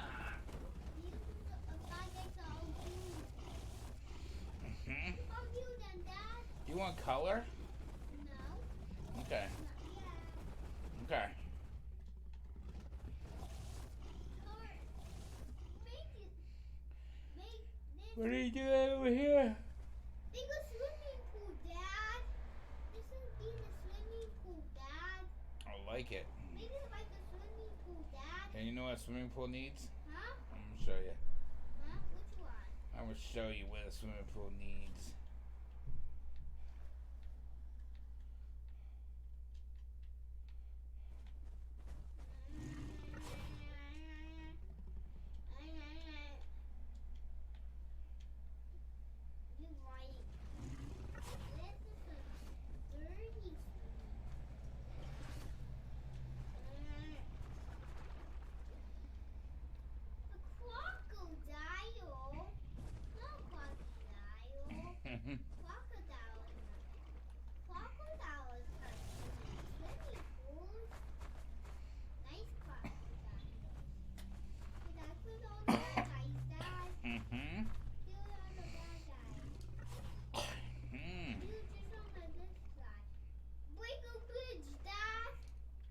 Break a bridge? Break this bridge.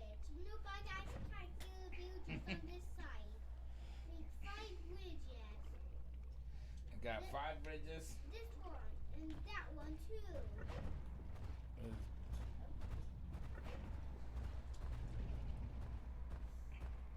And make this road down. And pull the back ice hooks down. We're going sideways, Dad. Sideways like this, Dad. Oh, he died. Like this, Dad. I'm pulling the hook.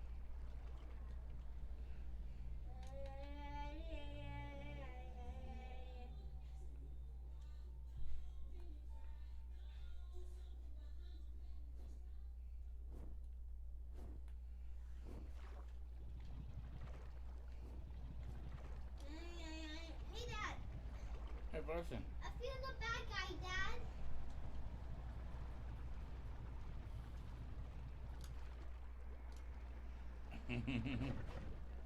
Mosasaurus. Go, come up. Follow me, Dad. Here, where you at? I'll meet you at your tower. I want to meet you at the clock tower. Okay, I'm right behind you. I You can turn around and go where you need to go now. way above you. I'm right above you. I way above you. Hey, Dad. Yeah, Come up here, Dad. I'm up here. I've got a crazy idea, Dad. Okay, what's your crazy idea? You pull the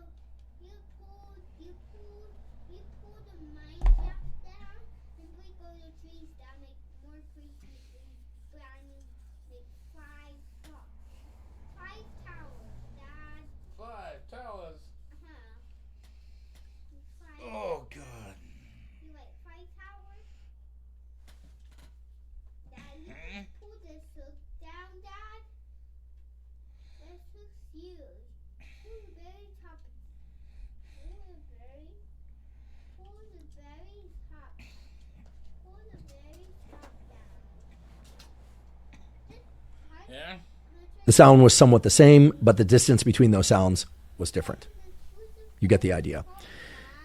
So they have access to these people and these different conditions, and they can put them in the brain scanner, and they can do that before and after having taken psilocybin.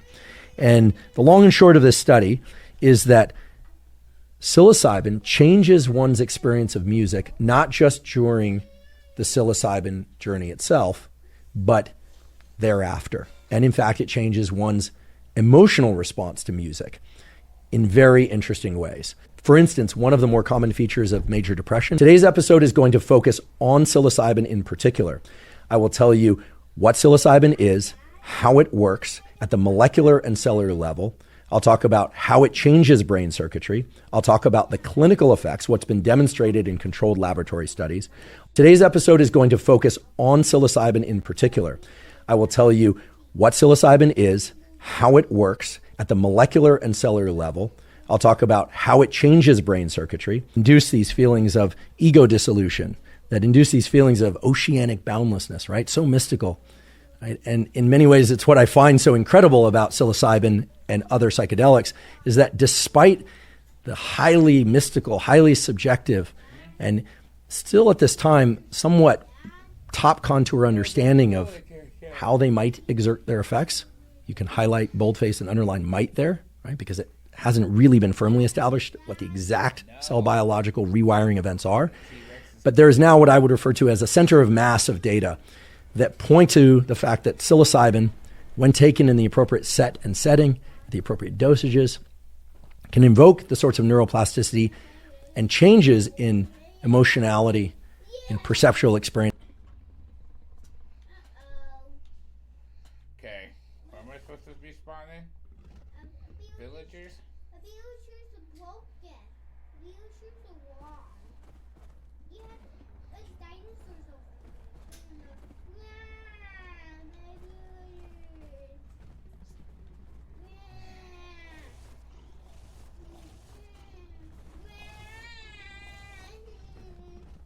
Baby villagers crying, Dad. Baby villagers crying. Yeah, I don't like dinosaurs.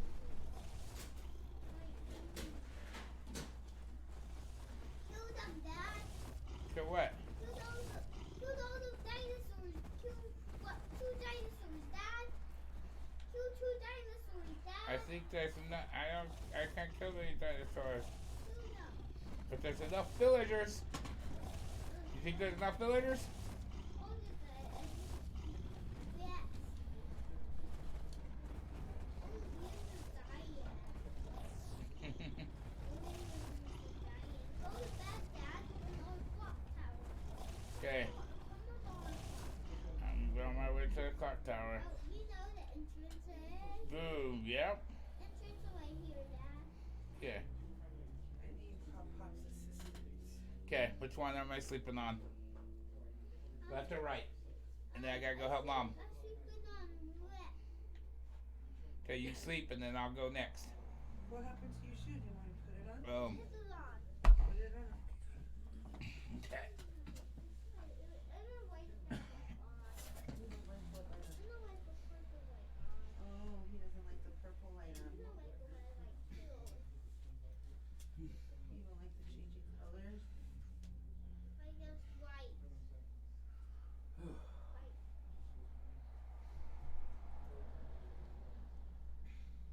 I have fun playing Minecraft. You keep playing, okay? And all your tiles, you better find them.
it's time to get going. You gotta go to bed soon. If you come home today, you can spend the night tomorrow, and you don't have to.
Just 2 more weeks of being at it as much as humanly possible.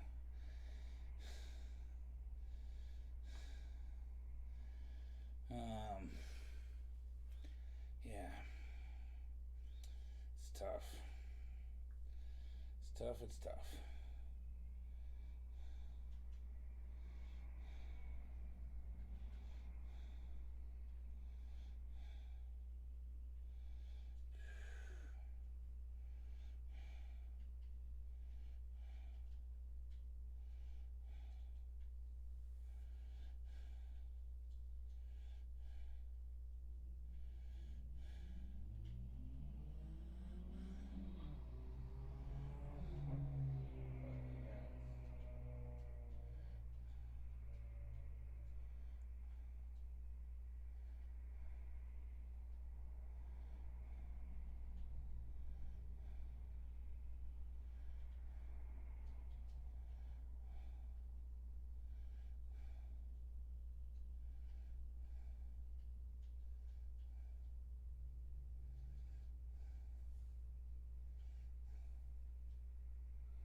I don't know who this gal is, but she's blowing up.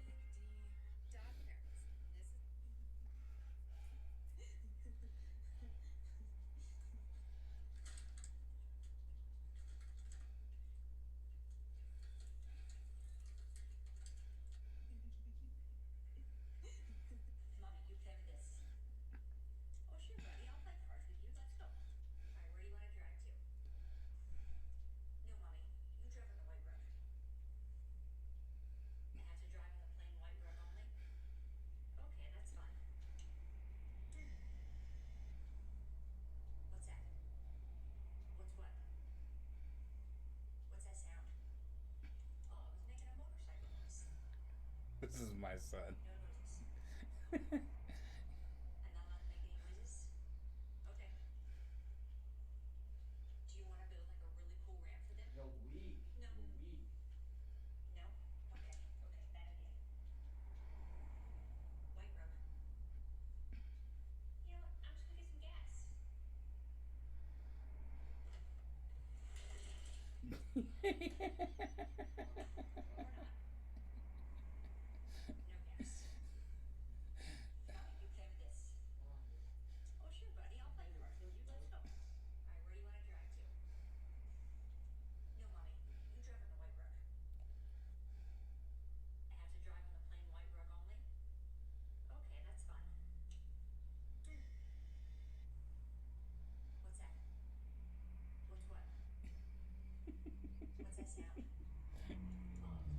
Alright, let's do that Omegle shit.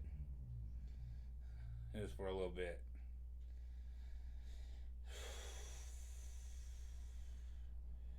Let's hope we connect with some people. Let's hope we meet some people.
Good afternoon.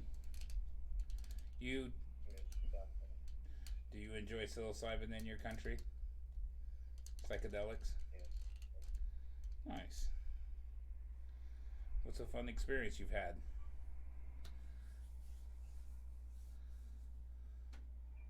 Where are you from? Papua New Guinea? Yes, Papua New Guinea. Nice. I'm in Papua New Papua New Guinea. Okay, I mispronounced it. That's what's up. All right, so yeah, I'm just getting started here. I am live and all that good stuff, and just enjoying life. So,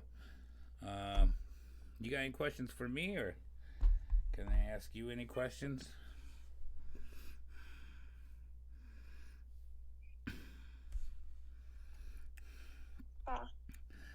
Are you over 21? Tell me what you know about psilocybin.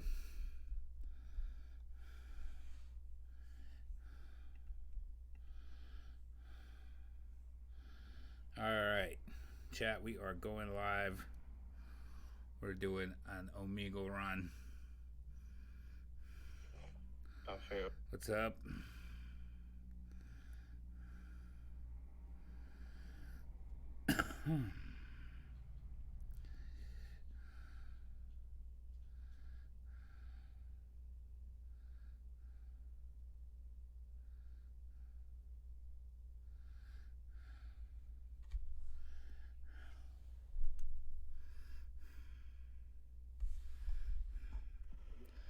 Blood or crip, huh? I respect that. So what is it, fat boy? What is it? Both sides, man. There's only one enemy against us, and that's the state against us. The federal government's against us. Long live Fred Hampton. What'd you say?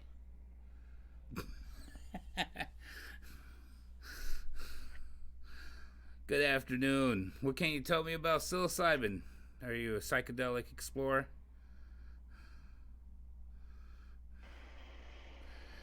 Hello, are you over 21 and have you heard about psilocybin before? Nope.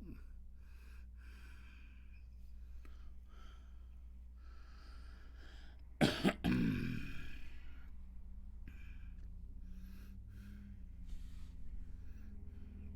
afternoon. What's up, Willie? How you doing, man?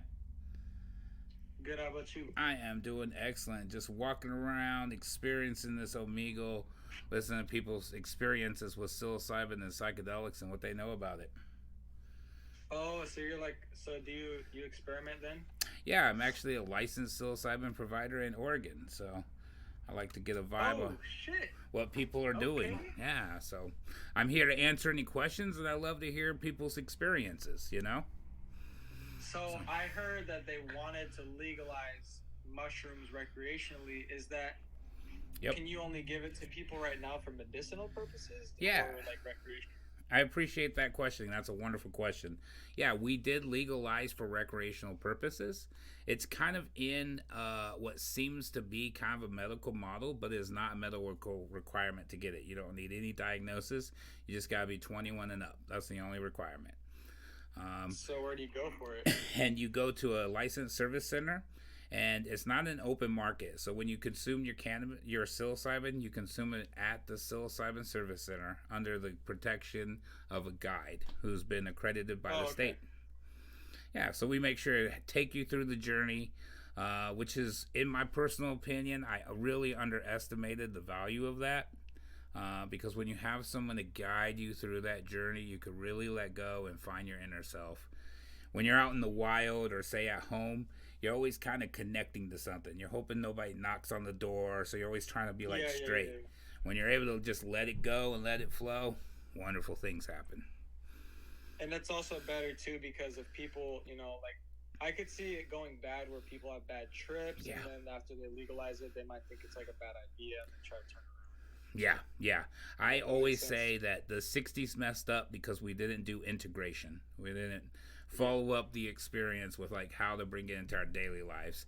And when all those hippies started moving out into the woods and starting communes and being like, we're not part of your system no more, the system said, nuh-uh, we gonna come get y'all. Yeah. What part of the States are y'all from? Washington. Oh shit, Washington State. Yep. That's beautiful. I fought for legalization up there. 502, we legalized cannabis way back in 2012, man.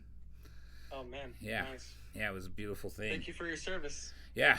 It took 4 efforts before we were successful with that one. We failed 4 times before we were successful with that operation. So which one was the first to legalize weed, like how we see it now? Washington, Oregon, or California? I love that. This is one of my favorite questions as well, because Colorado beat us by an hour. That damn time zone, bro. I forgot about Colorado. I'm not gonna lie. That was the longest hour of my life, man. Sitting there, like, watching that, like, come on, we gotta win. Colorado can't be the first one, so we both legalized on the same day. Colorado just beat us by an hour. So eventually I went and worked in Colorado's market for about 5 years because, you gotta play for the winning team. Yeah. So Oregon was second. And then Oregon was third. Yep. Oregon legalized. So Washington was second? Washington was second, technically. Same day. Yeah, I know. When I was in Colorado, there was a news report, and the news reporter said that. She said, and Washington and Oregon following suit. I'm like, whoa, slow down. We legalized on the same day, lady. Yeah. They should have put that in the headline, like, that would have been really funny if they did that. Yeah. Are you on the western side of the state or eastern side of the state? We live in, we live right by Portland. Portland? Oh, okay, Vancouver area. Yeah, beautiful. Yeah, I'm just down in right Newport, so I'm not too far. Yeah. I'm on the beautiful Oregon coast, so that's what we do down here. We do psilocybin services. All you gotta be is 21. And right now, I'm actually speed running, testing out an experiment to see if we can offer services like more of an event you come to and it's super affordable. Because right now, it's kind of therapy prices, so it seems to be out of reach for most of your average citizens. And my goal is to change that. So. All right, well, nice talking to you. Thank you. It's been a pleasure, man. Y'all have a good day and a great life, and it's been a pleasure chatting with you. Look me up if you have any questions, tripsoregon.com, okay? All right, thank you. All right, bye. How dare you to call somebody and call them with a hard R, the N-word with a hard R, I'll give you $24. No cap. No cap. I don't think I want to do that. $24 not worth it. Be nice to your parents. They love you. $30. And all of the $40. And $40. all of the yelling at you is just to make you a better person. You got this, okay? $100. $100. Make it 1,000. $1,000. $1,000. That would be retarded to get that kind of money. See, I used a hard R. I expect $1,000. I need you to go clean up your room right now for that $1,000. You have a good day. Oh, I'd probably get in trouble for that one, but oh well. Good afternoon, man. My name's Willie T. I'm a licensed psilocybin provider. I'm walking around, I'm chatting around, seeing what people's experience with psilocybin is.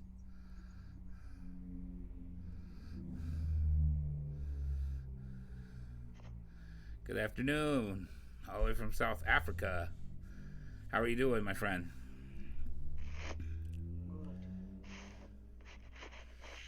I realized something the other day. Where I'm at, most people think that the sunrise would be in China when our sun sets. And I looked at the map and actually figured it out.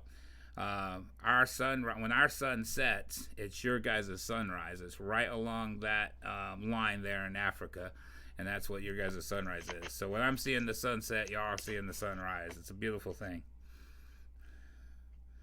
One big world we're all in, right? All right, man. You guys enjoy Ibengal down there. How is it? It's that root you chew, right? Psychedelic root. Goodbye. Hello. From America, from the U.S. How are you from? Indonesia? Yes. Nice. I'm from Indonesia, bro. I'm just spreading love, spreading positivity, and answering any questions about psychedelics you might have. What? Are you familiar with psychedelics? What? Oh, you got Young Guns there. All right, we'll change that conversation. You have a good day.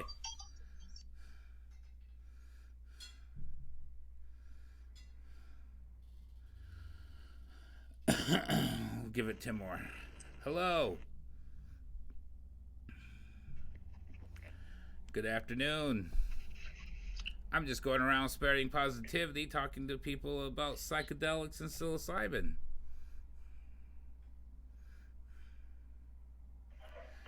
Good afternoon.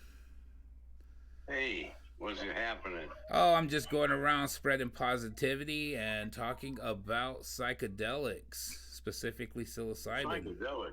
Yeah. Man, I did them back in the 60s. Hey, much respect for Huh? much respect for keeping it alive. Yeah. We're now You're a young man, you can do that. Right. Yeah, I'm one of the first legal psilocybin providers. I make sure to represent for my friends that were popping in the 60s, though. Alright. Well, I was there. Definitely. Could you tell me one of your stories? Yeah, you wouldn't believe them. I think you might be surprised. Alright. You have a good one, man. Yeah, have a good one.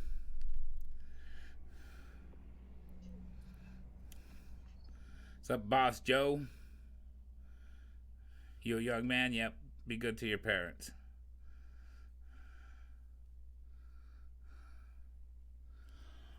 From Uruguay, you got that gazpacho.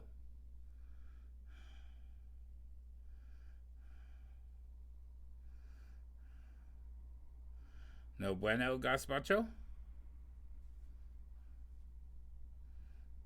Y'all have a good day.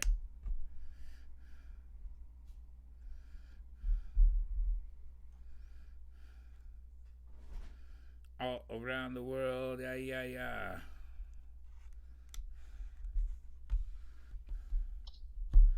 What's up, man? Yo, man, go be a Santa Claus, bro. Go be what? Go be a Santa Claus, bro. Go be a Santa Claus? Claus. I am Santa Claus. I spread mushroom love, bro. I'm a psilocybin provider.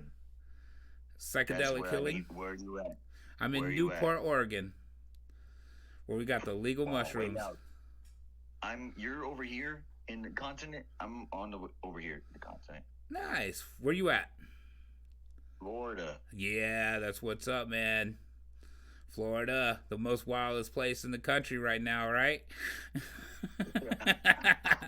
Whenever you see that headline, Florida man, you know something's about to come out of that. Yeah, Florida man takes an alligator for a walk into the store. You want to hear a fun place I went to Florida that I did not realize what I got myself into? This place called the Sausage Castle. Now, I should have known by the name of it, but then when I got there, I was blown away. It was this giant mansion out in the middle of nowhere, out in the middle of swamps. They had like boats, and they had like their own baseball field, and it's crazy. And it's owned by like Gary Busey's nephew or something. Vice TV did a bunch of stories on it. It was wild. I was going out to show some of my co-workers. You know, we were in the cannabis industry. There was a party there, and it was just overly sexualized the whole time. There was like porn on all the TVs, strippers everywhere, and then like my friends are like, you know, very young. They're not very like that, and so I'm just like constantly apologizing. Like, this is not a representation of our industry. I did not realize what I got myself into. But hey, I'm walking around asking people maybe to share their psychedelic experience or answer any questions you might have about psilocybin and legal psilocybin services that we have out here in Oregon. Okay, so let me tell you one of the first times I tripped. Yeah, please. It wasn't on shrooms, but it was on acid. Good stuff. I've tripped like a million times. I don't even know how many times. But the first time I tripped, where I took a one full tab, because when I first took a tab, I took like a quarter of a tab. But then I was just you know, living, but I wasn't tripping. You know what I mean? Yeah. But the first time I took a full tab, I was with my best friend Tyler, and we're in my room, right? I'm 14 or 15, I can't remember, and he fell asleep. You don't fall asleep on acid, bro. No, I've had clients of mine tell me too. They're like, "I think I'm gonna go sleep now," and I'm just like, "No, you're not." Yeah. You don't go to sleep. So somehow this motherfucker goes to sleep. Mm-hmm. But I'm in my chair in my room, spinning around in circles at my desk, and somehow I stop and I'm staring at my door. You know how underneath the door there's like a shadow that like leads to the hallway? It's like a black shadow right underneath the door. Well, I'm hearing, well, actually, no, my bad. Before I get there, I'm looking at my door, and there's like a blinking light in the middle of the door, like a blue LED light. You know what I'm saying? So then I'm looking at it, I'm like, what the fuck? And then it starts moving. It gets to a whole point, and it gets to like it does not blink anymore, and it starts moving up around the door, and it goes to another light, and now it's 2 lights, and then it goes down, and then it's 3 lights, and then it goes down, and it's 4 lights. It was connecting the dots and playing the snake game on my door, right? Mm-hmm. So it's being a light, snake, door. Keep those 3 in mind, right? So as it's building up, it gets to where it's the whole length of the door, and it goes vertically up and down, and it blinks a few times, and then it just like disperses through the whole door. Now I can hear a voice. Come on. Let me in.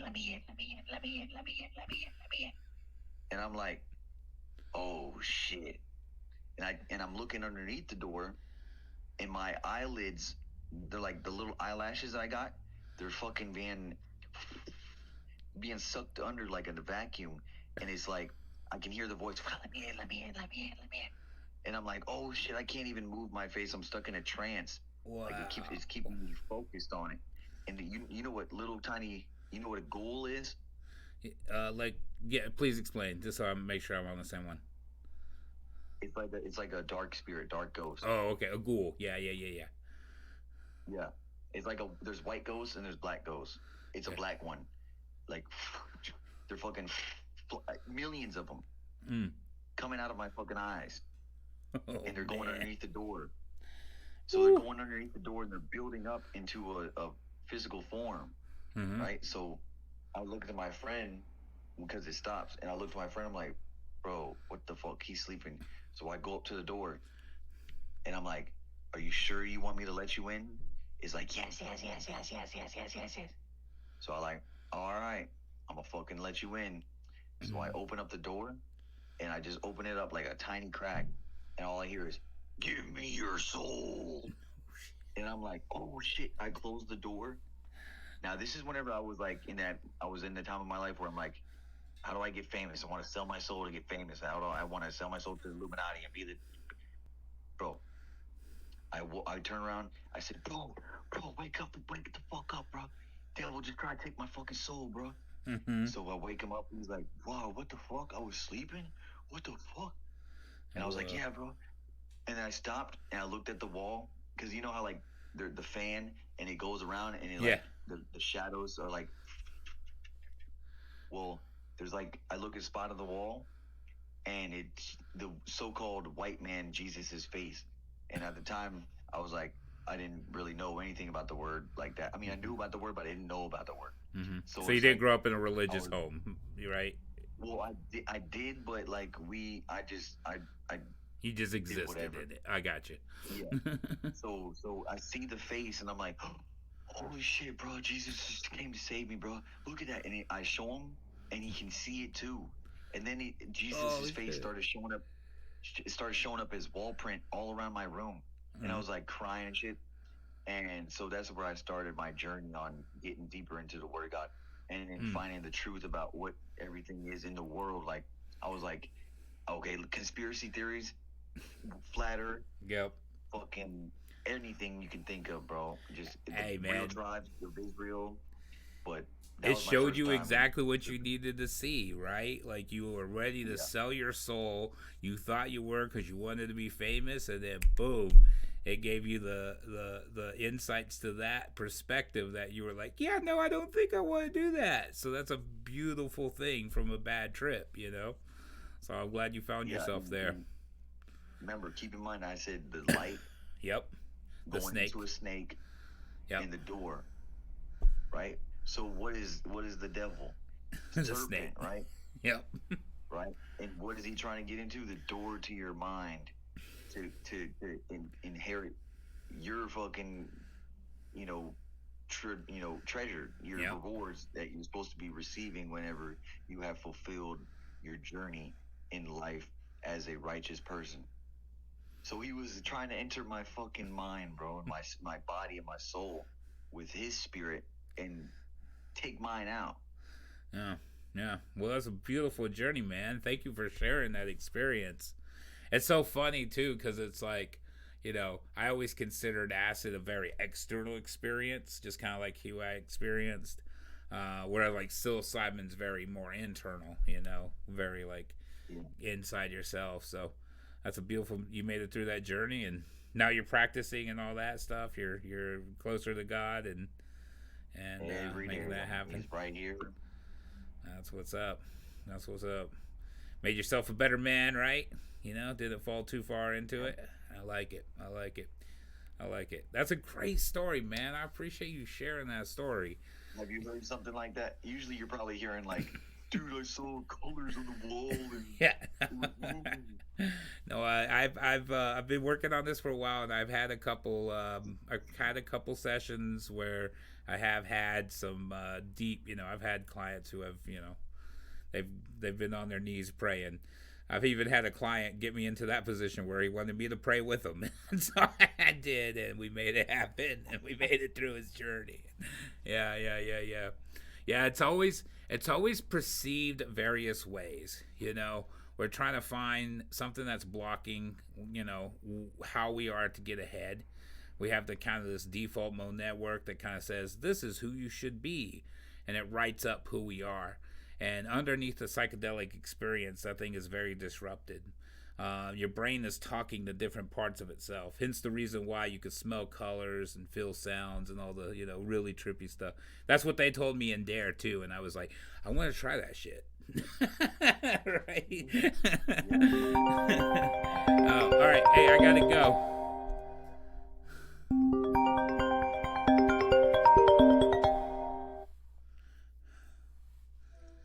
Hello. You got your story ready? Yep, I'm pulling it right now. Well, guess what? You don't need it. He's sleeping. Oh. He's so tired. He looked like he was tired.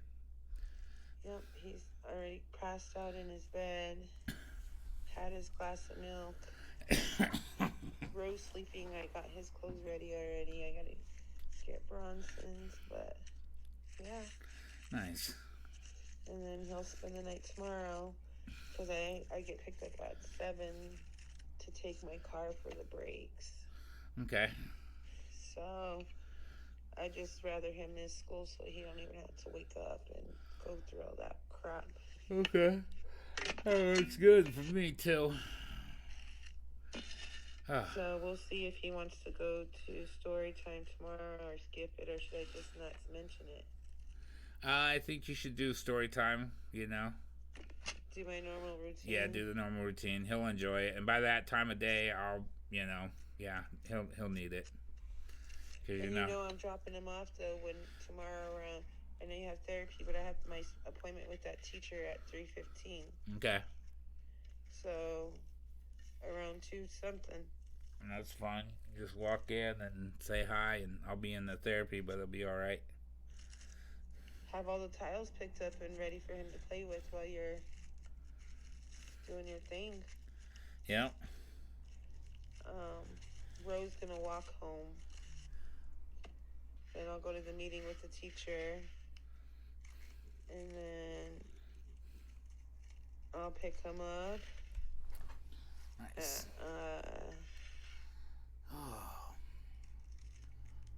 5:20, if I do. We'll go to story time, then he'll come back and he'll spend the night with you. Perfect. Sound like a plan? That sounds like a plan. Are you alone or? Yeah, generally. What's up with Mabel?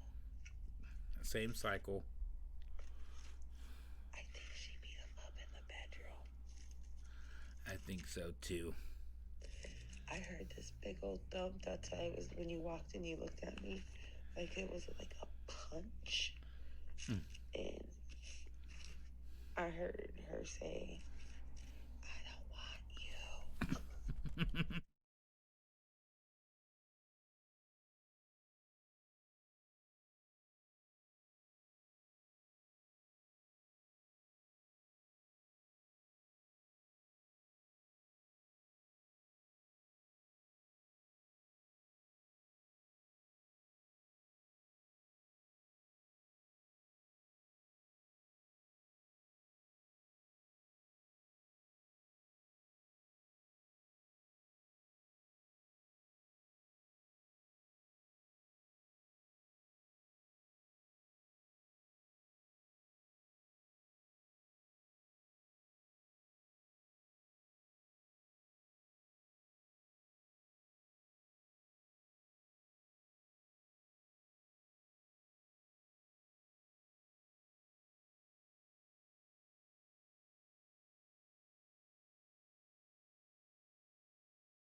And then one day, before I'd ever had psilocybin mushrooms, I bought a bag of them, and I thought I had no information.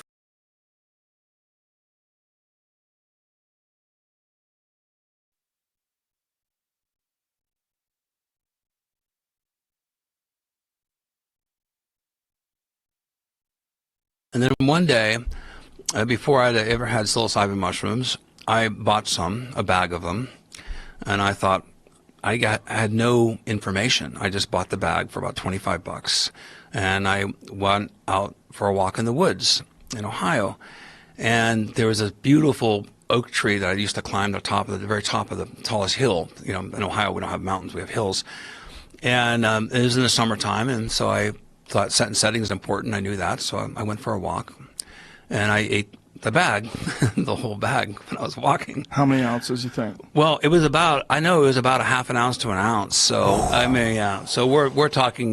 This is the elevator ride beyond the 10th floor. You know, so 8 to 16 grams. Is that what you're talking about? It was probably on the order about 20 grams. You know, so no.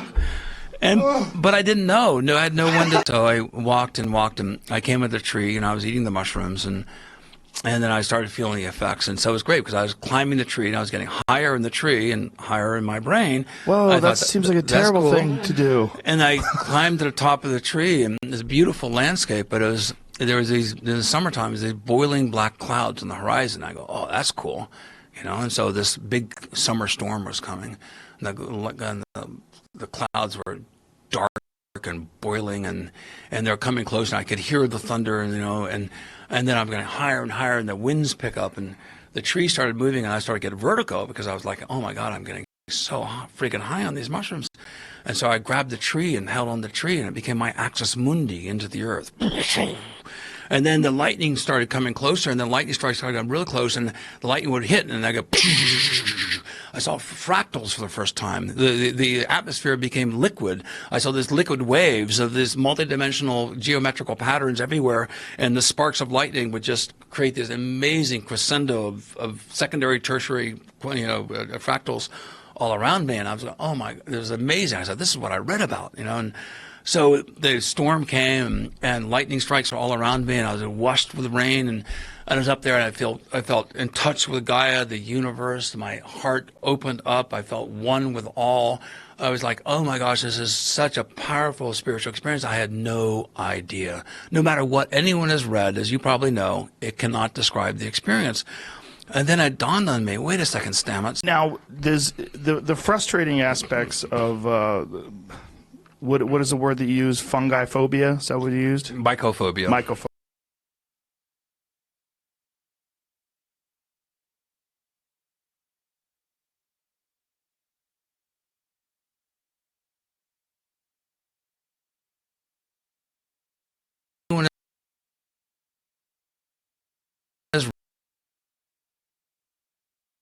Read.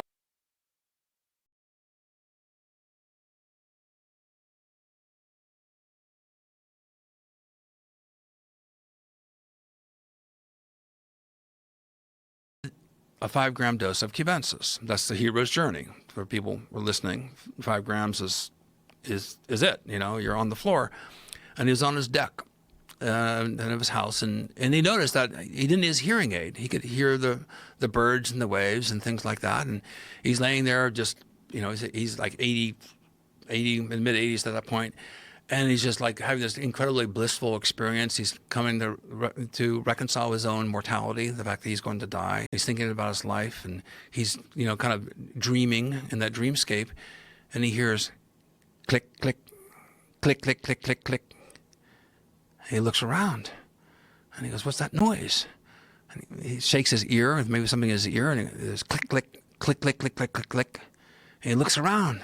And he said, he's driving me crazy. I go, where is the sound coming from? And he finally looked over, and it was ants walking on the deck near his head. He could hear their footsteps. A 5-gram dose of cubensis. That's the hero's journey. For people who are listening, 5 grams is it. You know, you're on the floor. And he was on his deck.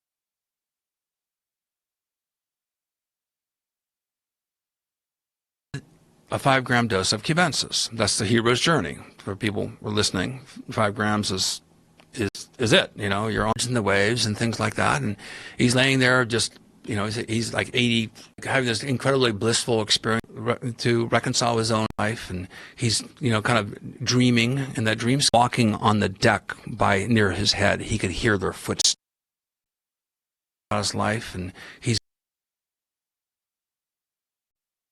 people were listening. 5 grams is it. You know, you're on the floor, and he's on his deck.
I think we're going to use the AI stuff next in the next stream.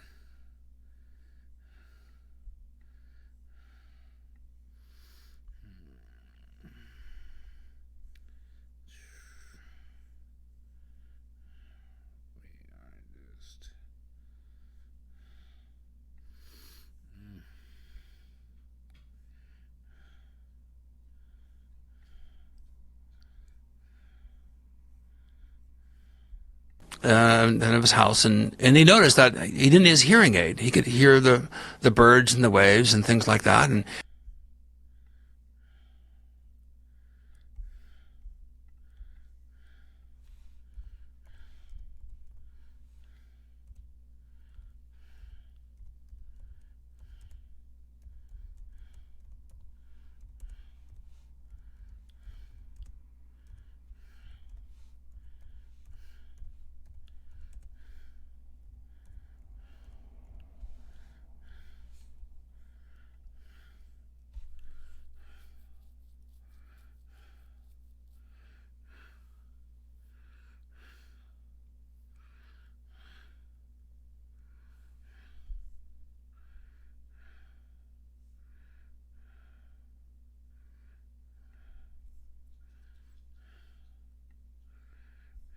waves and things like that. And he hear the birds and the waves. Hear the birds and the waves and things like that. And he's laying there just, you know, he's like 80 in the mid 80s at that point, and he's just like having this incredibly blissful experience. He's coming to reconcile his own mortality, the fact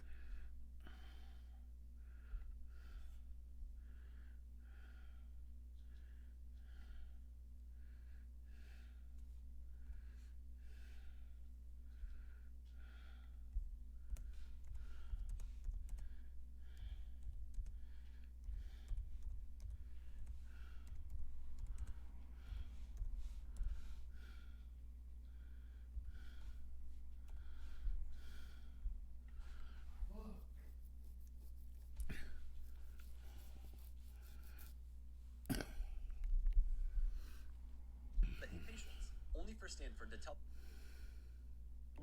Please speak English. I enjoy to speak English. It is simple.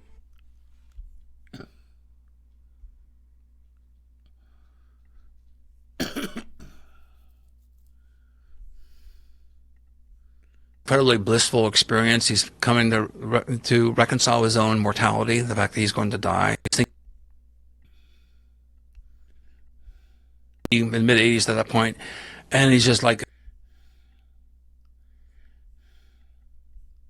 in the mid 80s at that point, and he's just like having this incredibly blissful 80 in the mid 80s at that point.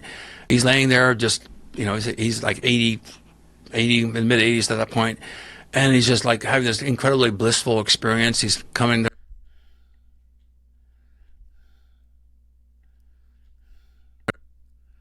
incredibly blissful experience. He's and he's just like having this incredibly blissful experience. He's coming to reconcile his own mortality, the fact that he's going to die. He's thinking about his life, and he's, you know, kind of dreaming in that dreamscape, and he hears click, click.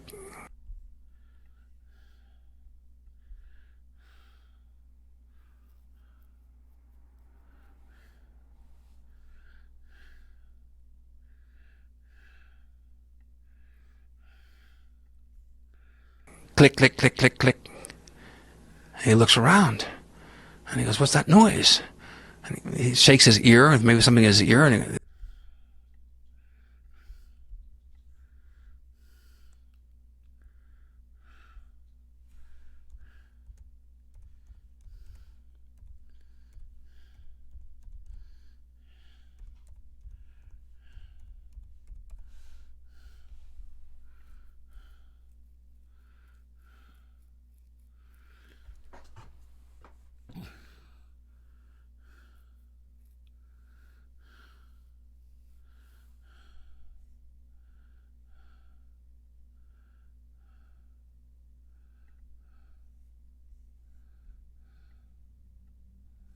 ear, maybe something in his ear, and it goes click, click, click, click. What's that noise? And he shakes his ear, maybe something in his ear, and it goes click, click, click, click, click, click, click, click. And he looks around, and he goes, "It's driving me crazy." I go, "Where is the sound coming from?" And he finally looked over, and it was ants walking on the deck by near his head. He could hear their footsteps.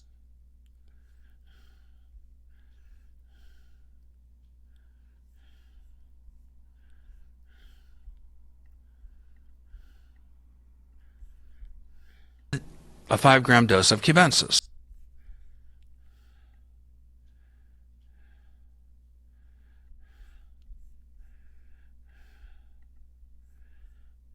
A 5-gram dose of cubensis. That's the hero's journey. For people who are listening, 5 grams is it. You know, you're on the floor, and he's on his deck.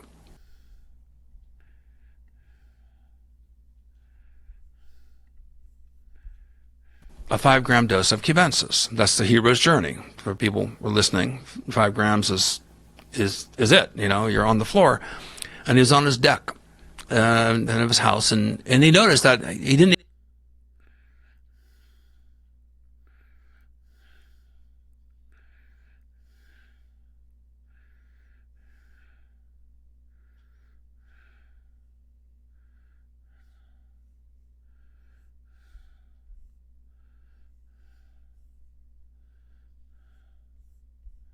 How many ounces you think? Well, I know it was about a half an ounce to an ounce. So I mean, yeah. So we're talking.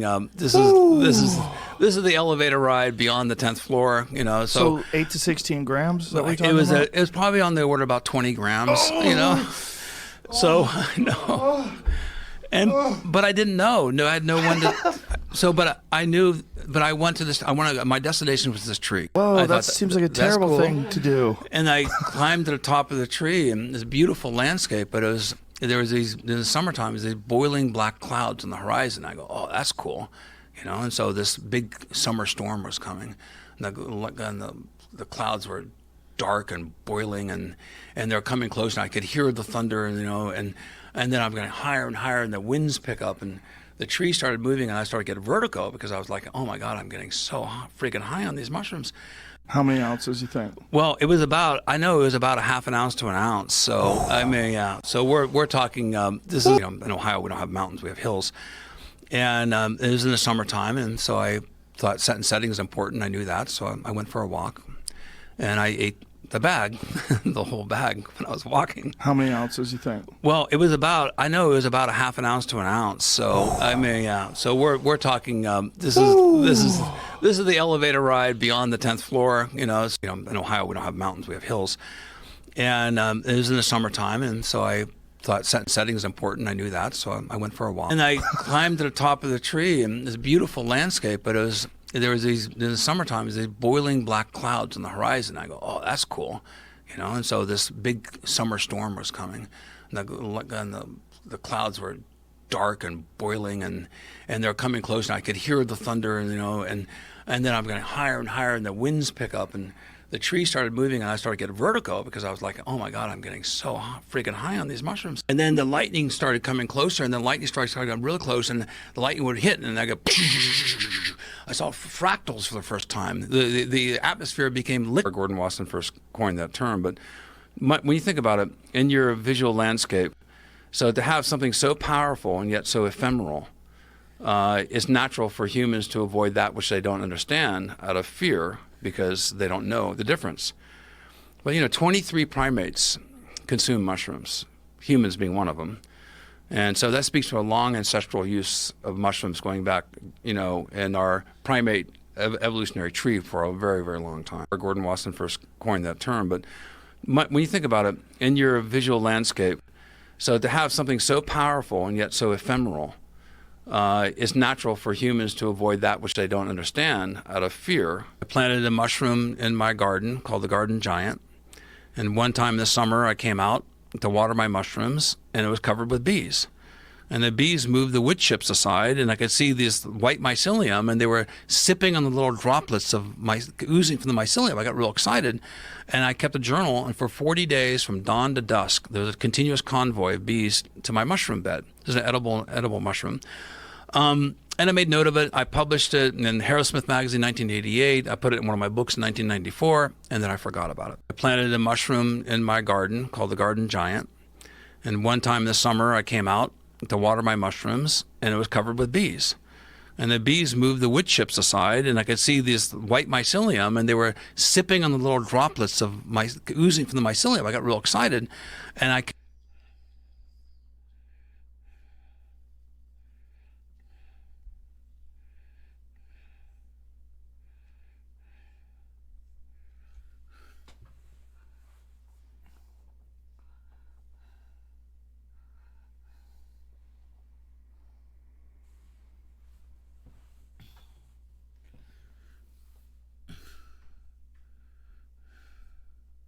planted a mushroom in my garden called the Garden Giant. And one time this summer I came out to water my mushrooms, and it was covered with bees. And the bees moved the wood chips aside, and I could see this white mycelium, and they were sipping on the little droplets of oozing from the mycelium. I got real excited, and I kept a journal, and for 40 days from dawn to dusk, there was a continuous convoy of bees to my mushroom bed. This is an edible mushroom.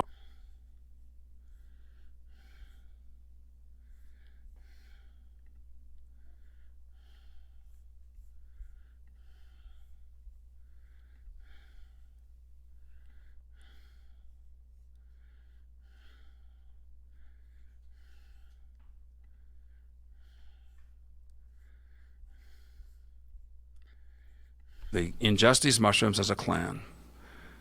Massive input for anyone who's eaten these mushrooms. Huge amounts of data is coming in.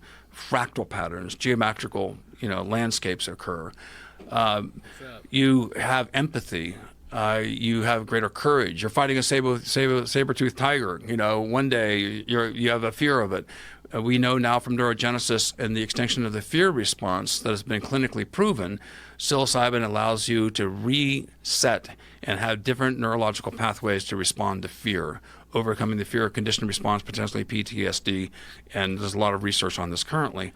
But this wouldn't happen one time with one hominid group. It wouldn't happen 2 times, 10 times. It happened millions and millions and millions and millions of times over. They ingest these mushrooms as a clan. Massive input for anyone who's eaten these mushrooms. Huge amounts of data is coming in. Fractal patterns, geometrical, landscapes occur. you have empathy. You have greater courage. You're fighting a saber-toothed tiger. You know, one day you have a fear of it. We know now from neurogenesis and the extinction of the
I was just gonna say, I'm like, Louis, honestly, like, all I'm worth today is I got the trash. Can I take a hit out of the ball? Yeah.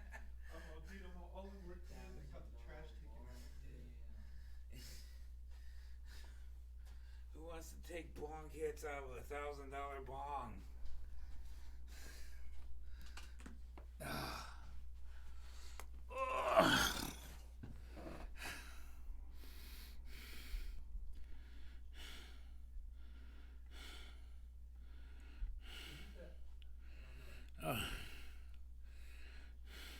So, what's the story behind